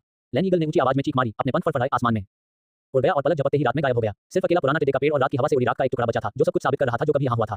लैन ईगल की उड़ान की स्पीड तेज थी। शियाओ यीशियान के गाइडेंस में ये घने जंगल की परतों से गुजरा और आखिर में बेलों और झरने से छिपी एक घाटी के एंट्रेंस पर उतरा। धरती पर स्वर्ग जैसी एक छोटी सी घाटी उनके सामने प्रकट हुई। घाटी के अंदर पक्षी गा रहे थे और फूलों की मीठी खुशबू आ रही थी। एक साफ नदी कलकल कर बह रही थी और नदी के किनारे एक शानदार बांस का घर बना हुआ था। भाई जुबान जिन, यह मेरा घर है। जियाओ यीजियान चील की पीठ से नीचे कूद गई और अपने सामने सब कुछ जाना पहचाना देखा। उसका दिल मिली जुली भावनाओं से भर गया।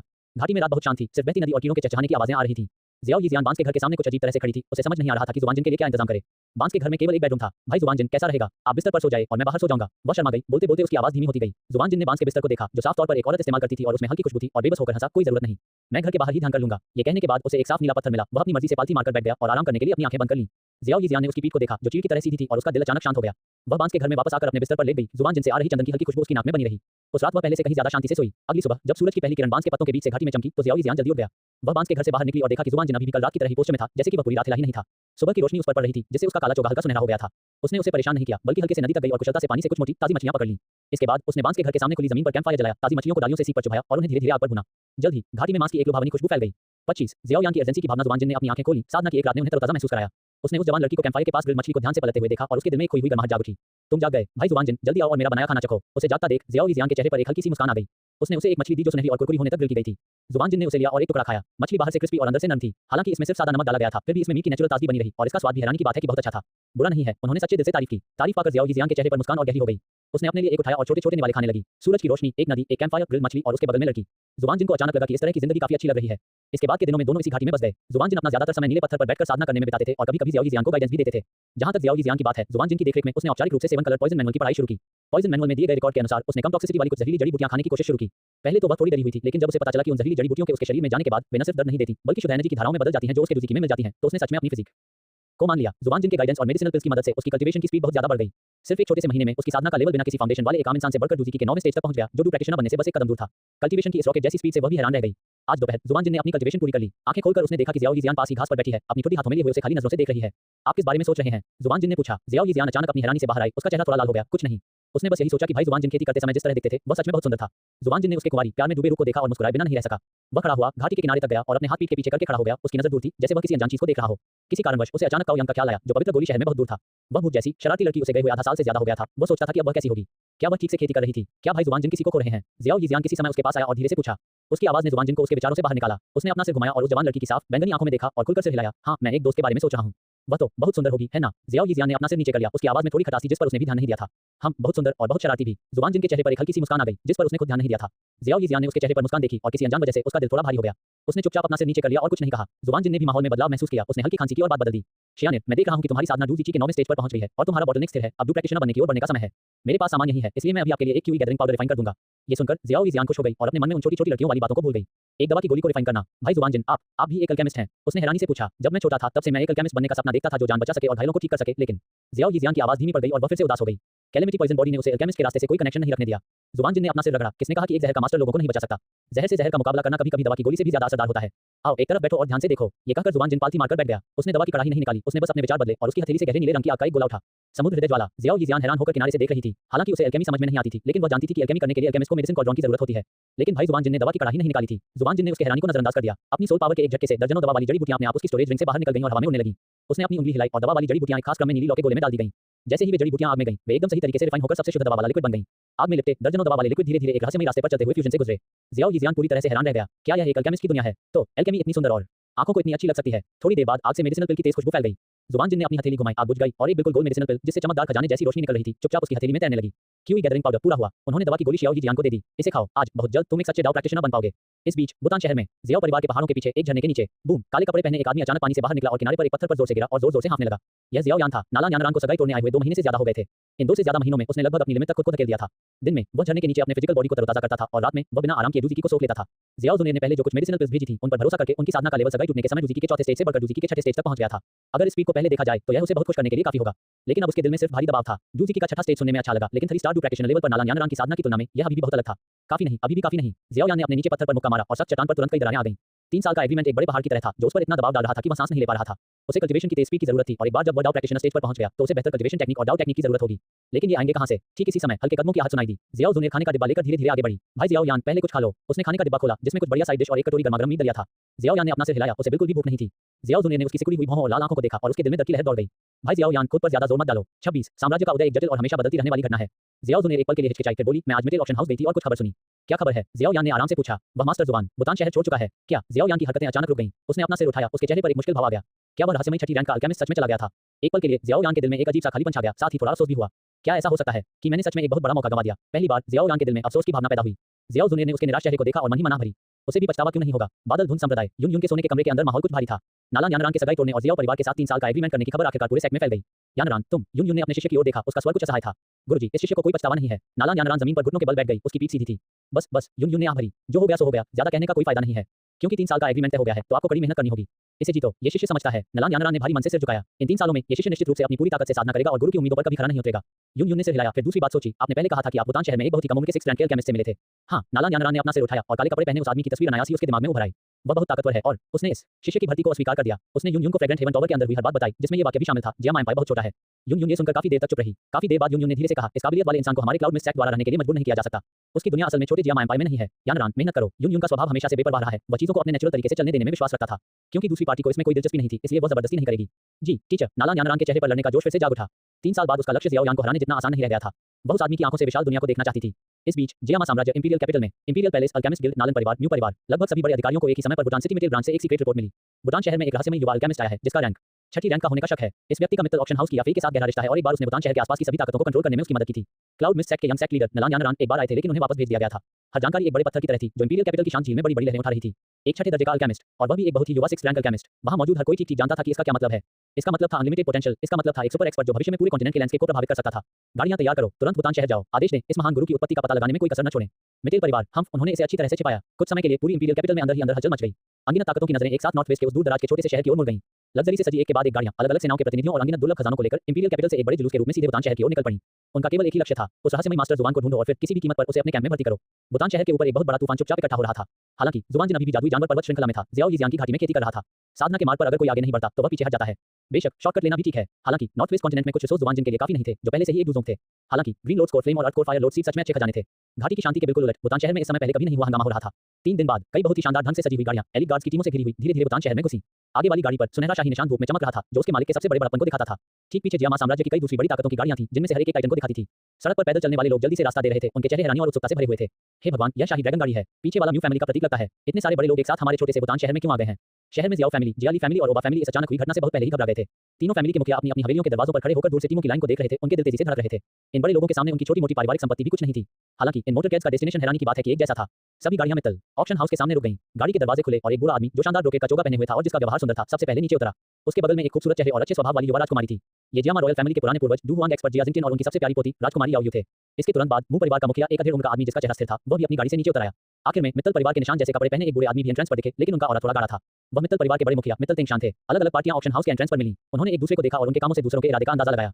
एक पल के लिए माहौल कुछ हल्का सा हो गया। होस्ट के तौर पर मित्तल तेंगशान ने अपने चेहरे पर मुस्कान ला दी और आगे बढ़कर नमस्ते करने लगे। हालांकि ऑक्शन हाउस के गेट चरमराते हुए खुल गए। या फिर एकदम नया फायर रेड ब्रोकेड रोब पहने हुए हल्के कदमों से चली और धीरे-धीरे बाहर चली गई। आज उसमें हमेशा से भी ज्यादा चमक थी। उस मनमोहक और आकर्षक चेहरे पर एकदम सही मुस्कान थी, फिर भी उसमें एक दूरी का एहसास था जिससे दूसरों के लिए उसे नजरअंदाज करना नामुमकिन था। उसने सबसे पहले मित्तल तेंगशान को हल्का सा झुकाया। फैमिली हे तेंगशान, आप आ गए हैं। इसके बाद उसने अपना शरीर जिया जिंगटिन की ओर घुमाया और फिर से झुकी। उसकी आवाज साफ और अच्छी थी। या फिर महाराज को नमस्कार करती हैं, राजकुमारी महामहिम को नमस्कार करती हैं। आखिर में उसने म्यू फैमिली के मुखिया की तरफ से हिलाया, जिसे ग्रीटिंग माना गया।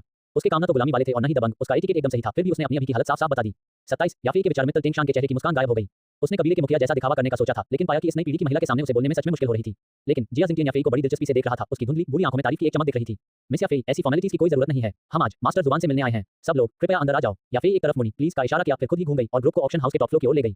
सबसे ऊपर वाले फ्लोर पर रिसेप्शन हॉल के अंदर अच्छी क्वालिटी की खुशबूदार चाय पहले से ही तैयार थी। याफी शांति से मेन सीट पर बैठी थी और खुद कई जरूरी लोगों के लिए चाय बना रही थी। इस हरकत से मित्तल तेंगशान का चेहरा एक बार फिर फड़क उठा। यह ऐसी पोजीशन थी जिसमें उसे बैठना चाहिए था, लेकिन अब वह केवल जिया जिंगटिन और न्यू फैमिली क्लैन चीफ के साथ गेस्ट सीट पर बैठ सकता था। मिस याफी, जिया जिंगटिन ने चाय का एक घूंट लिया और सबसे पहले बोली, मुझे हैरानी है, मास्टर जुबान कहां है? याफी ने अपना चाय का कप नीचे रख दिया। उसके चेहरे पर पूरी तरह से नपी-तुली माफी का भाव आ गया। महाराज, यंग मास्टर 10 दिन पहले भूटान शहर से चले गए थे। क्या वह चला गया? राजकुमारी याओ यू हैरानी से चिल्लाए बिना नहीं रह सकी और जिया जिंगटिन और न्यू फैमिली क्लैन चीफ के चेहरों पर एक साथ गहरी निराशा दिखाई दी। वे जितनी तेजी से भाग सकते थे भागे, लेकिन आखिर में वे एक कदम बहुत देर से पहुंचे। जिया जिंगटिन ने अपने दिल में एक लंबी आह भरी। वह कई सालों तक पी डू हुआन स्टेज पर रहा था। उसकी जिंदगी खत्म होने वाली थी और उसकी एकमात्र उम्मीद ब्रेक पिल थी, जो 6ठी क्लास की पीक मेडिसिनल पिल थी, जो डू हुआन को डू जोंग स्टेज तक पहुंचने में मदद कर सकती थी। फिर भी पूरे जियामा एम्पायर को देखें तो पिल किंग ने भी अभी 6ठी रैंक में एंट्री की थी और साधारण 6ठी क्लास की गोलियों को बेहतर बनाने में बहुत मेहनत की थी। ब्रेक पिल जैसी टॉप टियर मेडिसिनल पिल की तो बात ही छोड़ दें। उसने सोचा था कि यह युवा 6ठी रैंक का अल्केमिस्ट जो अचानक सामने आया था, उसकी उम्मीद है, लेकिन उसने उम्मीद नहीं की थी। तथापि याफी की आवाज फिर से गूंजी, जिससे सभी के विचार पीछे चले गए। यंग मास्टर के जाने से पहले उन्होंने बताया था कि वे शायद कुछ समय के लिए जियामा एम्पायर की सीमाओं के अंदर ही रहेंगे, लेकिन जहां तक उनके खास ठिकाने की बात है, मुझे वह जानकारी नहीं है। इन शब्दों से वहां मौजूद लोगों के दिल जो नीचे तक डूब गए थे, एक बार फिर उम्मीद की किरण के साथ ऊपर उठ गए। अगर वह अभी भी एम्पायर के अंदर होता तो अभी भी एक मौका था। यंग मास्टर कई कामों में बिजी रहते हैं और जब तक कोई जरूरी काम न हो वे कभी बाहरी लोगों से नहीं मिलते। याफी ने अपनी आवाज बदली। उसकी आवाज में गर्व की झलक थी। जियामा साम्राज्य में 6ठे रैंक के अल्केमिस्ट की प्रवक्ता होने के नाते याफी को गर्व करने का हक था। हालांकि जाहिर है ये सिर्फ बाहरी लोगों के साथ डील करते समय ही था। अगर आप सबको सच में कोई जरूरी काम है तो थोड़ी देर यहीं इंतजार क्यों नहीं करते? शायद यंग मास्टर अपना काम खत्म करने के बाद भूटान सिटी लौट जाएं, कोई नहीं जानता। याफी के शब्द बहुत स्पष्ट थे। अगर आप जुबान जिनको देखना चाहते हैं तो देख सकते हैं, बस यहीं इंतजार करें। इसके अलावा आप उसे देख पाएंगे या नहीं, यह जुबान जिन के मूड पर निर्भर करता है। ये सुनकर जिया जिंगटिन और बाकी लोगों ने एक दूसरे को देखा। इन बड़ी हस्तियों को, जिनके एक कदम से पूरा जियामा साम्राज्य कांप उठता था, वुडन सिटी जैसी छोटी सी जगह पर बैठकर इंतजार करने के लिए मजबूर करना। अगर यह बात बाहर आ गई तो यह एकदम मजाक बन जाएगा। फिर भी जैसे ही उन्होंने सोचा कि वह छठी रैंक का अल्केमिस्ट क्या दिखाता है, उनका सारा घमंड लाचारी में बदल गया। अच्छे से आखिर में जिया जिंगटिन ने सबसे पहले अपनी बात रखी, तो हम आप पर ये थोप देंगे मिस याफी। और बस इसी तरह जियामा साम्राज्य के टॉप लेवल के लोग बुतान शहर में रहने लगे। कुछ समय के लिए बुतान शहर हाई अलर्ट पर था। जियाली परिवार और ओबा परिवार जो पहले छिपकर मुकाबला कर रहे थे, उन्होंने अपनी गतिविधियां पूरी तरह से बंद कर दी। यहां तक कि अपने दरवाजे से बाहर निकलने की भी हिम्मत नहीं कर रहे थे, इस डर से कि कहीं गलती से वहां से गुजरने वाले किसी ताकतवर आदमी को बुरा न लग जाए। हालांकि आधा महीना बीत गया, बुतान शहर शांत और सुकून भरा रहा और उस रहस्यमयी मास्टर जुबान की परछाई तक नहीं दिखी। जिया जिंगटिन और दूसरों का सब्र आखिरकार खत्म हो गया। वे ऊंचे पदों पर थे और वे हमेशा इंतजार नहीं कर सकते थे। आखिर में वे उदास होकर ही जा सके और एक बार फिर याफी से मिलकर उन्हें अलविदा कह सके। जाने से पहले जिया जिंगटिन ने एक जेड पट्टिका छोड़ी जिस पर ड्रैगन का पैटर्न बना हुआ था। मिस याफी, अगर मास्टर जुबान वापस आते हैं तो प्लीज इस आइटम का इस्तेमाल करके इस बुरे आदमी को जरूर बताना। इंपीरियल फैमिली जरूर एक बड़ा इनाम देगी। न्यू फैमिली क्लैन चीफ ने भी अपना टोकन और वादा पीछे छोड़ दिया। जिया जिंगटिन और उसके ग्रुप को भेजने के बाद मेटल ऑक्शन हाउस में याफी के स्टेटस में पहले ही थोड़ा बदलाव आ चुका था। याफी ने उस ठंडी जेड स्लिप को अपने हाथ में कसकर पकड़ रखा था। उसका दिल बहुत ज्यादा गर्मी से जल रहा था। जैसे ही वह विचारों में खोई हुई थी, दरवाजे पर दस्तक हुई। अंदर आए। मित्तल तेंगशान अंदर आया। उसने नौकरानी को हाथ हिलाकर विदा किया और याफी के सामने अकेला खड़ा हो गया। हाफी, तुमने आज बहुत अच्छा किया। तेंगशान की आवाज में साफ तौर पर थकान थी। आधे महीने के इंतजार ने उसे गहराई से एहसास करा दिया था कि कुछ ऐसी ताकतें हैं जिन्हें परिवार को मजबूती से पकड़ना होगा। याफी उठी और थोड़ा झुकी। क्लैन चीफ, तुम मेरी तारीफ कर रहे हो। याफी ने वही किया जो उसे उम्मीद थी। आपसे क्या उम्मीद थी? तेंगशान ने अपना सिर हिलाया, टेबल की तरफ गया और इंपीरियल फैमिली और ताकतवर कबीलों के छोड़े हुए टोकन को देखा। उसकी नजरें उलझी हुई थी। अगर उस मास्टर जुबान के साथ आपका रिश्ता न होता तो आज हमारा मित्तल परिवार जियामा साम्राज्य के दूसरे परिवारों द्वारा दबा दिया गया होता। तेंगशान अचानक घुमा। उसका चेहरा गंभीर था। आज से आप सिर्फ ऑक्शन हाउस के चीफ ऑक्शनियर नहीं रहेंगे। याफी, आपको फॉर्मली मित्तल फैमिली का एल्डर अपॉइंट किया गया है। आपको फैमिली में सबसे ज्यादा रिसोर्स एलोकेशन और फैसले लेने के अधिकार मिलेंगे और आप अल्केमिस्ट से जुड़े सभी मामलों के लिए जिम्मेदार होंगी। इस अपॉइंटमेंट का मतलब था कि वह फैमिली की हाई लेवल मैनेजर से मित्तल फैमिली के कोर सर्कल में एक अहम व्यक्ति बन गई थी। याफी ने अपना सिर उठाया। हालांकि उसे इसका अंदाजा था, फिर भी वह कुछ हैरान थी। क्लैन चीफ, आपकी मेहरबानी के लिए धन्यवाद। यही तुम लायक हो। तेंगशान ने गहरी आवाज में कहा। हालांकि मित्तल परिवार अमीर है, लेकिन हम हमेशा हाई लेवल कॉम्बैट पावर के मामले में थोड़े कमजोर रहे हैं। अब मास्टर जुबान ही हमारा सबसे बड़ा भरोसा है। वह रुका। उसका लहजा गंभीर हो गया। याफी, मास्टर जुबान के साथ तुम्हारा रिश्ता काफी गहरा है। ये परिवार का सौभाग्य है। भविष्य में तुम्हें और भी ज्यादा मेहनती होना होगा। अगर मास्टर जुबान वापस आते हैं तो तुम्हें उन्हें परिवार के साथ और गहरे सहयोग में शामिल करने का कोई तरीका ढूंढना होगा। मुझे पता है कि आप मास्टर जुबान की मेहरबानी के लिए शुक्रगुजार हैं, लेकिन आप हमेशा मित्तल परिवार का हिस्सा रहेंगे। तेंगशान ने बहुत साफ-साफ कहा और याफी को परिवार के फायदों से पूरी तरह जोड़ दिया। याफी ने प्यार से मुस्कुराते हुए कहा, क्लैन चीफ बेफिक्र रहिए। मास्टर जुबान हमेशा से ऐसे इंसान रहे हैं जो प्यार और नफरत में साफ फर्क करते हैं। याफी अच्छी तरह जानती है कि क्या सही है। जहां तक फैमिली के मामलों की बात है, मैं जाहिर है अपनी तरफ से पूरी कोशिश करूंगा। उसने कोई वादा नहीं किया, नहीं उसने फैमिली के प्रमोशन को मना किया और बहुत अच्छे से बॉल को वापस किक कर दिया। मित्तल तेंगशान ने यह देखकर जान लिया कि यह याफी की लिमिट है और उसने कहा कि अब और नहीं। उसे वह मिल गया था जो वह चाहता था। याफी ने परिवार की एक बड़ी सदस्य के तौर पर अपनी हैसियत मान ली थी और परिवार के फायदे बनाए रखने के लिए अपने कनेक्शन का इस्तेमाल जारी रखने का वादा किया था। तेंगशान संतुष्ट होकर चला गया। याफी ने तेंगशान को पीछे हटते हुए देखा और अपनी कुर्सी पर वापस बैठ गई। उसने अपने हाथ में जेड स्लिप को तौला। उसके विचार उड़ रहे थे। मेरा इस्तेमाल करना, यह इस बात पर निर्भर करता है कि आप में ऐसा करने की क्षमता है या नहीं। उसके लिए मित्तल परिवार में ताकत में बढ़ोतरी सिर्फ जुबान जिन को बेहतर तरीके से फॉलो करने का एक तरीका था। 28 5 स्टार डू जोंग शांत थी और उसमें से झरने की हल्की कलकल सुनाई दे रही थी। जियाओ यिजियान बांस के घर के सामने घास पर पालथी मारकर बैठी थी। उसके शरीर के चारों ओर नवजात क्यूई की एक किरण घूम रही थी। उसका ऑरा आधे महीने पहले जैसा था, उससे बिल्कुल अलग था। आधे महीने पहले जियाओ यिजियान ने सीधे क्यूई गैदरिंग पाउडर नहीं लिया था। इसके बजाय उसने अपनी क्यूई को मजबूत किया था। इस समय जियाओ यिजियान की कसकर बंद पलकें धीरे से फड़की और फिर उसने धीरे से अपनी आंखें खोली। उसकी बैंगनी आंखों में जोश की एक चमक चमकी और उसका पूरा व्यवहार बदल गया। अपने शरीर के भीतर डू जेड क्यू से संकुचित डू क्यू के नेबुला जैसे भंवर को महसूस करते हुए ये क्यू भंवर था जो डू अभ्यासी का प्रतीक था। जियाओ यिजियान का चेहरा जिज्ञासा और खुशी से भर गया। क्या ये डू प्रैक्टिशनर होने का एहसास है? जियाओ यिजियान खड़ी हुई और अपने शरीर में डू क्यू को सर्कुलेट करने की कोशिश की। एक हल्के बैंगनी रंग का कट तुरंत उसकी हथेली पर छा गया, जिससे उसे पहले से कहीं ज्यादा ताकत का एहसास हुआ। उसने पास ही नीले पत्थर पर पालथी मारकर बैठे काले कपड़े पहने आदमी को देखा। उसका दिल शुक्रगुजार हो गया।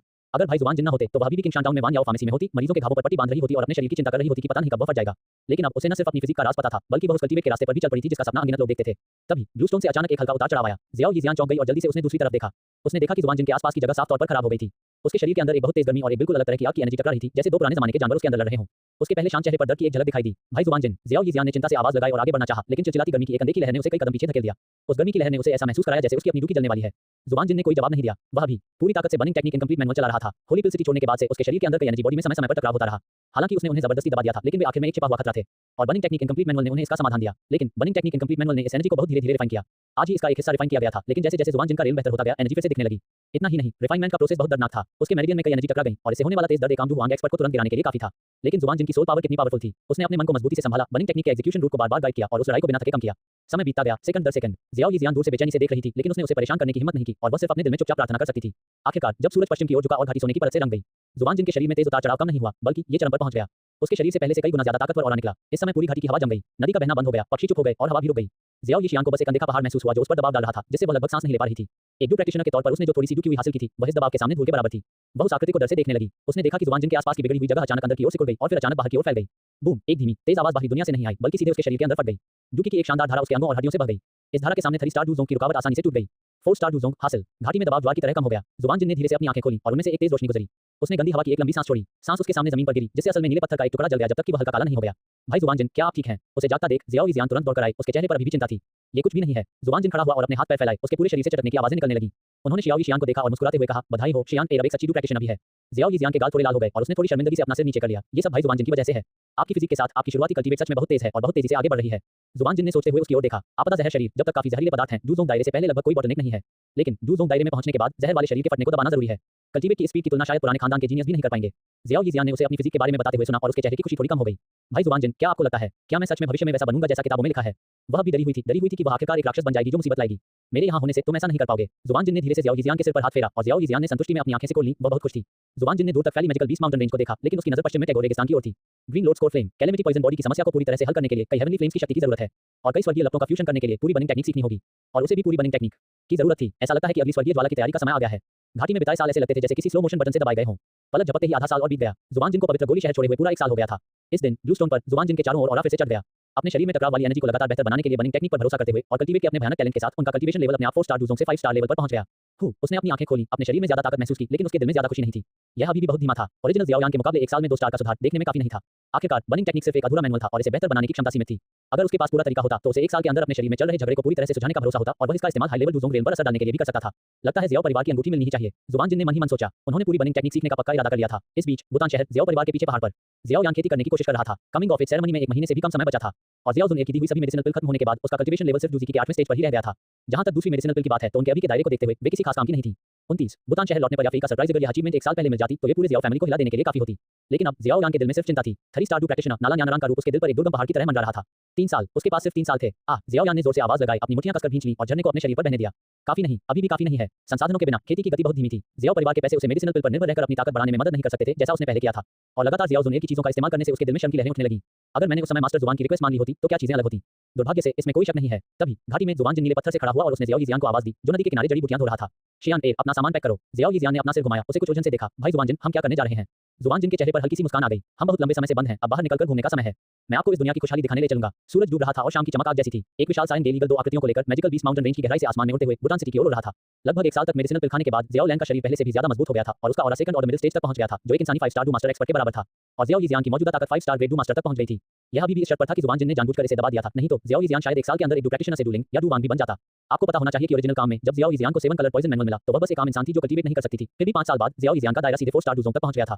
5 साल, इसमें सिर्फ 5 साल लगे। ऐसा सुधार सच में चौंकाने वाला था। कैलेमिटी पॉइजन बॉडी बहुत ज्यादा शक्तिशाली थी। वाह, ज़ियाओ यीज़ियान डेलीगल की पीठ पर बैठी अपने पैरों के नीचे से गुजरते पहाड़ों और नदियों को देख रही थी। उसकी आंखें नैपना और हैरानी से भरी हुई थी।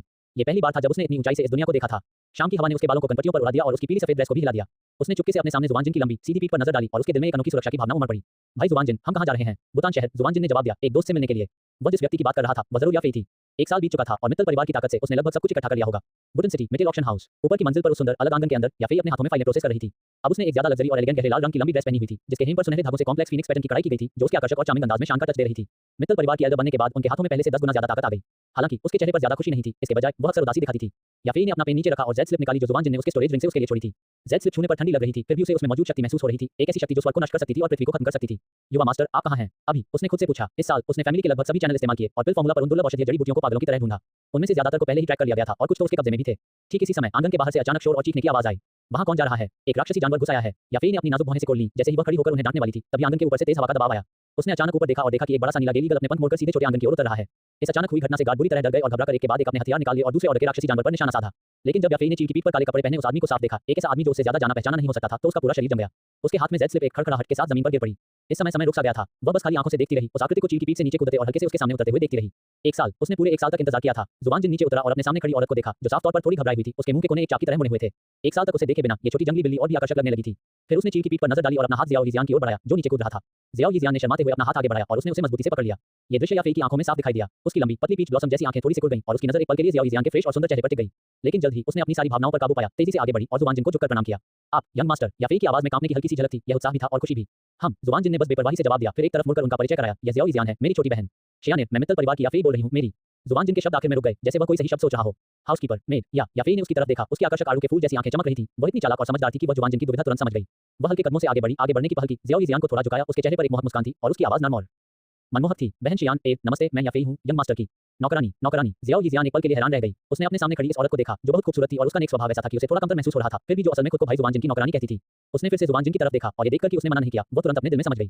शियान ने जल्दी से याफेई की हरकतों की नकल की और उसे थोड़ा सा झुकाया। उसकी आवाज अभी भी थोड़ी अजीब थी। नमस्ते बहन याफेई, मेरा नाम ज़ियाओ यीज़ियान है, मैं भाई ज़ुबानजिन की नौकरानी हूँ। 2 खूबसूरत औरतें, एक आकर्षक और प्यारी, दूसरी फ्रेश और सिंपल, अब दोनों नौकरानी होने का दावा कर रही थी। ज़ुबानजिन ने अपनी नाक रगड़ी, उसे मन ही मन थोड़ी खुशी हुई। खैर, अगर वे नौकरानी बनना चाहती थी तो ठीक है। उन्होंने सिर हिलाया और इस टाइटल को मान लिया। ठीक है, वहां खड़े मत रहो, चलो अंदर जाकर बात करते हैं। ज़ुबानजिन आगे बढ़े और याफेई के आंगन के बगल वाले छोटे आंगन की ओर चल दिए। 30 निमंत्रण से पहले जब जुबान जिन ने बुतान शहर छोड़ा था तो जाहिर है कि उसने फ्रेग्रेंट हेवन टावर को किराए पर नहीं दिया था, इसलिए याफेई ने जुबान जिन के कुछ समय के लिए रहने के लिए बगल के आंगन को साफ कर दिया था। याफेई उसके पीछे पीछे गया, नौकरों को कहा कि वे जुबान जिन के छोड़े हुए राक्षसी जानवर स्टॉर्म ईगल को सही देखभाल के लिए एक खास अस्पताल में ले जाएं और खुद जुबान जिन और जियाओ जियान के लिए टॉप ग्रेड क्लाउड मिस्ट चाय का एक बर्तन बनाया। युवा मास्टर, आप 1 साल से चले गए हैं। याफेई ने चाय का कप जुबान जिन को दिया, उसकी आवाज में थोड़ी नाराजगी थी। मुझे कुछ काम निपटाने थे। जुबान जिन ने चाय का कप उठाया, हल्का सा घूंट लिया और सीधे मुद्दे पर आ गए। आइटम्स का कलेक्शन कैसा चल रहा है? सरकारी काम के बारे में सुनकर याफेई के चेहरे पर गंभीरता आ गई। उसने अपनी स्टोरेज रिंग से एक लंबी लिस्ट और दर्जनों जेड बॉक्स निकाले। यंग मास्टर ने जो लिंक कनेक्टिंग पल्स पिल मांगी थी उसमें कुल 29 दवा वाली चीजें हैं। इस साल याफेई ने परिवार के सभी चैनल इस्तेमाल किए हैं और उनमें से 38 पहले ही जमा कर ली हैं। उसने लिस्ट दी, आखिरी चीज की ओर इशारा करते हुए उसका चेहरा माफी और बेबसी से भर गया। सिर्फ यह आखिरी मेन चीज, 7 पत्तों वाला रहस्यमयी दाल का फूल बचा है। याफेई सच में बेबस है। बोलने के बाद उसने जुबान जिन को कुछ घबराहट के साथ देखा। उसे डर था कि कहीं वह इस वजह से नाराज न हो जाए। 7 पत्तों वाला रहस्यमयी दाल का फूल। ये सुनने के बाद जुबान जिन के चेहरे पर कोई हैरानी नहीं थी। छठी रैंक की हाई ग्रेड मेडिसिनल पिल के इंग्रेडिएंट्स इकट्ठा करना मुश्किल होना आम बात थी। अब इसे इकट्ठा करने की जरूरत नहीं है। मेरे पास 7 पत्तियों वाला रहस्यमयी दाल का फूल है। धन्यवाद यंग मास्टर। याफेई की आवाज में भारीपन था और उसके दिल में एक अजीब सी गर्मी दौड़ गई। इसके अतिरिक्त याफेई ने जल्दी से अपनी भावनाओं को शांत किया और अपनी चतुर और काबिलियत वापस पाली। जब यंग मास्टर बाहर थे तो इंपीरियल कैपिटल से बहुत से लोग आए थे। जियामा रॉयल फैमिली के गार्डियन जिया जिंगटियन यंग मास्टर को उनके लिए एक ब्रेक सैक पिल को रिफाइन करने के लिए बुलाना चाहते हैं। मू फैमिली भी है जो आपको कुछ डूलिंग पिल्स को रिफाइन करने के लिए इनवाइट करना चाहती है। जुबान जिन ने बिना किसी भाव के सब सुना, बस चाय का कप उठाया और एक और घूंट लिया। उनसे परेशान मत हो। जुबान जिन ने चाय का कप नीचे रख दिया, उसकी आवाज शांत थी। मैं यहाँ चैरिटी नहीं करता। अगर वे चाहते हैं कि मैं काम करूं तो उनसे कहो कि वे बुतान सिटी में कोई बड़ी चीज लाएं ताकि वे खुद आपको ढूंढ सकें। जहां तक बात है कि मैं उनसे मिलूंगा या नहीं, यह मेरे मूड पर निर्भर करता है। ये शब्द हल्के फुल्के अंदाज में कहे गए थे, फिर भी उनमें एक निर्विवाद प्रभुत्व था। याफेई के दिल में ठंडक महसूस हुई, फिर भी उसे लगा कि यही सही है। एक छठे रैंक के अल्केमिस्ट का स्वभाव स्वाभाविक रूप से ऐसा होना चाहिए।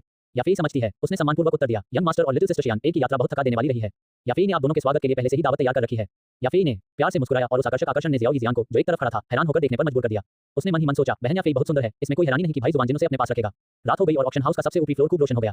शानदार दिन में तीनों एक दूसरे के सामने बैठे थे। याफेई अक्सर जुबान जिन के लिए वाइन डालती थी और पिछले साल बुतान शहर में हुई दिलचस्प घटनाओं के बारे में बात करते हुए हंसती बोलती रहती थी। जियाओ जियान शुरू में थोड़ी शर्मीली थी, लेकिन याफेई की जानबूझकर की गई नजदीकी और जुबान जिन के नर्म रवैये से वह धीरे-धीरे शांत हो गई और उत्सुकता से बाहर की दुनिया की अलग-अलग चीजों के बारे में पूछने लगी। माहौल गर्मजोशी भरा और अच्छा था, लेकिन उन्हें यह नहीं पता था कि स्टॉर्म ईगल के आने से बुतान शहर के छोटे से तालाब में पहले ही एक बड़ी लहर उठ चुकी थी। उसी समय जुबान जिन की वापसी की खबर ऐसे फैल गई जैसे उसे पंख लग गए हों और यह खबर तेजी से बुतान शहर की हर गली और गली में पहुंच गई। क्या तुमने सुना? मिडिल ऑक्शन हाउस का वह मायावी मास्टर जुबान वापस आ गया है। वास्तव में बिल्कुल, मेरे कजिन के दूसरे अंकल का पड़ोसी ऑक्शन हाउस में गार्ड का काम करता है और उसने अपनी आंखों से एक बहुत बड़ा डेमोनिक बीस्ट उड़ते हुए देखा। वह शांति एसटीएस। हे भगवान, ये खबर जल्द ही जियाओ परिवार तक भी पहुंच गई। कॉन्फ्रेंस हॉल के अंदर एल्डर की रिपोर्ट सुनने के बाद Jiao family clan chief Jiao Jan अपनी कुर्सी से उठ खड़े हुए। उनका चेहरा हैरानी से भरा हुआ था। क्या मास्टर जुबान सच में लौट आए हैं? और यह जियाओ फैमिली के कमिंग ऑफ एज सेरेमनी से 2 दिन पहले है। जियाओ जान का दिल तुरंत एक्टिव हो गया। अगर वह कमिंग ऑफ एज सेरेमनी में मास्टर जुबान का फेवर पा लेता तो इसका महत्व बिल्कुल अलग होता। यह न केवल जियाओ यान के लिए व्यक्तिगत गौरव है, बल्कि पूरे जियाओ परिवार के लिए भी एक बड़ा चेहरा है। जियाओ परिवार में जियाओ जुनेर के आंगन में जियाओ जुनेर एक पत्थर के स्टूल पर सीधी बैठी थी। उसकी हल्की सी ड्रेस उसे और भी सुंदर बना रही थी। उसकी पतली उंगलियों में शतरंज का एक टुकड़ा था, फिर भी वह उसे नीचे रखने में धीरे थी। 1 साल हो गया है। इस साल के दौरान उसने उस मास्टर जुबान की पहचान की अच्छी तरह से जांच करने के लिए प्राचीन कबीले की शक्ति का इस्तेमाल किया। आखिरकार सुराग सेंट्रल प्लेन्स पिल टावर की ओर इशारा कर रहे थे। पिल टावर के 3 दिग्गजों में से एक जुबान यी और इस मास्टर जुबान के पर्सनल शिष्य होने की बहुत ज्यादा संभावना है। एक 20 साल का 7वीं क्लास का पीकल केमिस्ट एक डूजोंग। इस अंदाजे से जियाओ जुनेर का भी दिल जोरों से धड़कने लगा। ऐसे आंकड़े की कीमत अब पैसे से नहीं मापी जा सकती। जैसे ही वह सोच रही थी, उसके पीछे की जगह थोड़ी हिली और एक काली परछाई चुपचाप दिखाई दी। यंग मिस लिंग की आवाज गूंजी, मास्टर जुबान जिन वापस आ गए हैं। जियाओ जुनेर ने धीरे से अपना सिर उठाया। ओल्ड लिंग, एक बार फिर से मिलने जाओ। उसने अपनी स्टोरेज रिंग से एक बैंगनी सुनहरा जेड बॉक्स निकाला। इसे अपने साथ ले जाओ। लिंग ने उस जेड बॉक्स को देखा और एक पल के लिए चुप हो गई। यंग मिस, ये व्यक्ति समझ से परे है। पिछली बार मुझे पता है, जियाओ जुनेर ने उसे टोका, लेकिन मुझे कोशिश करनी चाहिए। भाई शियाओ यांग को अभी मदद की बहुत जरूरत है। इससे भी जरूरी बात यह है कि ऐसा प्रोडिजी बहुत कम होता है, यहाँ तक कि पुराने खानदान में भी। लिंग ने और कुछ नहीं कहा, जेड बॉक्स ले लिया और उसकी आकृति फिर से परछाई में विलीन हो गई और नजर से ओझल हो गई। जियो परिवार वापस पहाड़। जियाओ यान ने अभी बहुत ज्यादा साधना का एक दिन पूरा किया था। ठीक इसी समय पहाड़ के नीचे से कई कबीले के लोगों की धीमी आवाज में बातचीत की आवाजें आई। क्या तुमने सुना? मित्तल ऑक्शन हाउस से मास्टर जुबान वापस आ गए हैं। सच में? क्या वह 1 साल से नहीं गया है? जियाओ यान की हरकतें अचानक रुक गईं। लौटा हुआ, वह मास्टर जुबान सच में लौट आया है। 1 साल पहले अपने घमंड की वजह से उसने एक अच्छा मौका गंवा दिया। वह और इंतजार नहीं कर सकता था, नहीं वह हमेशा के लिए जुनर पर भरोसा कर सकता था। मुझे उससे मिलना चाहिए। जियाओ यान ने अपनी मुट्ठियां भींच ली। इस बार चाहे उसे कोई भी कीमत चुकानी पड़े, वह इस मौके का फायदा उठाएगा। Mittal auction house top floor. Dinner party का माहौल पूरे जोश में था। याफेई के हर हाव भाव में आकर्षण था। उसने जुबान जिन के लिए वाइन का पूरा कप डाला और धीरे से कहा, यंग मास्टर, इसे ट्राई करें। ये 100 साल पुराना फायर मंकी ब्रू है जो अभी इंपीरियल कैपिटल से भेजा गया है। ये ची और खून को बढ़ाने के लिए सबसे अच्छा है। जियाओ जियान सामने बैठी थी और थोड़ा झिझकते हुए छोटे-छोटे निवाले खा रही थी। उसने अपने सामने खड़ी औरत को देखा जो बहुत खूबसूरती से मुस्कुरा रही थी और माहौल को बहुत अच्छे से संभाल रही थी और उसके दिल में कुछ अजीब सी फीलिंग्स आई। सिस्टर याफेई सच में कमाल की हैं। चाहे लोगों के साथ व्यवहार करना हो या शांत व्यवहार, वह खुद को कमतर महसूस करती थी। छोटी बहन शियान बहुत लंबे समय से पहाड़ों में रह रही है। मुझे डर है कि तुम्हें ये चिकनाई वाली चीजें खाने की आदत नहीं है। याफेई को उसके विचार समझ में आ गए और उसने हल्के व्यंजनों की एक प्लेट उसके सामने रख दी। इसे ट्राई करो, स्टीम स्नोफिश, ये सबसे सॉफ्ट है। थैंक यू सिस्टर याफेई। जियाओ जियान ने धीरे से थैंक यू कहा और चुपके से जुबान जिन की तरफ देखा। जुबान जिन ने उनकी बातचीत देखी और उसे यह कुछ मजेदार लगा। तभी याफेई ने विषय बदल दिया। वैसे यंग मास्टर, 2 दिन में बुतान शहर में जियाओ परिवार का कमिंग ऑफ एज सेरेमनी होगा। उसने बगल से एक सोने की मोहर वाला निमंत्रण उठाया और उसे दे दिया। Xiao family clan chief Xiao जान ने अभी किसी को इसे देने के लिए भेजा है। वे आपको एक खास मेहमान के तौर पर सेरेमनी में आने के लिए बुलाना चाहते हैं। जुबान जिन ने इन्विटेशन लिया और उसे आराम से खोला। जियाओ परिवार का बालिग होने का समारोह। उसने जल्दी से अपने मन में हिसाब लगाया। कमिंग ऑफ एज सेरेमनी में जियाओ यान अपनी टेस्ट करेगा और फिर आधे साल में जियानान अकेडमी में भर्ती होगी। जियानान अकादमी भर्ती से पहले बोन फ्लेम रिंग मिल जानी चाहिए और इस कमिंग ऑफ एज सेरेमनी में शामिल होना एक सही मौका है। उनसे कहो कि मैं जाऊंगा। जुबान जिन ने इन्विटेशन नीचे रख दिया और बेपरवाही से कहा, याफेई एक पल के लिए हैरान रह गई। उसने मान लिया था कि जुबान जिन नहीं जाएगा। आखिरकार वह रॉयल फैमिली और न्यू फैमिली को फेस देने से भी मना कर सकता था। युवा मास्टर, क्या आप सचमुच जा रहे हैं? मेरी अपनी योजनाएं हैं। जुबान जिन ज्यादा समझाना नहीं चाहता था। ये देखकर याफेई ने कोई और सवाल नहीं पूछा।